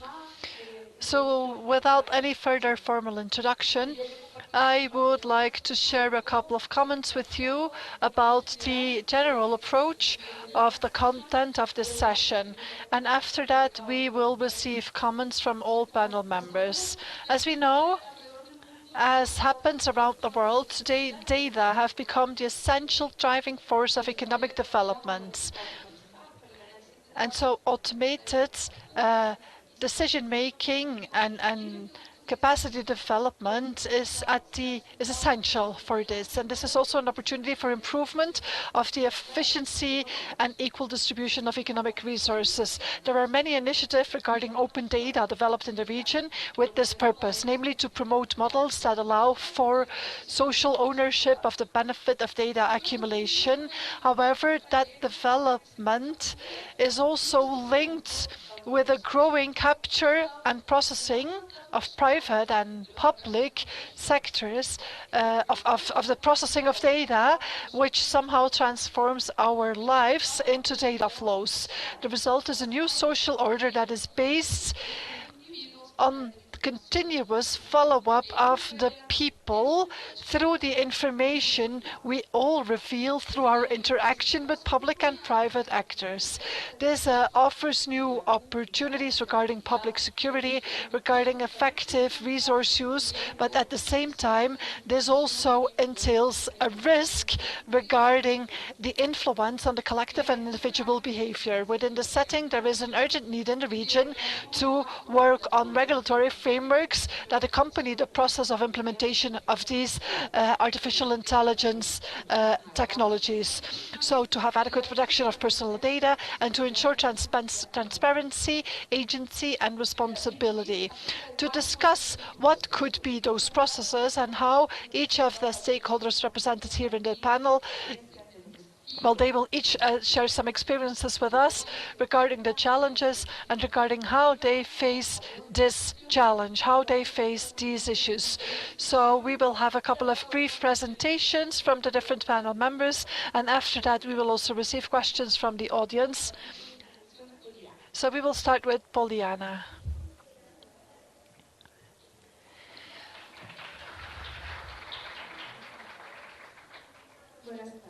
Good afternoon.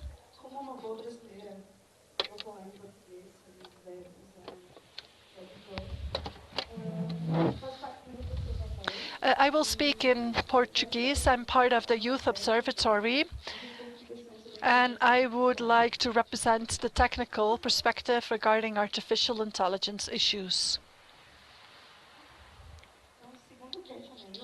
So, according to Mr. O'Neill, algorithms are opinions embedded in math. That means that all our opinions, or that well, if you develop an algorithm, then your traces will be in that algorithm. That is a fact. That will always happen.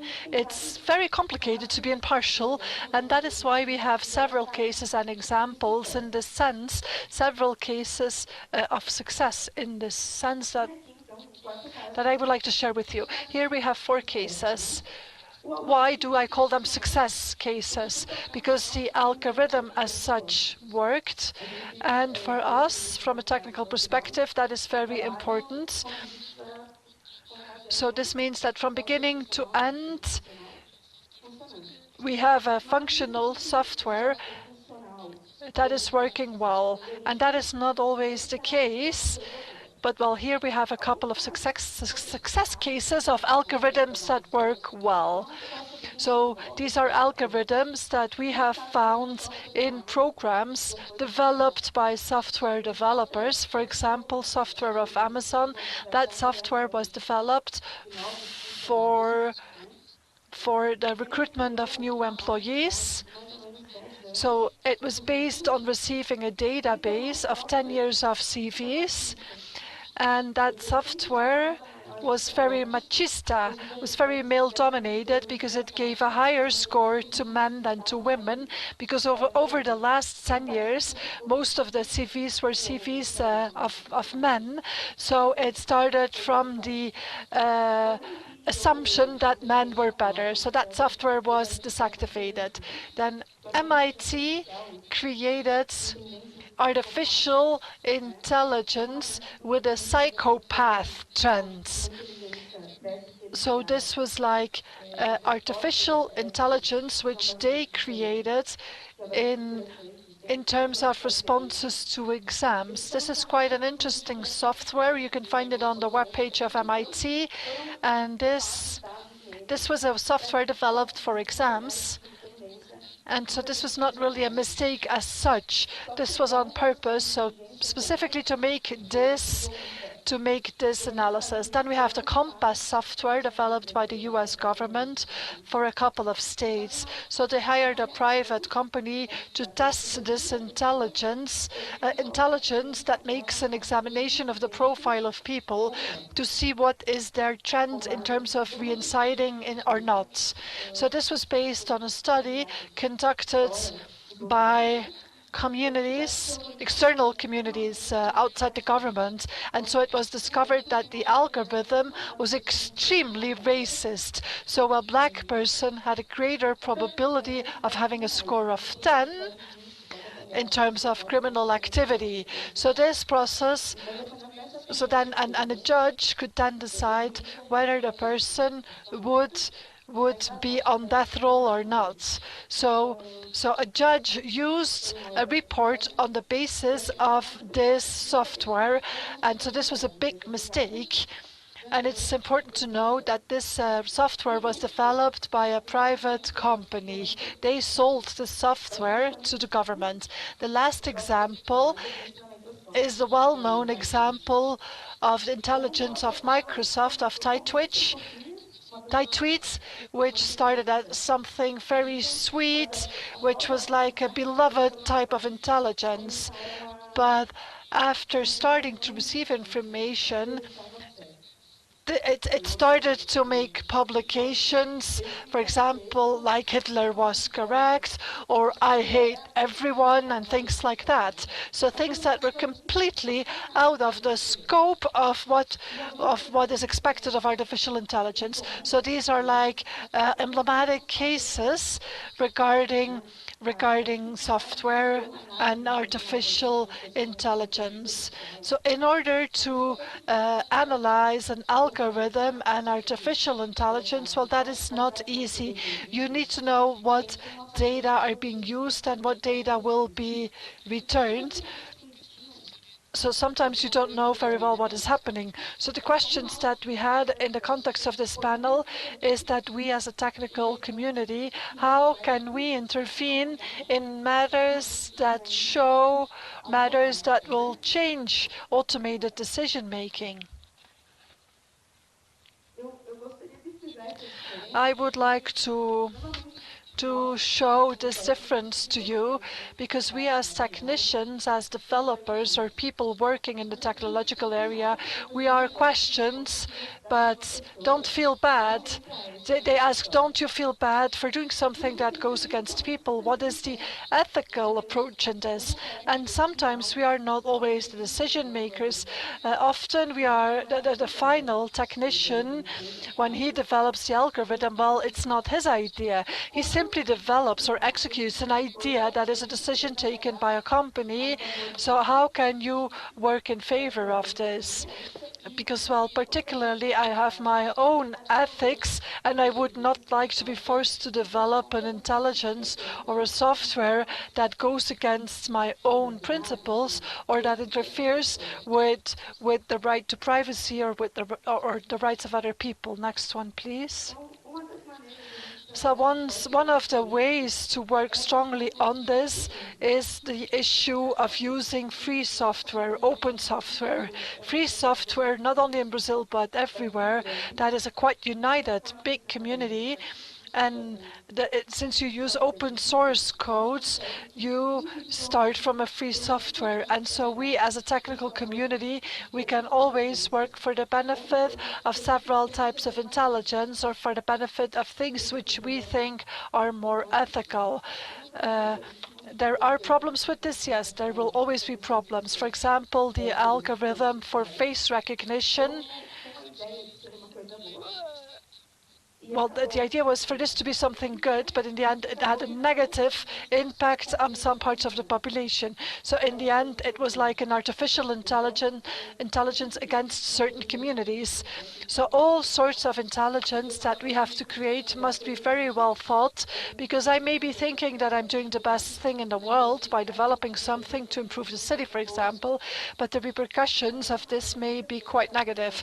But like this, with certainty, I think that it's the correct or the most coherent way in the technical community with a view to decision making. I think that this is the best alternative to develop this type of intelligence that will have a deep impact on many people. Even when it is free software, within the community we can develop more local and regional things. For example, I can gather my community and create an algorithm according to my reality and according to my culture. So in that case the impact will be different, because the algorithm will learn from the data that we feed into that algorithm. And the intelligences that used to be male-dominated, for example, because they were trained with male-dominated data. In that case, the intelligence is learning from the data that we are introducing. So regarding what is happening in Brazil this year, there was a seminar on artificial intelligence and digital transformation. There are no formal policies so far, but several sectors are having a discussion on ways to get to ensure evolutions in this without a cost. For example, innovation. When you think of public policies, depending on the trend of the government or on the one defining this, innovation may be an obstacle or may be stopped, which is a bad thing. We need innovation to move forward. Brazil has a digital strategy, which is a program launched last year. Within that program, we have some matters related to training in artificial intelligence and how to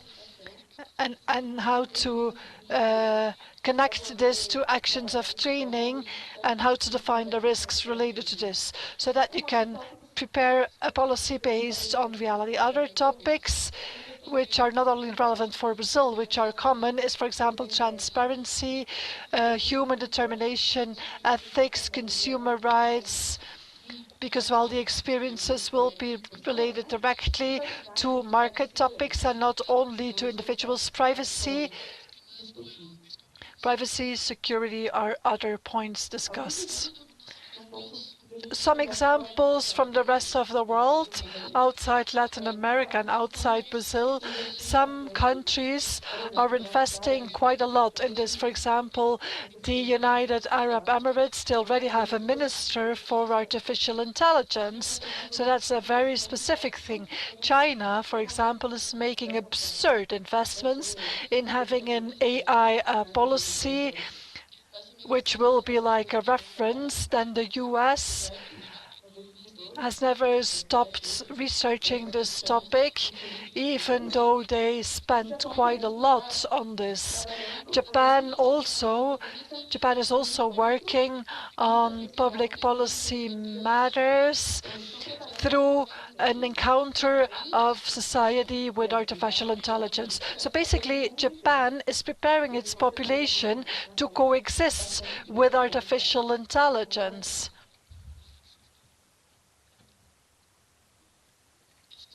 That's what I wanted to share with you. That's it.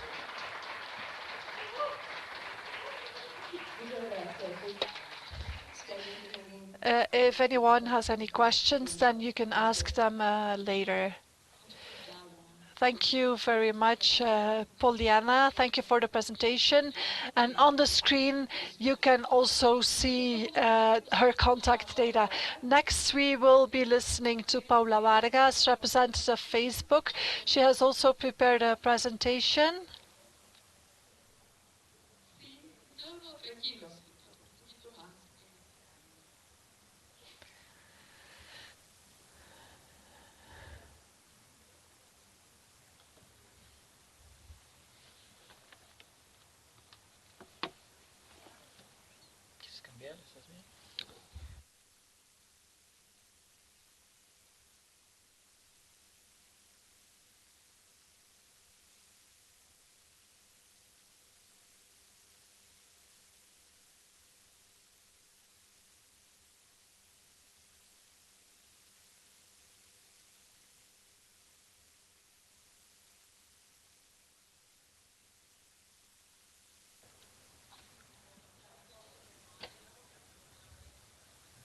Anyway, or maybe we can ask Javier to start first while we solve the technical issue.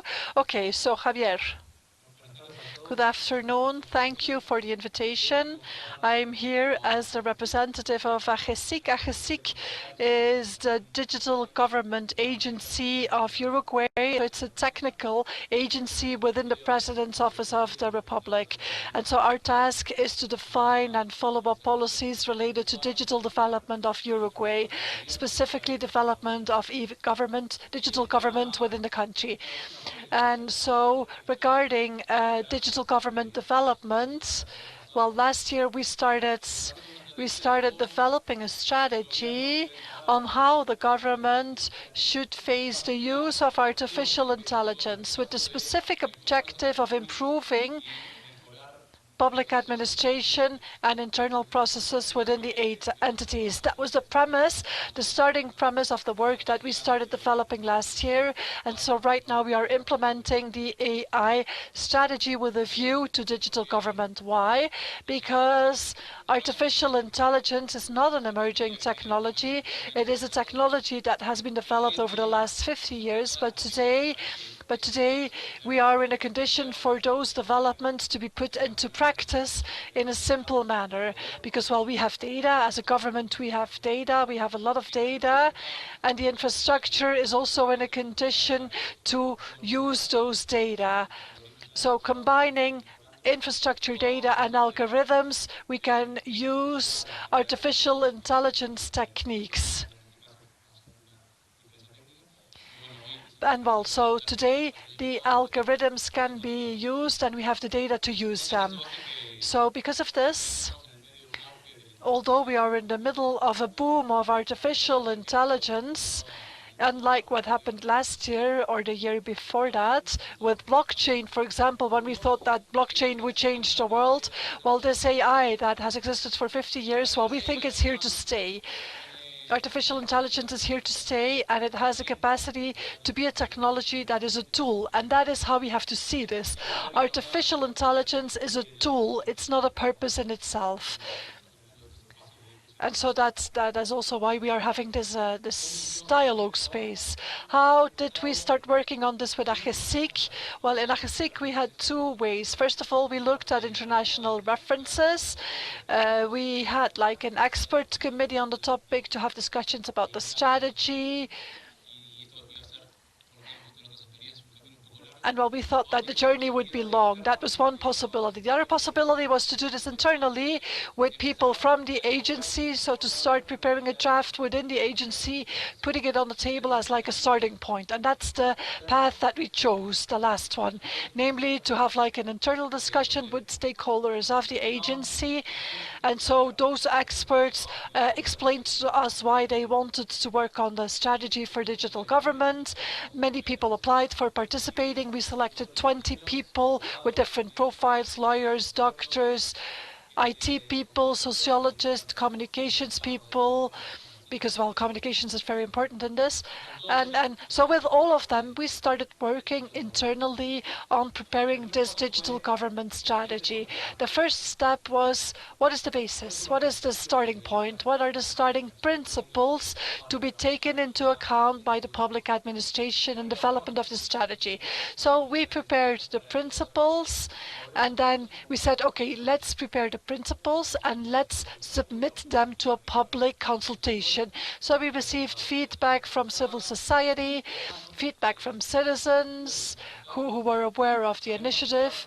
Then also private companies participated in this, giving their comments on the principles.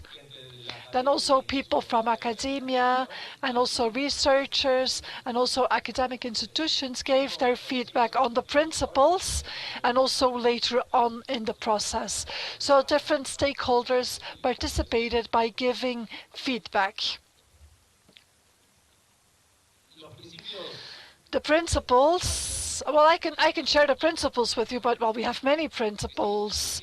AGESIC has its principles, Google has its principles, Facebook has its principles, the European Union has its principles for the use of AI, etc. And basically all those principles are very similar. We all give a lot of value to human beings, etc., etc., so that the focus is always on human beings, that there's always respect for human rights, etc., etc. So the principles are quite common: ethics, transparency, etc. So our principles are also aligned to this. Now, after working on the principles, we started drafting the strategy, and specifically, we started building a strategy based on 4 pillars. One pillar was to establish governance, how public governance had to use this. So that was part of the strategy, namely that we needed a governance framework involving different stakeholders in the discussion. Also, decision-making processes for follow-up, etc., etc. And in addition to governance, we also identified the people involved in this topic in Uruguay. So in academia who's working in this, in the industry who's working in this, in the governments and in civil society who's working on this, and what is the relationship amongst them in Uruguay. So this identification made it also easier for us to establish the governance context. Uruguay has a very strong industrial development. Even though we are a small country, the software industry is going through a strong development. And there is a lot of experience in the industry and in academia with very interesting experiences. And well, the government has to be part of that. And so we contacted those private companies, etc., and well, they were interested in working with us. they were convinced that they had to collaborate in this process, for example.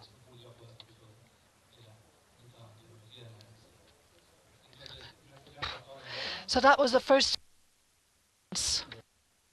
The second pillar was to generate the capabilities in the sector, in the public sector, and to prepare a development program of capacities for decision makers so that they can understand the relevance of what we're dealing with, so that they can have the correct points in their agenda, and so that they can actually make progress in the points agreed. Also, people who have business profiles in the public sector, for example, one agronomist in the agricultural ministry, how can he use these solutions for his field, for example, through image recognition to be able to validate producers' plans of business plans. How can we talk with business people and explain about this? Of course, the industry and the academia also can contribute to this type of things. For example, in the US, you have applications for retailers and things that the government is interested in. And also, for example, just as an example, how can we use this for social security in Uruguay? Of course, the decision maker, the business person, and goes hand in hand with the technical profile. In the public administration, those who want to go deeper to develop certain existing algorithms can do so, or if they want to identify what's the precise service they can use from services that are located in the cloud already. It's important to understand this context. The question is, can we use these algorithms already available in the cloud? So let's talk about the third pillar that has to do with use. And of course, we are a reference in our government. We are creating references for artificial intelligence. We don't want to reinvent a wheel. Uruguay participates in different technical groups like OC, the OCDE, or ONDC. We're working with Canada, New Zealand, Korea that have experience in internet governance. But of course, we want to get to own things that we need. We have been working with them, with other stakeholders. For example, there has been a development for the impact, analysis of impact of algorithms. It's a very useful tool that gives you analysis of risk and recommendations, how we can or should adopt this. So, of course, we are trying to paint this in light blue, the flag of Uruguay, to get ownership of this thing. We have been working with IDB for the use of IA and artificial intelligence in other areas, and also there are applications for the technical analysis of algorithms on the part of the civil society, and how we can work with the public administration, and how we can exchange this information with other countries. We want to become in Uruguay like a technological hub, and we want to interact. We would like to see some exchanges there. So we have governance, we have capacity building, responsibilities, and the fourth pillar, which is very important too, is how we inform the citizens about what we're doing with this, how we use as the government this information, what this good is about. Of course, people need to understand what's the importance of having this. We have to demystify what robots are in this context, and how we can better use tools that are available to us every day. What happens is that the more we use certain tools, the less we understand them, and we have to address that. And this is creating some other risks and that we need to address. For us, it's extremely relevant to work in this direction, and in this line of responsible use, we want to support transparency. This is a very the use of the personal data is very important. We have a policy for management of information in the public sector, and we have to standardize our overview, how we see this data, how we provide guarantees in a responsible manner when we deal with managing information. Of course, there are many other uses for data that don't touch personal data information. There are so many other areas in which we operate, and those do not touch personal data, but other types of information, and we have to be careful with those too.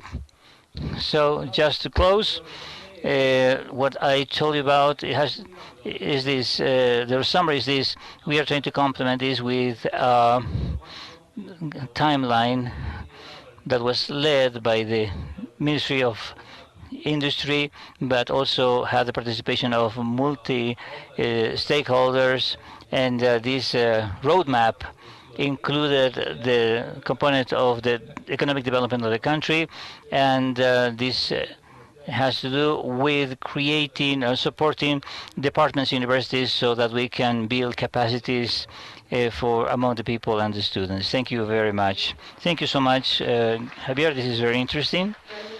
Really, it's interesting to know about the multidisciplinary approach that you have implemented. It's very relevant to many people, and perhaps this could be used for further discussion. So now we're going to give the floor again to Paula.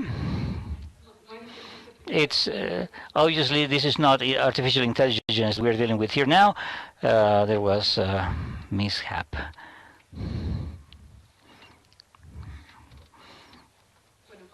Well, Paula is going to tell us about the use of artificial intelligence by Facebook and the challenges that this is posing, as well as the opportunities that this use creates for the public and the private sector.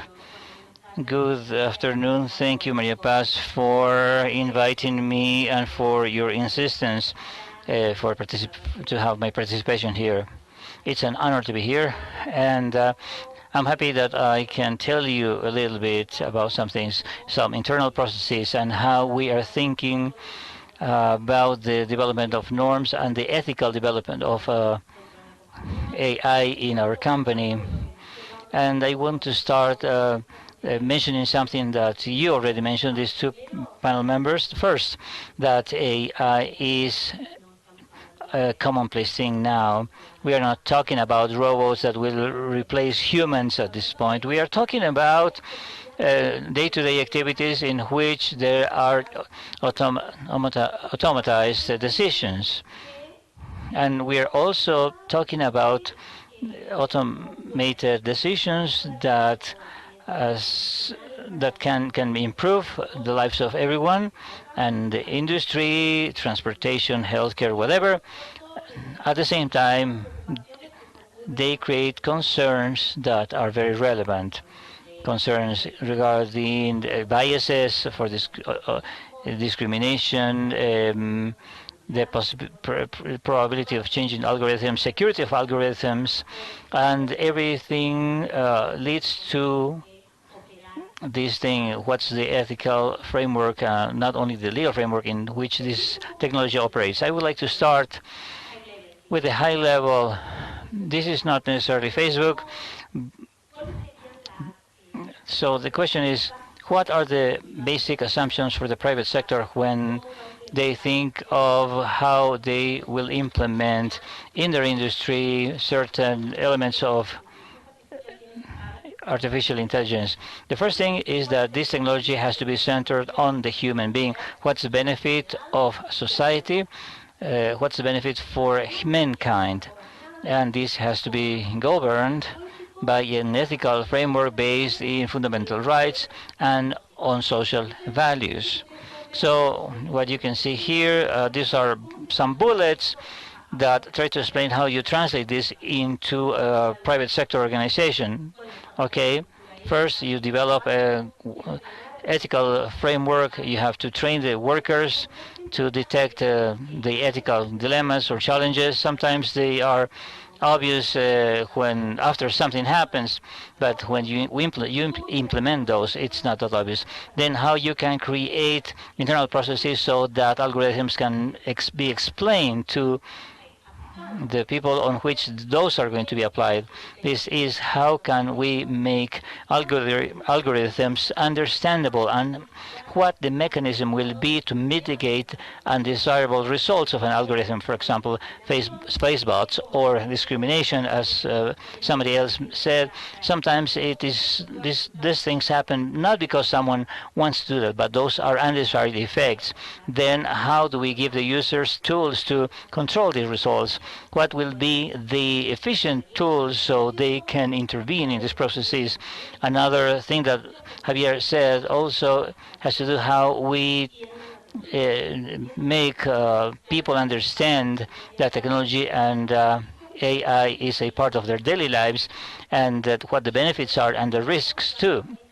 And also how do we work under an interdisciplinary approach? This is a very high level that can be useful to understand how we will implement.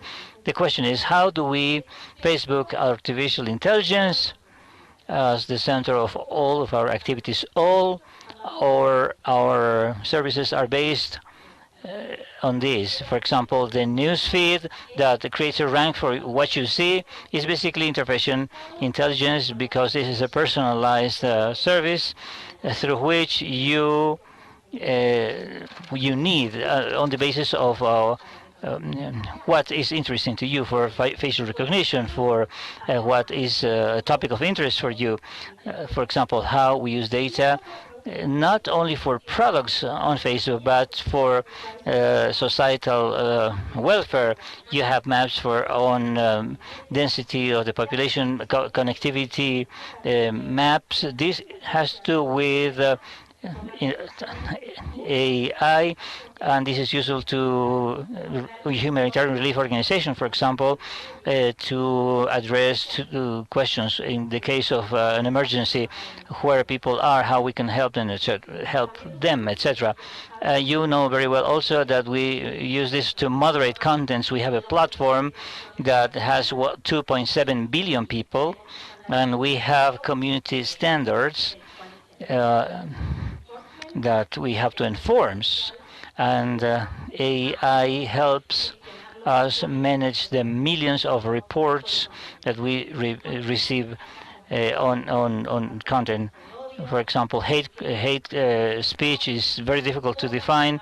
How we understand the context, how we are going to train this algorithm to identify if a message is really hate crime. This is something that requires both legal and ethical elements and discussion. How are we doing this in practice? The first thing is that we have principles. We operate on this. We have co-founded a partnership on AI, and we adopt the principles of equity, transparency, security, and accountability.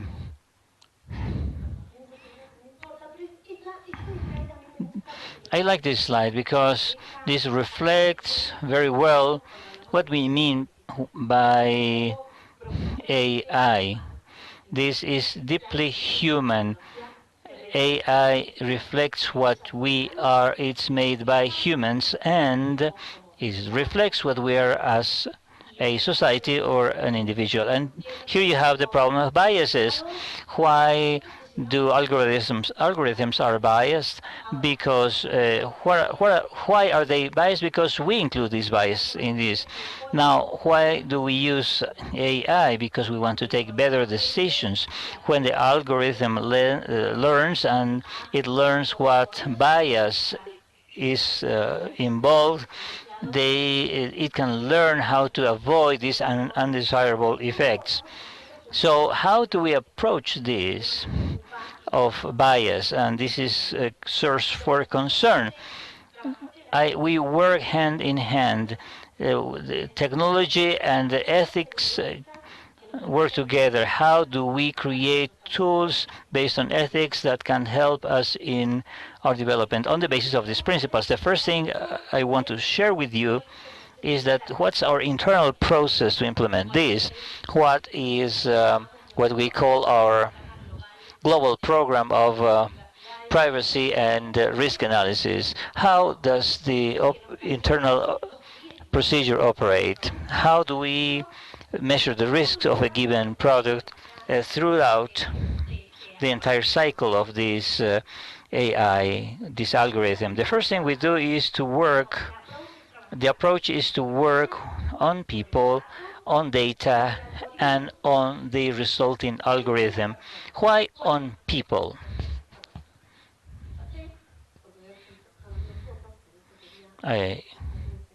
Let me show you this slide. Why on people? Because the algorithm is built by people, it is revised by people.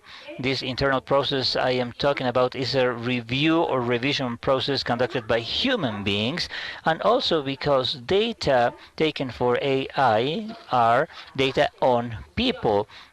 The basis for construction, of course, we're talking about the algorithm that uses personal data.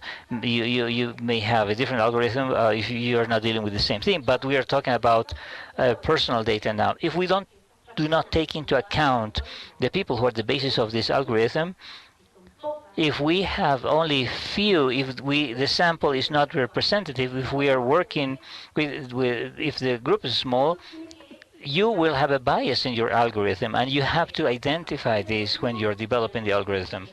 And this is important when you implement the algorithm.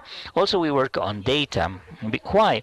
Because you need to have a process that we call labeling of recording of the data. When you establish a database for an algorithm, for magic learning, as we call it, the data we're going to use have to have a label. For example, if I want that the algorithm can identify cats, I have to create this label with images about cats.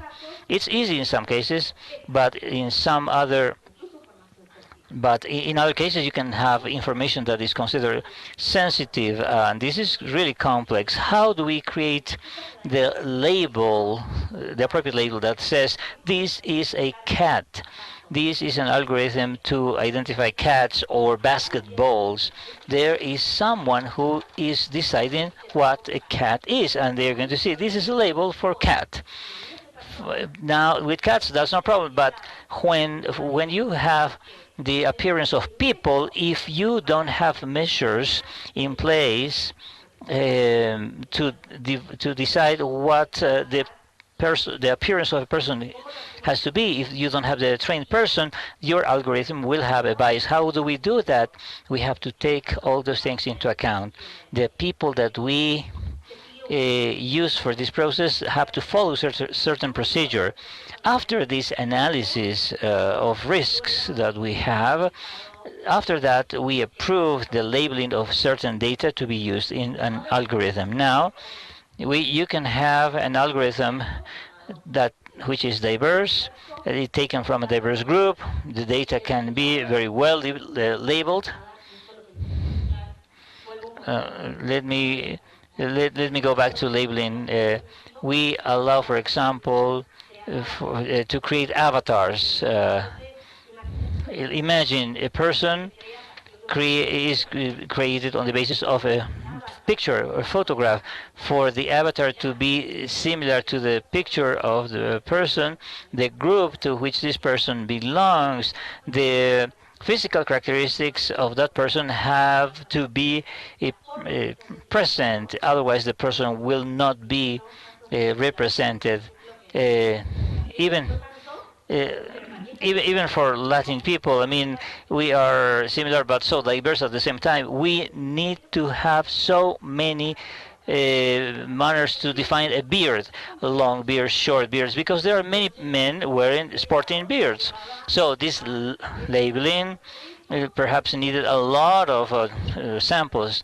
Basically, you need a very wide representation to include all characteristics. Let me give you an example about labeling. The color of your skin, the length of the hair, beards. There are so many types of beards. Then, and these are the safeguards for this labeling to avoid the bias in this labeling process. And then we work on the algorithm. Why? Because you can work on people, you can work on algorithms, and even though the algorithm in the learning process can give undesirable results. Therefore, the algorithm has to be audited. It has to be monitored continuously to ensure that there won't be any bias in an algorithm. Requires constant monitoring on the part of the people who are implementing the algorithm. How do we do this? Let me give you an example. Do I have time? Okay, I'll hurry up to close. I was going to tell you about a tool that is called Reference Flow. What it does is, in its due time, we were thinking of a particular product. It was employment as a product. I don't know if you jobs. I don't know if you know it. We wanted to make sure that this product would be free from bias. So to ensure that men and women and people from different ages will be equally represented in this offer of employment, especially basically considering that those are in the same quality of work. So we created this algorithm to disaggregate this fairness flow according to location, gender, and this is based on certain measures taken. This is not only Facebook that participated, the community participated to calibrate this algorithm to avoid biases in this product. This fairness flow is being used by engineers in Facebook to create all sorts of algorithms they are building. And I need to mention these lessons learned. What are the lessons learned, or what we have learned to be able to convey to you from this process? Number one, this process has to ensure that the tough questions are brought to light. When someone is building an algorithm, he has to have the internal process so that someone can raise ethical standards or create awareness. Once this space has been generated, this has to be resolved in the framework of the objective of the product. What's the purpose of this product? What's the ethical justification? Why did we create this product? And then we respond to the question if the algorithm will serve the purpose of the objective.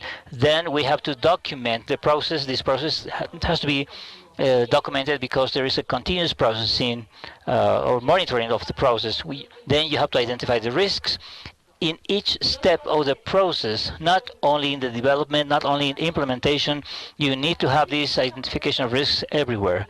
The equity is a process, and then the ethic questions can be very tough. This is a very popular joke we have when you are dealing with the driver. If he makes an infraction, he could die.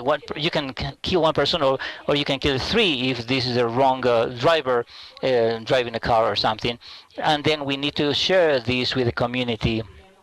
Unfortunately, I don't have the possibility of showing you everything about this. We have alliances, partnerships. We have worked with OECD, with IDB, with, as Javier said, we have funded we have provided funds for partnerships with the academia. Internally, we have a lab, and I suggest that you go to the page because it's fascinating. It's called Fair Lab.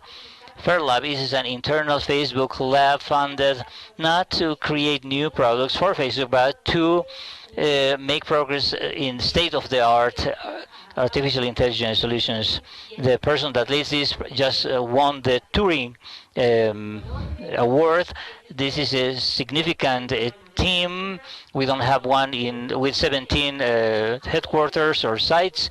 There's no one in Latin America yet, but we are working to provide progress and support to open up to the ability to use this scientific progress for the benefit of the community. If I can say a few words regarding the regulation, the framework of regulations. First, the ethical framework.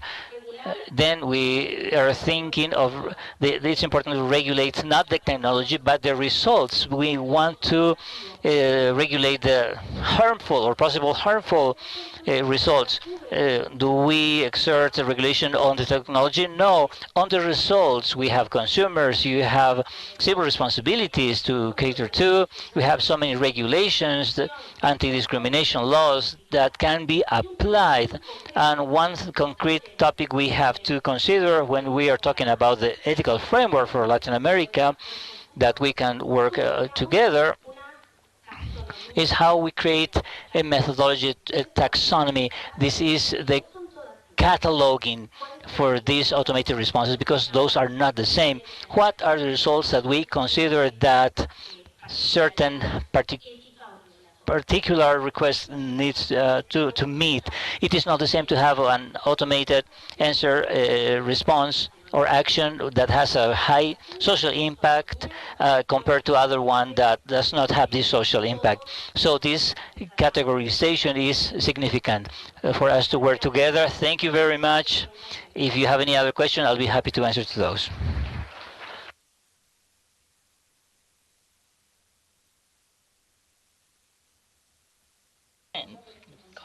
Thank you very much for your complete presentation. Unfortunately, the time is up for you, but I would invite the participants to investigate more on the internet. And now we will continue with Estelle Massé, who will talk about regulation to address the challenges of artificial intelligence. So from your experience of work in the European Union, we would like to invite you to share some of those visions regarding the regulatory challenges to be prepared for implementation of AI, which we have already addressed from different perspectives in previous presentations. Thank you, Maria Paz, for the introduction and for the invitation to this discussion. It is a pleasure to participate in this discussion. As you understood in the introduction made by Maria Paz, within the organization Access Now, I deal with data protection and privacy. And while I share my office with the manager who works on artificial intelligence specifically, so I'm going to represent her voice here more than anything else. In Europe, we have started with a process of preparing strategies on artificial intelligence after reforming the personal data protection regulations. That process for preparing the strategy of artificial intelligence started last year, and it was done in a peculiar manner, something we never did before in Europe. It was quite open to external contributions. We created an expert group of 52 people in which Fanny participated, our manager in Brussels, and in which we also had the presence of academia working on artificial intelligence, automation, also private sector, and also members of civil society. And that expert group was responsible for was entrusted with two axes of work. One, to define the European strategy, the lines of the European strategy, and then to the principles underlying the European vision regarding artificial intelligence. The work of this group faced a first challenge, which was to define a debate on ethics or rights. Because, of course, when we talk about ethics, we also have the question regarding the ethics. So I'm not going to give you a lesson of philosophy here, but there is a series on Netflix that summarizes the challenges, and it's called The Good Place. I don't know if you have seen that series. There is one person who is a teacher of ethics, and he explains the 4 styles of ethics and how you can live your life based on those laws of ethics. So you have the ethics of virtue, meaning that every action must always be from the point of view of virtue. Then you have the fact that actions can only be good or bad depending on the impacts. Then we also have the ethics, in which you reject all moral principles, and then you have the ethics of deontology, namely that an action is moral only when there is no interest behind. So it has to be fully disinterested. So when we started to have a debate on ethics, when we started to define the development of the terminology saying that it has to be ethics, then first of all we had to define what type of ethics we wanted to adopt, because as you have seen, there are several topics, several types of ethics. And in this series, it's interesting that you have experts in this topic, and they cannot take a decision because they have these conflicts regarding the different currents of ethics, and so in the end, they do not take any decisions. So it's interesting to see this. It's interesting to say, like, okay, we are going to develop an ethical technology, but it's very difficult to take a decision on what ethics means. The second problem that we face when talking about ethics is that once you have defined the understanding of this concept, then, well, ethics mainly, maybe we will define it in one way in Europe or in another way somewhere else, but it's not binding. That concept is not binding. It is simply a general understanding that you may have. But if I, as a citizen, if people tell me, like, look, this program that you're using violates ethics, then what remedies do I have to question that? That is why we defended the following position, namely to develop all technologies, including artificial intelligence, on the basis of, first of all, the rights that are enshrined in documents. And if those rights are not sufficient for a certain technology, then maybe we can add other well-defined ethical principles. But saying only that we're going to develop this under ethical principles and then we'll see, that is saying that the framework will not be regulated. And it's not so that you have to regulate artificial intelligence, but you need to respect fundamental rights when developing technologies, including AI. So we are not talking about a specific regulation of this technology, but we are talking about respect for these clear basics. So more and more, this was the debate in Europe. So we started talking about the ethical principles or the additional principles that had to be issued, but based on the fact that we would apply our rights protection regulations. And one of the rights enshrined in regulations in Europe is the personal data protection, which is reflected in the regulation adopted. Now, even though this was adopted before the debate on artificial intelligence,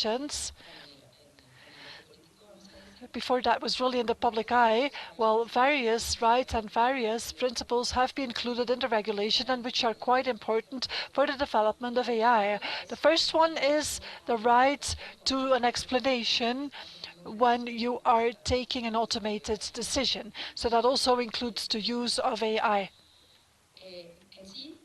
In itself, in the previous data protection regulation, we already had this, but it had not been used because we are still defining what this means, what will be the impact of this on artificial intelligence.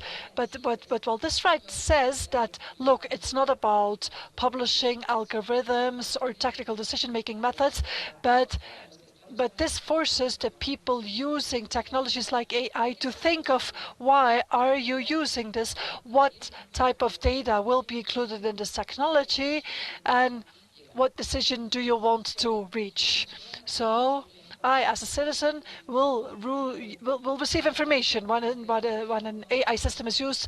Then I need to know what data will be used, why, and in order to reach what decision. For example, the decision on a scholarship, for example. So that's a first right. But you also have a right to oppose the fact that we are entailed in automated decision making. We already had this right to oppose the use of our data, and now we have added the right to opposing the treatment of data, specifically in automated decision making systems. and so this has been discussed a lot, because artificial intelligence will bring innovations, and we have seen that there is not a lot of debate whether it is a good idea or not to use AI in the first place. And there I would like to refer to the examples mentioned by the lady of Brazil, because sometimes it may be very successful. For example, the Compass software had the purpose of reducing times. So in that sense, it was very successful, but it also had a series of adverse impacts. And so before launching that software, we really have to ask ourselves this question: do we really want to use this? Because sometimes we say technology is here, it's innovating, we have to use it, it adds value, etc. But we need to ask ourselves whether we want to use it and whether we want to have the impact. Because once you launch it, it's very difficult to stop this. So that is why we also need to have that debate. We need to define sectors or applications in which, yes, we may want to use AI because the risks regarding the rights is low enough, or in other sectors the risks might be too high to use AI. It's not about prohibiting the use of technology, because the use may be positive, but there's no need to automatically accept the fact that AI will improve things. We need to recognize that there will be risks. So what we are seeing right now is the second. Now we are working on the second phase of our debate. So we have already applied the principles, we have, developed the principles, and now we have the second phase, namely to develop the strategy itself. So in the coming 5 years, we will develop the strategy. We have just had European elections, so there are changes in the European Commission. The new European Commission will be ready by October, I think, depending on what will happen with the United Kingdom. But once the new Commission is established, they will push forward the strategy based on the principles. And so then we can maybe talk about sexual regulations, and then they will also push forward reforms, specifically regarding responsibility. The responsibility of in case of problems. Is it the developer? Is it the user? Who is responsible? All of this will be discussed and defined. And so those are the central questions that will guide development of the strategy. So once again, first it was about developing the principle, and now we need to start working on the debate regarding the strategy. And that entails the debate on in what sectors do we want to use this or not, and in what sectors do we need additional laws. So this means that we still have a long journey ahead. Thank you.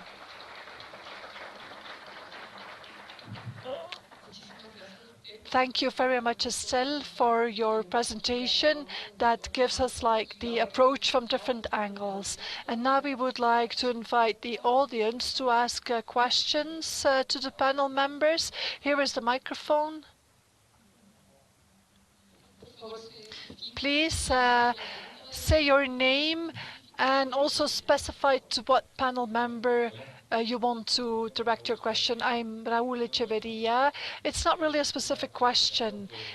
One of the things that was discussed was the possible biases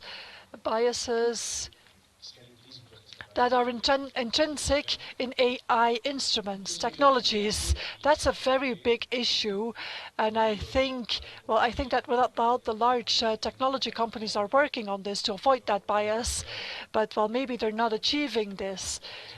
So I would like to invite all of you that if you want to have a test, if in any search engine, Google, Bing, Yahoo, any search engine, put baby pictures or pictures of beautiful women, and I'm not going to judge the result, but the result is not a result that reflects diversity of the world population. And so someone is determining what beautiful means, right? And so that has an implication in terms of standards. So I'm not worried about the result of finding beautiful women or babies, but if the same AI technologies are used to decide who is about to receive a kidney, for example, then things are very different, right? So, and I also liked what was said about the results. That's very good. Of course, it's not easy because sometimes you are not aware of the fact that you are a victim or that you may be a potential victim of a bias that is implicit in an AI tool. So I think it's good to talk about this.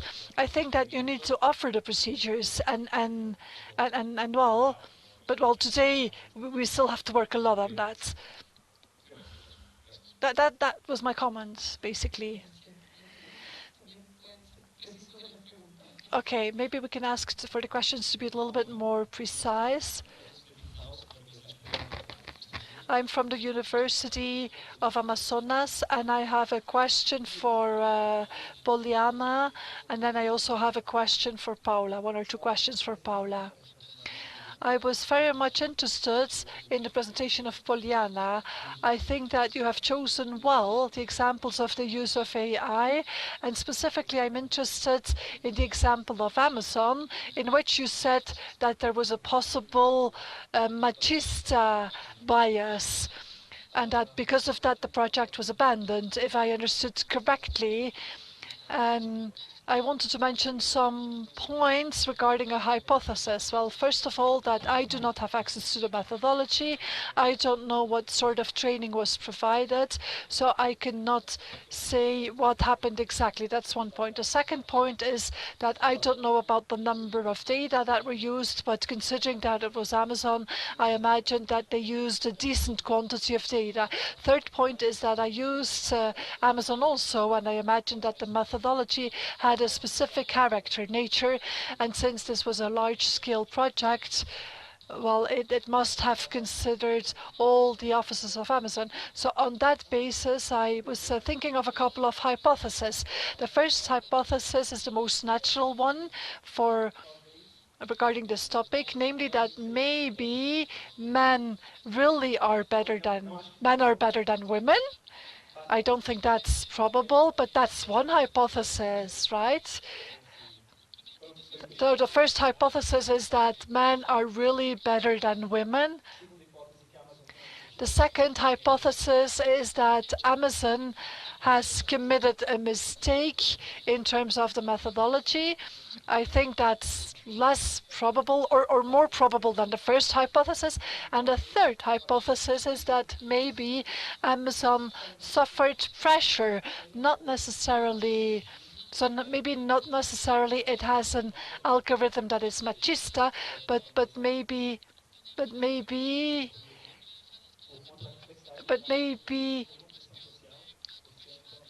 because of the complexity of the data and because of social pressure, Amazon may have suffered pressures to abandon the project due to these suspicions of machismo and due to social pressure. Though, do you think that it is possible that we have lost this scalable and innovating project because of social pressure, for example? Do you think that this is possible?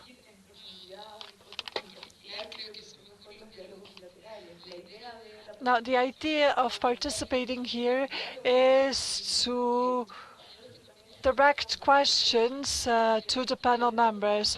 So if you want to go deeper into this point, maybe you can have this conversation later on, but maybe for now mention your concrete question. I will ask my question in Portuguese, so it would be faster. Yes, please.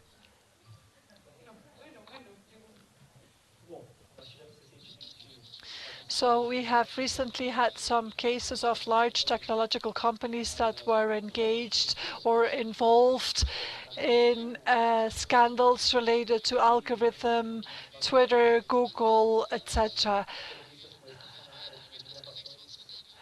And so, for example, that there were anonymous reports, etc. And because of that, we knew that their search algorithms are suffering from some sort of interference from employees of the company.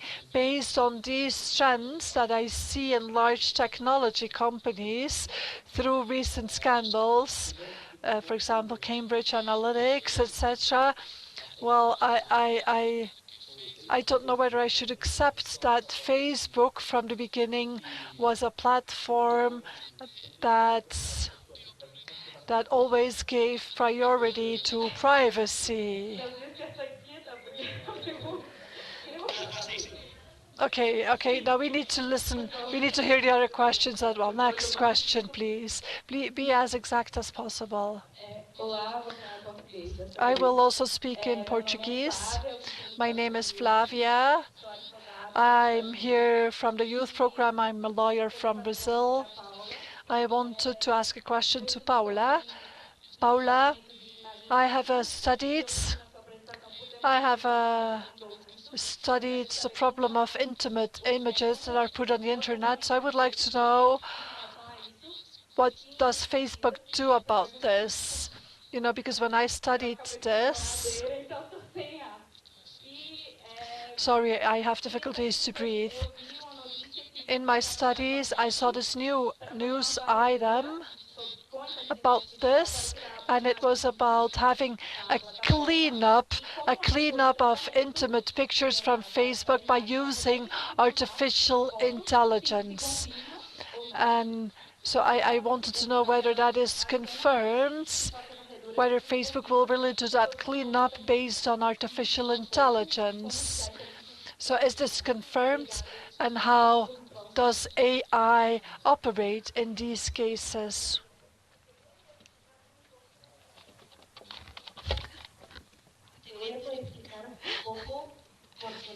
I cannot really explain that because it's not really my area. Mrs. Capello, MC Capello, who was here, she was responsible for that area. So I can explain this up to a certain extent, but if you need more information, it's with her. The program I mentioned is a pilot program. It's not a developed program. So I cannot give you in-depth information on this because I don't really know the program very well. Of course, it's voluntary and it's in partnership with an NGO. And I understand that the motivation behind that program was to try and find a solution for this problem, which is a very big problem, and to try and think how technology could help solve these issues. And one of the topics is related to intimate pictures without consent. First of all, how can you prevent publication of these images, and how can you stop circulation? To stop circulation of these images, once that the picture is reported, we do use artificial intelligence. So artificial intelligence works quite well with images because it's through a hashtag, so it's not so difficult to identify the same image. So once an intimate image is published and that can be reported, there is a specific reporting mechanism for this, then this is hashed, and then through AI you can avoid the republication across the platform. So that's possible to do with artificial intelligence. So if it's blocked on Facebook, then it cannot be taken to Instagram, for example, and so distribution can no longer continue. To do this, we use artificial intelligence. But regarding the program itself, it's a pilot program, and I don't really have more information about this pilot program. My name is Marcelo Palma. I will talk a little bit more from the academic perspective. I have done studies on artificial intelligence with security. I did my master's thesis and my PhD thesis on this. And while we are saying that there is a market of $22 million here in the coming years, that we're talking about a lot of money, we're talking about a lot of research, and many of you have seen the magazines of MIT with a description of the fight between US and China to control this area. In Latin America, very few countries are really studying the area of artificial intelligence. I say research from the point of view of the development of algorithms. So I'm not talking about the use of algorithms, I'm talking about development of algorithms.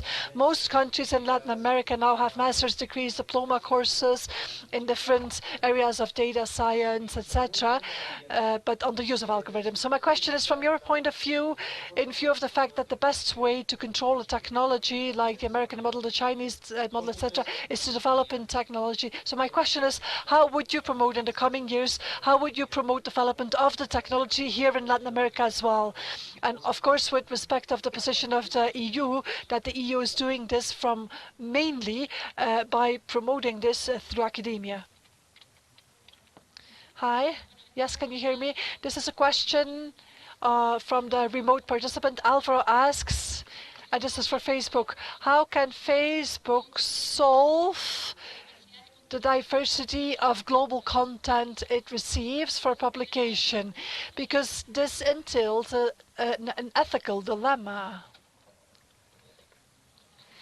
Hi, good afternoon. I'm Carolina Cabello, and I would like to know the panel's opinion on how the algorithms are used by companies like Google, Amazon, Facebook mainly to use the information and then transform that information into something that may yield a return, that may yield an economic benefits in relation to other competitors. For example, specific searches in Amazon tell the users how they can buy and what they should buy, and like that there can be a price discrimination, because this may lead to anti-competition practices. So I would like to know your opinion about this.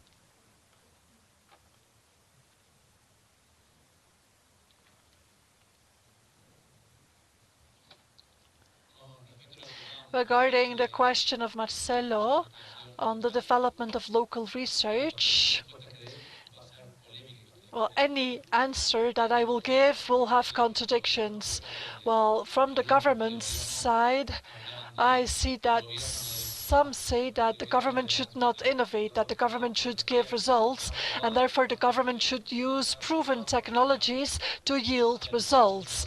That is one perspective, right? That is one position that may be right or wrong. Clearly, as a country, I don't know exactly as a HESIC, but as a country, of course, we must support local research, because that is where innovations and knowledge are generated. But now, as a HESIC, I also think that we need to focus on development. So there is a dichotomy between local resources for supporting local development against using those resources to take ownership of what has been developed already. So this is related to efficiency, opportunity costs, etc. So I think it's quite complicated, and this is a very long discussion with many perspectives. So it's about having synergies, it's about opportunity costs, etc. So that would be like a couple of elements that I can share with you. So that and technology transfer, well, is something that you can look at from different perspective. What is innovation? Is innovation about adding value? Is it about generating new knowledge? So we can also have a discussion on those different concepts, okay? So yeah, it's complicated to answer that question. I just wanted to add something about the importance of the academia. I very briefly said, and very fast, and perhaps those are the slides that I couldn't show. Our FAIR lab is a significant investment. I think we have more than 160 researchers working to improve the state-of-the-art technologies, and they are constantly they are permanently in contact with academic institutions throughout the world to improve locally the state-of-the-art in AI technology, so that this can be applied to different contexts. In my team, we have people supporting local initiatives of researchers that take into account these ideas, these interests, including China, UK, the EU, the US, etc. So it's important to consider this. We need to work with funding for independent academic research in each region, because this research is going to be used and translated into other realities. And I want to mention something that Javier said. This is synergy, and this is not either or. This is this versus the other. The idea in general is how these big platforms are supporting new developments that will be based on AI. We have a partnership program that wants to do that, how we promote innovation based on technology. We don't know exactly what is the percentage of AI. This is something that we have to determine in Latin America, but we think it is important to create synergies instead of approaching this as a topic of either or. For your first question, the data are that Amazon had like 10 years of curriculums, and in the previous 10 years, the number of women applying was not representative in terms of quantity, and quality was jeopardized in this collection of data. In fact, Amazon said that this was an experimental approach, not how they actually implemented this, but there is no way to prove that they did this in the right manner. When they found the word man, this was, or woman, it was discarded. This is even previous to the selection, these women were discarded, or they were not taken into account. In terms of manipulation of what we see, the only certainty that we have is that the more data, the more money they make. It's 1 + 1 = 2, right? The result of this is basically how they create profits. So the idea for them is this: we need financial result of our operations. That's the main criteria of many companies. We are not going to accept more questions, so please, I invite you to sit down. I mean, we are going to listen to other questions, but please do not. We are not going to have more people in the line. I work for ISOC Bolivia. I think that this panel is very interesting. We are talking about a trend that will be discussed now and in the future. This is not going to stop, and this is going to define our future as humans, or maybe a combination between humans and machines. This is for Esther and Javier. What cases do you see, or have you seen, that lead you to think that you will have regulation on AI? For example, I am concerned about the fact that automation of activities is going to have an impact in the loss of jobs for so many people, thousands or millions of people. Any thoughts on this? And the other question for Javier and Paula is if they know about communication or awareness campaign programs, because there are so many areas that are really complicated or controversial, such as biases. But I think that there is a lot of information which is so significant for businesses, for the people in general. Is there any ongoing experience to create awareness among people so that they can actually use the technology without fearing it? First, technologies are not evil. They are made to facilitate our lives. The thing is, who is taking or making decisions so that technologies are well used or poorly used, if they are good or evil. So my question is, how do we find a solution to control artificial intelligence? Facebook is a poster boy in terms of replacement of identities, still identity theft, or bullying, etc. And of course, manipulation of elections is another topic, how candidates are favored by certain platforms. That's important. And of course, if you take also into account that most companies want to make profits, you have an even more complex situation. My name is Lester Morales. I would like to mention that Facebook had to pay $5 billion, if I am not mistaken.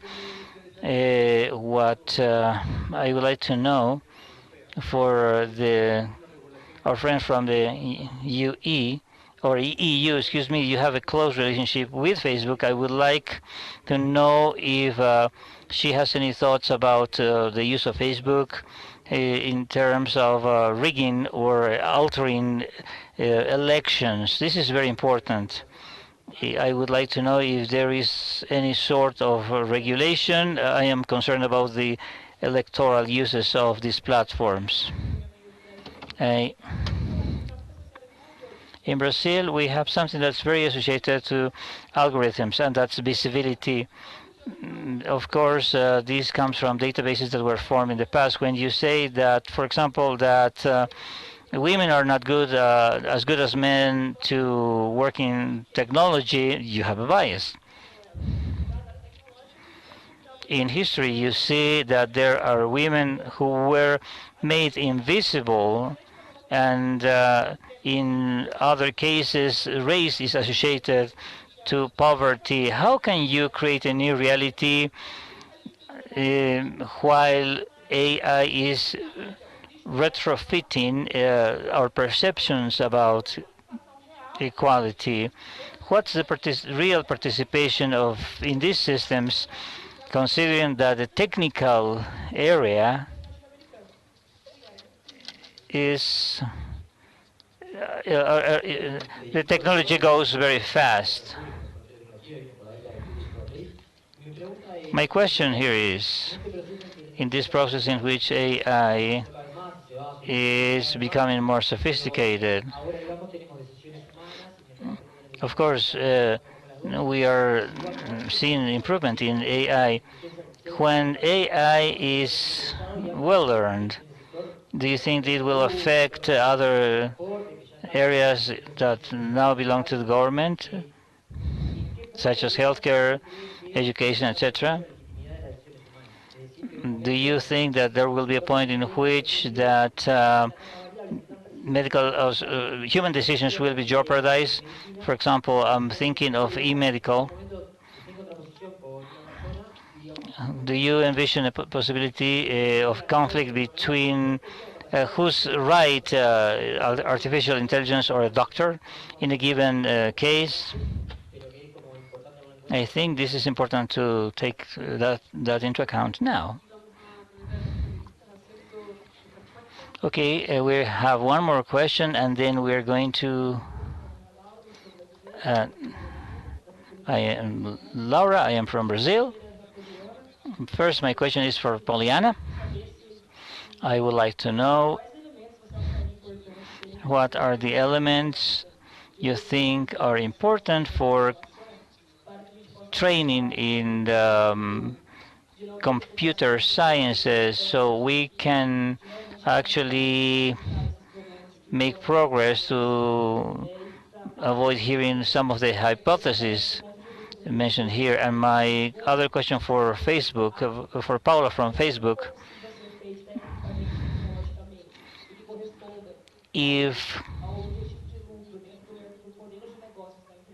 the main objective of the company is making a profit, in this context, do you have any direct relation in terms of their for-profit nature and the technological development it is spearheading now? Okay, we'll go from this other extreme to this other.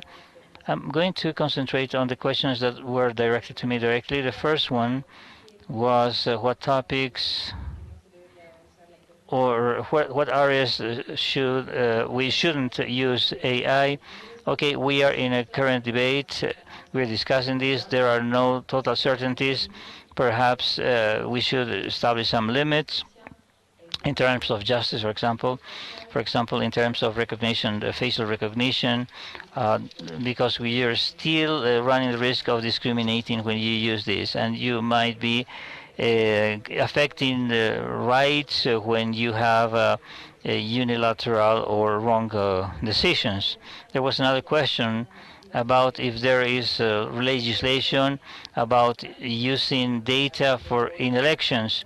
Yes, there is a standardized general regulation, and after the scandal of Cambridge Analytica, We have seen more regulations and the specific application of this framework. And now it is very regulated. And then we have a series of questions, including the place of Europe in the development of AI and discrimination. And there were comments on what's happening in China and in the US. Here I will just to answer back to you, I mean give you another question as an answer. We want to say there is a race in terms of AI, and we have to participate in it, but there is no clear goal. We don't know exactly where this race is leading us. There are certain problems in terms of China, in what the US is doing. The problem of discrimination is real. So what Europe is trying to do is we should promote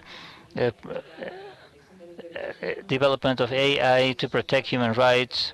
We don't want to just participate in this race because there's a false urgency that says that if we don't participate now, we're going to lose, even though we don't know where we're going. I will try to answer. I'm sorry, altitude is give me some trouble. In broad terms, I'm going to say a few things. Perhaps I'm going to indicate to you where you can find more contents.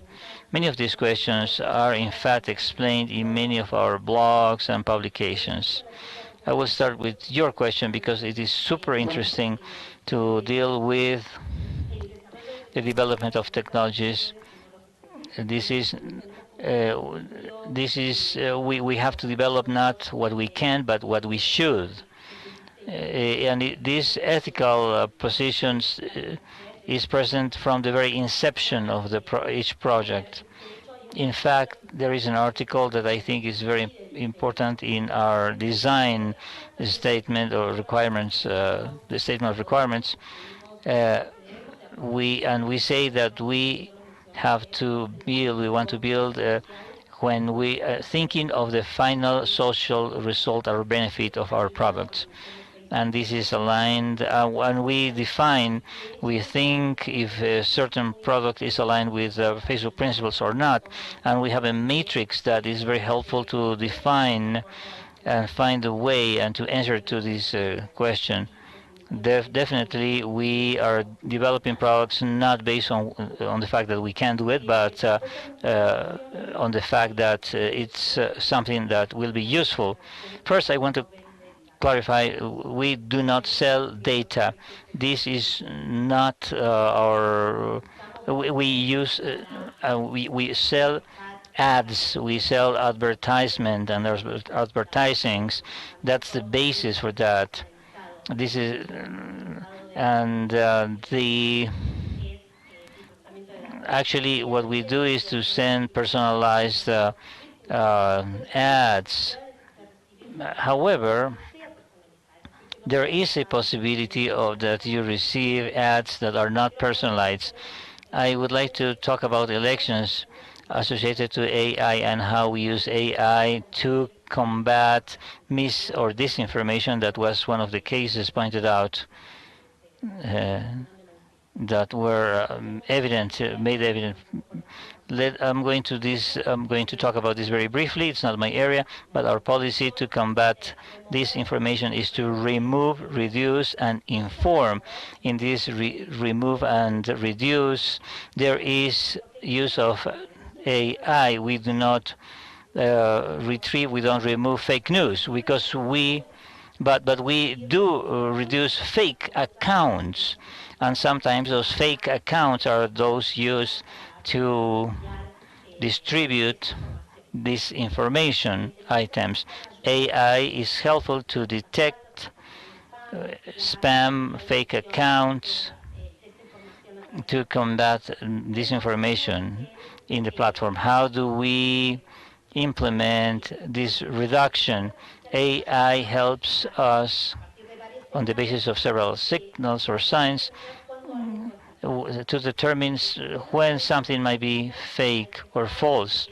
AI is used to identify potential fake news that are sent to a review this third-party fact checker that define if news is fake or not, and this helps reduce visibility.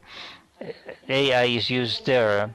I could tell you a lot more about how we operated, how we worked in the case of elections in Brazil. Of course, WhatsApp was more prevalent in Brazil, or the election in Mexico. And someone mentioned awareness campaigns. Of course, education is essential. I said that at the beginning, educating people on how technology is used, how it can affect you as a user, and the potential undesired effects it may have. This is important.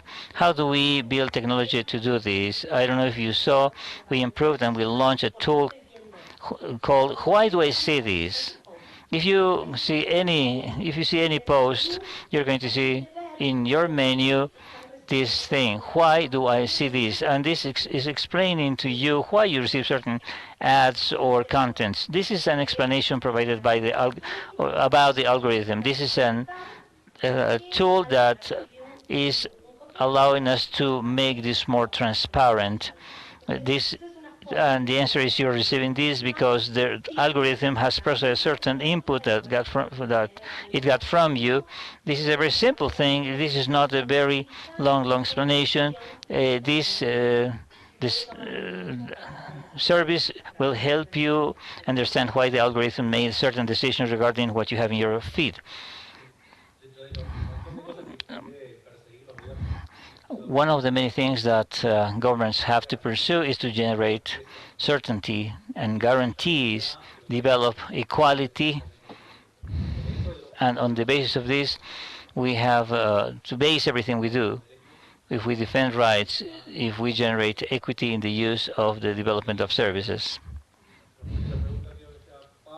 I think Pablo asked the question, when we use something or not, when you see vulneration, attack on rights, you have to be alert.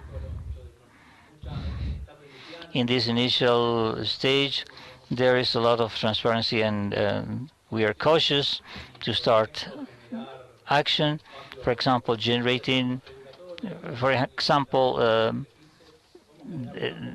how do we create regulatory pools?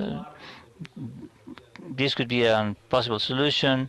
This is something that we have to manage, and we have to adapt our legislation to this. What I am concerned about is how we balance the applicability of algorithms with the efficiency of an algorithm. Some of them are less explicable. The more useful they are, the less explainable they can be. In Uruguay, we are having problems. We are actually willing to create debate on this, and we need to keep on working on this. We need to change controlled spaces for discussion. The algorithms are not going to make decisions in terms of public policy or government decisions in the short term. You will always have a person making decisions. I don't see AI in sensitive areas. There are actually limited areas in which algorithms will be used. Perhaps if they become more efficient in the future, we will see, maybe not. We will see what happens in the future with this. And finally, we have Pollyanna with her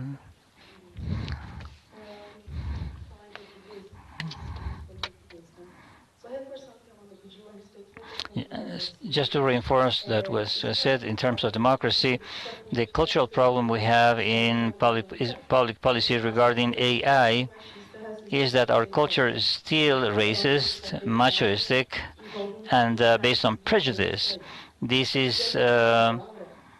very present regarding the question by Laura. How do we implement legislation, and how do we include legal considerations in an algorithm?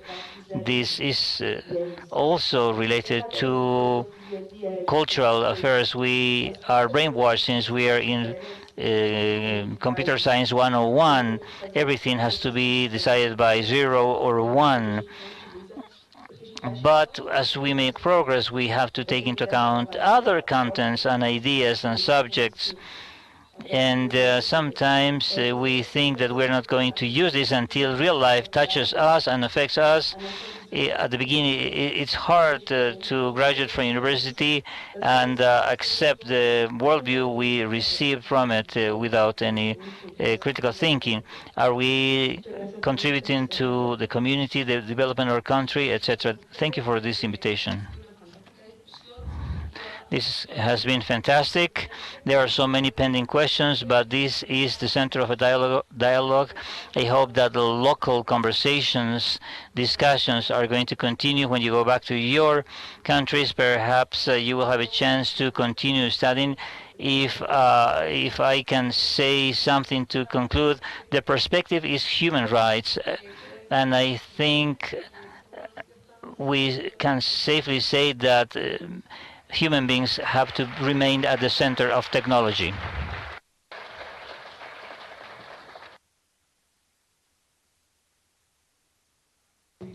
Okay, I would like to invite you to stand up, and let's give them another round of applause. Thank you very much to each one of you for accompanying us. I would like to ask Maria Paz to stay here. And I would also like to invite Ivan Zambrana, Vice Minister of Telecommunications of the Bolivian government, for the closing ceremony of this forum. Maria Paz, please, Vice Minister. While they take a seat, after the closing ceremony, we would like to take a group picture just outside on the stairs to remember this forum, LACIGF 12. We will now begin the closing ceremony, for which we will also have the presence. We will have the presence of Maria Paz Canales, and also the presence of Ivan Zambrana, Vice Minister of Telecommunications. Vice Minister, what are your impressions regarding this forum? Thank you. Thank you very much. For the 12th time, we have shown once again that dialogue is fundamental to identify problems and to find solutions. Thanks to the use of internet governance forums in the region, we have access to this instrument to design development of this very powerful tool, which is now accessible to humanity and which is really unprecedented. There has never before been anything like the internet. So, and thanks to these forums, the internet will be able to find its way to benefit the whole of humanity with equity, with inclusion, without discrimination. And on this journey, the Bolivians, we feel very fortunate that the 12th forum took place here in La Paz. We have learned a lot. We are very grateful to all of you for the knowledge and experiences shared with your generosity. These experiences will be very helpful for us to solve our problems, and we also hope that you will take back nice memories from Bolivia, and that you have also learned a lot here, and that you will take back those lessons learned to your countries. Ideally, all of you will also go to the next forum, even though it is number 13. We hope that you will still be there. And well, we hope that we will be able to move forward on this journey together. Once again, thank you for your participation, and I hope that you will have a safe trip back home. Thank you.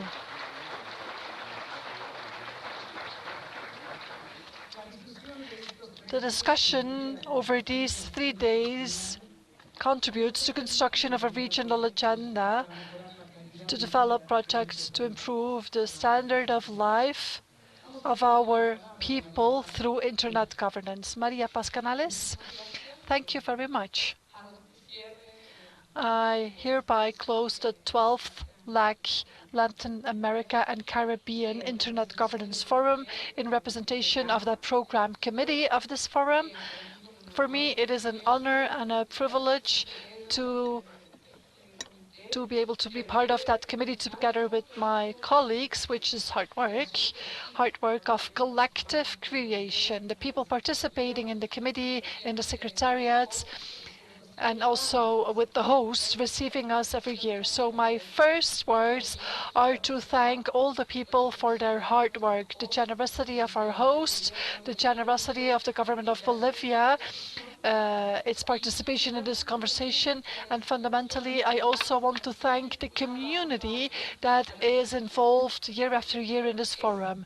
This forum is the community. It belongs to the community.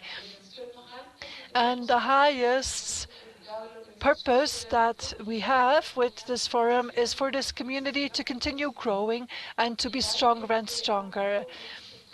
Now, and to look at this from a multi-sectoral perspective, which is what characterizes internet governance at the regional level and also in every country and also at the local level. The idea is to strengthen this mechanism so that new participants would join, so that it would not always be the same people. It is a joy year after year to meet new people in the LACIGF, and well, each one of us should commit that next year you will come back together with a friend from a different field, maybe from a different spheres that have traditionally no links to technology, but since today technology cuts across everything, we need to bring in people from other spheres. For example, people linked to the world of the rights of the child, people working on the labor sphere, people who work on consumer rights. Let's bring also people from academia in a cross-cutting manner. Not only technology people, but we need to understand the multidisciplinary nature of internet governance to be able to build rules on the use of internet, use of technologies, with human beings at the center. I think that the efforts that we have made over the last couple of years to increase participation of that community is revealed in some of the data of this meeting, which I want to share with you. In this forum, we had a participation of 313 participants in total, 43% women participating. 31% of the participants were under 30 years old, which is also a major achievement and which we hope will continue.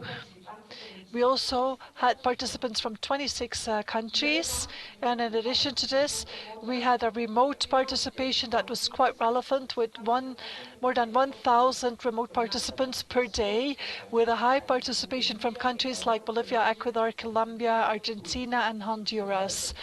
from the perspective of the efforts that we have made as the organizing committee and as the secretariat to be able to facilitate the participation of more and more people into this conversation, we can tell you that this year 18 participants participated with a scholarship. 65% of them women and 35% under 30 years old. We had, in terms of the speakers, moderators, and panel members, 52% were women. An applause for that, please, because we are more than half now.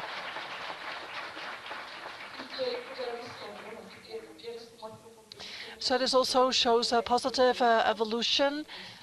And well, I also want to thank all the speakers for their generosity in the debates. Now, having mentioned all these successes and having conveyed this message of inclusion and amplitude and participation, I also want to tell you that as a program committee, we have heard the clamor of the people, and therefore, in addition to the studies presented 2 days ago by Raúl Echeverría and looking at and hearing the constraints, we are now more than ever fully convinced that the governance forum requires a couple of structural changes to better satisfy the expectations of the people, and so that the forum would be more relevant with a view to decision making. So we want this conversation to continue being relevant at the highest levels, and we think that some of the structural changes that will be introduced and of which you will be informed in greater detail will help us to turn this into a reality for the Internet Governance Forum of Latin America and the Caribbean. And this is also in line with international global processes about which we heard from the representative of the Secretariat of Global IGF. So we need to have better mechanisms for communication between the discussions here and decision-making that take place in other places. We know that this is not the best possible place to create rules, but this is the ideal place to be an inspiration for decision-making on public policies, regulations, private policies, new projects and innovations. So we will be informing you soon in greater detail about all of this, because the restructuring will also require a reinforced commitment of the community. We invite you to take ownership of this forum, which is yours, and to be an active part of this restructuring effort. Finally,